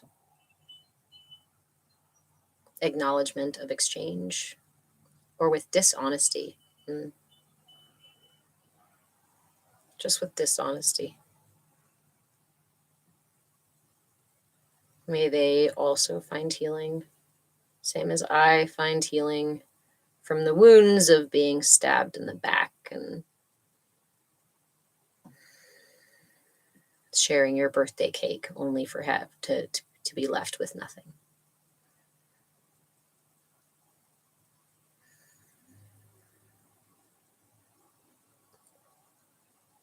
There is no shame or guilt in being generous.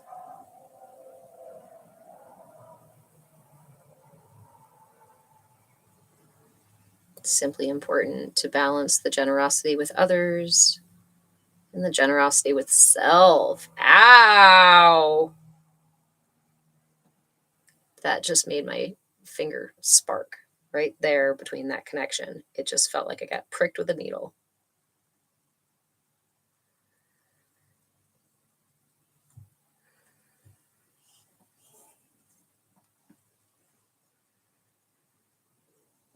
Clearing.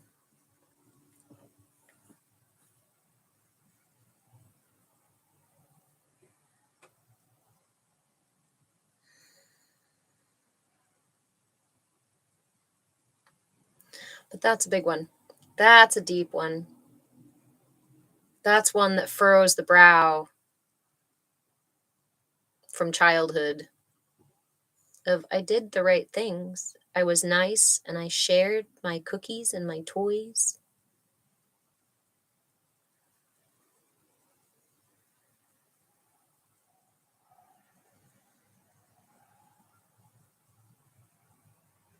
But why are they still mad at me?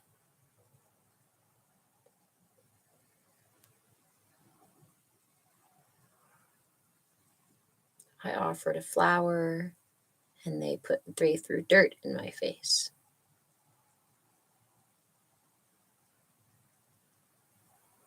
It does not mean I am wrong or I am bad or I am out of alignment.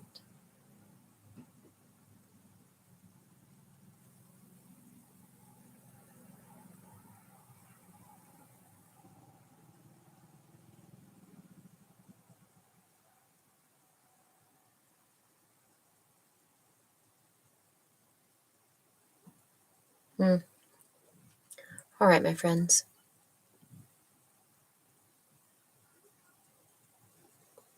I'm going to go nourish myself. Maybe go down to the river. Maybe go for a walk. If nothing else, at least drink something warm and wrap myself up in a blanket. Because that trigger hit hard and deep. And instead of talking shit, instead of attacking back, instead of wallowing in the why me so, I'm going to scoop up that sweet little girl.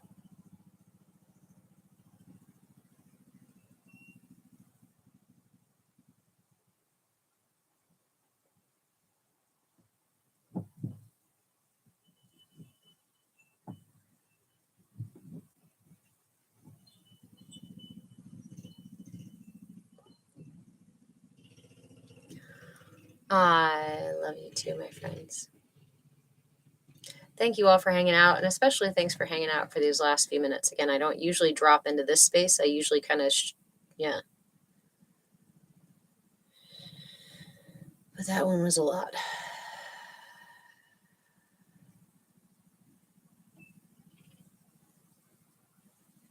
And I'm finding that while I could stay on live, that's not the issue. The issue is being able to focus outside of myself right now. All of my energy is all asking me to go in.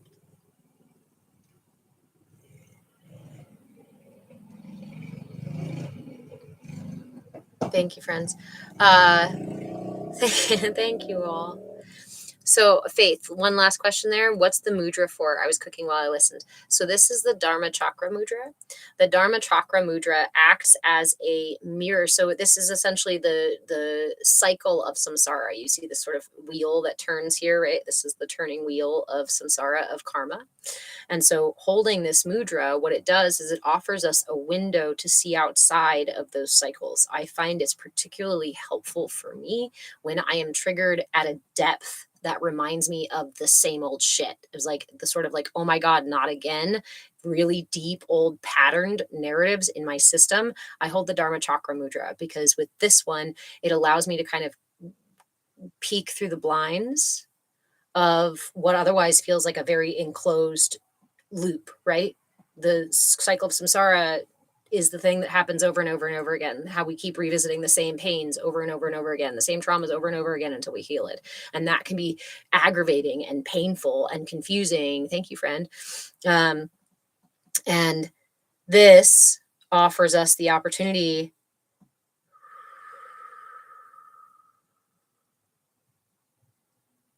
to help balance the inner and outer aspects of our reality. It also helps us on a physical level. It helps us breathe deeper. It opens the heart. It opens the lungs. And so gives us the capacity to see something beyond. Thank you, Ree. Thank you, Miranda. And as I was sitting here, if you may have heard, what came up were affirmations, was self-talk, and some realizations within there.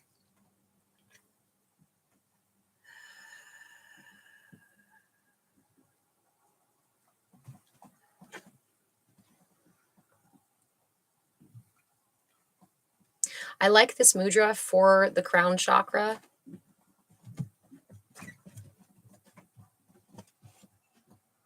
Because the demon of the crown chakra is to be attached.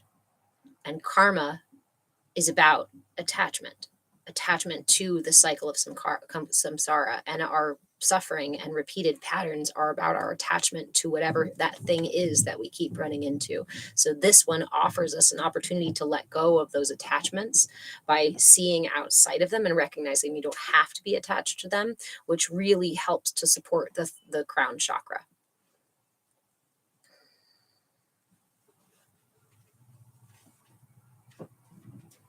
You didn't hear about the affirmations. They were really just personal things that were coming up for me, that were personal affirmations coming up through me that were offering realignment for my system. So I just was speaking out the things that were coming up for me when dealing with in regard to that, the trigger that I was experiencing, the pattern trigger. Calming mudra. Oh, there are so many. I feel like, most mudras calm. Okay, you'd heard those. Yeah. I think most mudras calm the system.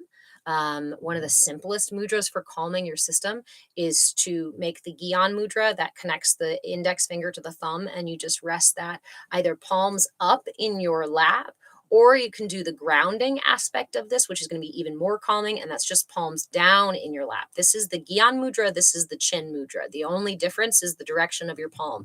The Gyan mudra is clearing our mind, but also opening to receive. And the Chin mudra is clearing the mind, but also grounding the energy down.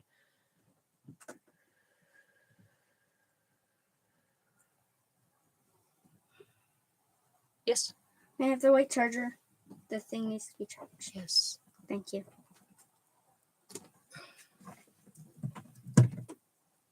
I'll be off here in just a second. Yeah, absolutely. Thank you. You gotta go bother the neighbor though to get it. Okay. Trying to think of other mudras. That's the first one that comes to mind, right? Gyan, Chin, very simple mudras. Another mudra that I really like for calming. This is a mudra that's like considered like the meditation mudra. You've probably seen it a lot of times too. This is called the Dhyana mudra. You place your right hand inside of your left and then bring your thumbs together, and you focus your attention on this space here inside of that mudra. So that one you just rest in your lap. This one I really like for calming the body as well as the mind. And it's nice and easy to relax into, nice and easy to hold. Can you wait 5 minutes? Because I'm just closing up. Okay. Okay, thank you. Yeah. Care Bear, that gave you chills, the Dhyana mudra. This is a really good one, right?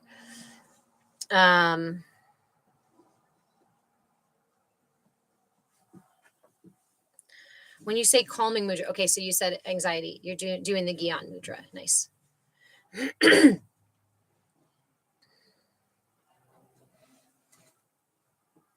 Palms down. That's the Chin.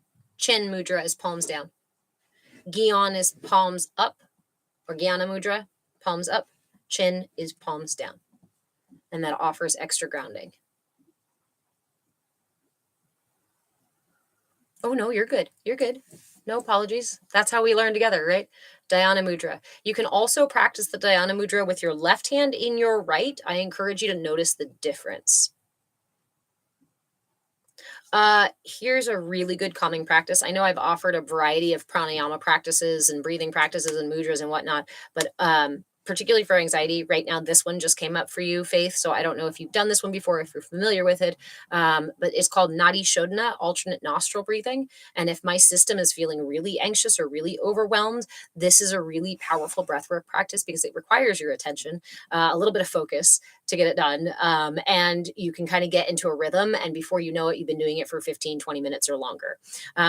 Yes. So, all right, this is how we use the Vishnu mudra, which you drop the first two fingers into your palm, keep your last two pinky and ring finger up, keep your thumb extended. This doesn't have to be, so you close it like this, thumb out, last two fingers up, index and middle into the palm. So first, Nikki, I know that one. Nice. First, you close the right nostril. Inhale through the left. Switch to close the left nostril with the ring finger and exhale through the right.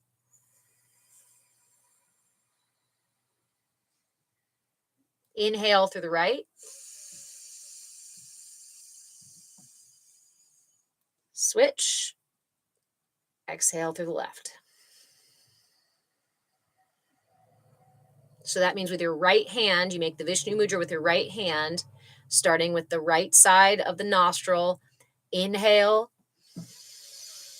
Switch only on the inhale. If you there are several variations of it, Nikki. When I do that, I get head rushes. Not the best for me now. I feel, thank you very much, Faith, right? This is how we learn these things.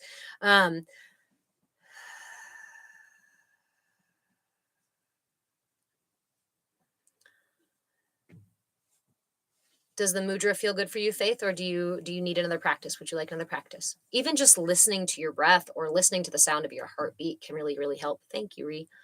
Nikki, variations. Is it this variation? Thank you, Ree. Is it this variation you're inhale, same one for so many, then switch to the other one? Yes. I forget the Sanskrit term for that, but it's essentially there's a left side breathing and a right side breathing. And you can do that with closing one, inhaling and exhaling through the one side and then the other. There's also alternating between the two and holding your breath at the top. I don't recommend holding your breath when you first start doing pranayama practices because it's kabuka, something like that. I forget the Sanskrit word for that as well at the moment. But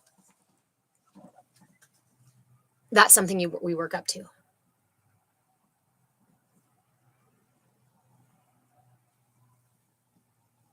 I feel like a ball in my hand, an energy ball.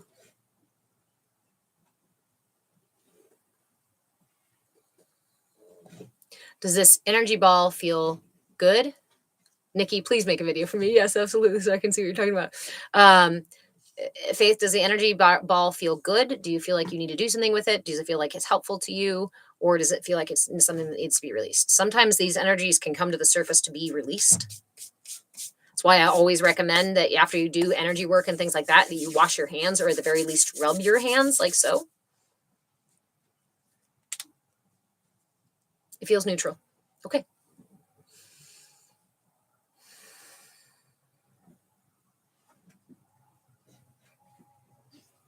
Then I invite you to simply, So deep pressure in my hands. So that's what I was saying earlier with the Dharma Chakra Mudra, actually, that I was feeling pressure in my head when I was working with this one. So a lot of times when we hold mudras, I find that when that experience of pressure means the energy is actually clearing out, a lot like if you have a blockage in a drain or a pipe, that it needs more pressure to kind of push through, or pressure might build up behind that thing before it pushes through and clears the channel. So sometimes, especially, are you doing a mudra right now that you're talking about and you're feeling that pressure?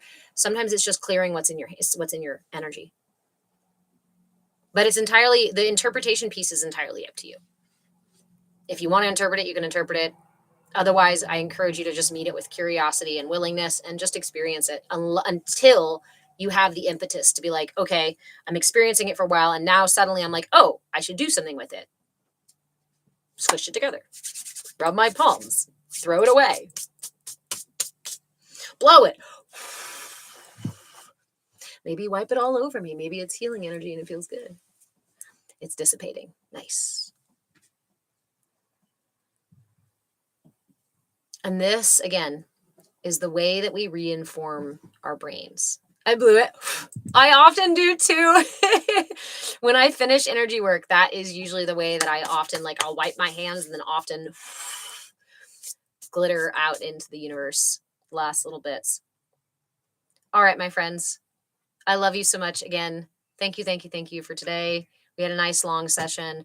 Remember to check out my book. It's called Energy for Sale, The Energetic Blueprint for Consumer Conditioning. You can find it on a link for it on this TikTok shop. You can find it at that TikTok shop. You can also reach out to me and I can tell you also where to find it. Remember that we are having a waffle for for a signed copy of my book, you can enter that either here in the lives by sending a swan this month, or you can also apparently do it on my content on TikTok. Apparently, you can also gift content on TikTok. I don't know if you've seen that before, but if you see that and you feel like you want to toss your name in the pot, you can also send a swan to a piece of content. That said, you can also send a donation here, and that will get you 2 names in the treasure box before we do our drawing. What's the palm one called again? The Dhyana Mudra. Dhyana. Dhyana. Love all my tiki-taki shoves. A swaffle? Yes. A swaffle. You know, but you got to replace the R with the W. A waffle? We're trying to find new names for everything life, because apparently if I mention anything other than the one and only almighty TikTok, then TikTok dings me like a narcissistic relationship. Was feeling anxious the whole day. You are very welcome. I hope that that energy has kind of passed for now. And remember those tools, right? And if you don't remember them, next time you're feeling anxious, reach out to me. Send me a message. Comment on my content and say, help! SOS! All right. The awful ray. That sounds even worse. Blindly evolving. If we're going to Pig Latin, right? It's not a it's an affle ray. E-way,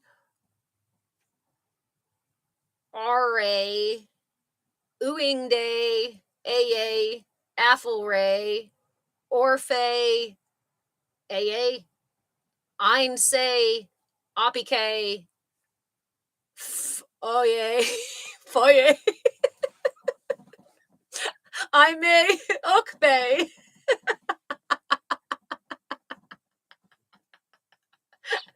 I'm going to seriously do an entire live with just Pig Latin. At some point, I'm going to get there, and TikTok's going to be so confused, it's going to put me out in the FYP, and we're going to have like 600 people in here. And so be it. And so it is. All right, lovelies. Care Bear, it was Pig Latin. I was trying out my Pig Latin. We're already restricted, right? So, might as well. They'll need a translator, I know, right? My brain will try to keep up.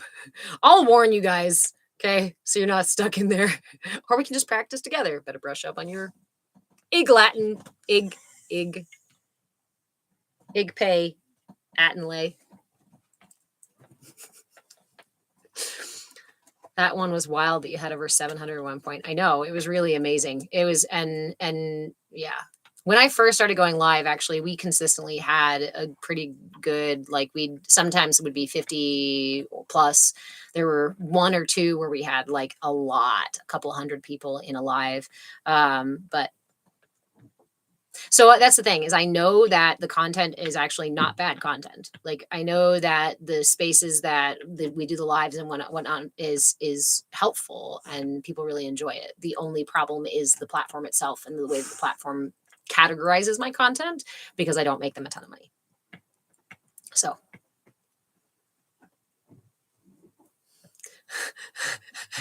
Leif, there you go. Not bots. No, we had a really, really good live. Yeah, that was I think that was last year or something. Those who are meant to be here will be here. And that's what I trust. I just trust that those who need it and those who need to receive it hopefully are to some capacity, and those of you who are receiving it can share it with others who might need to receive it. So we'll get there. We don't need, yeah. All right. I love you all. I'm going to go wash away all those triggers and the debris from that stuff. Karmic Renanabunda. All right. Thank you, YouTube. Mwah. I love you all. And thanks for holding on to my replays. Remember, replays are on YouTube at the risk of getting dinged again for saying that which shall not be named.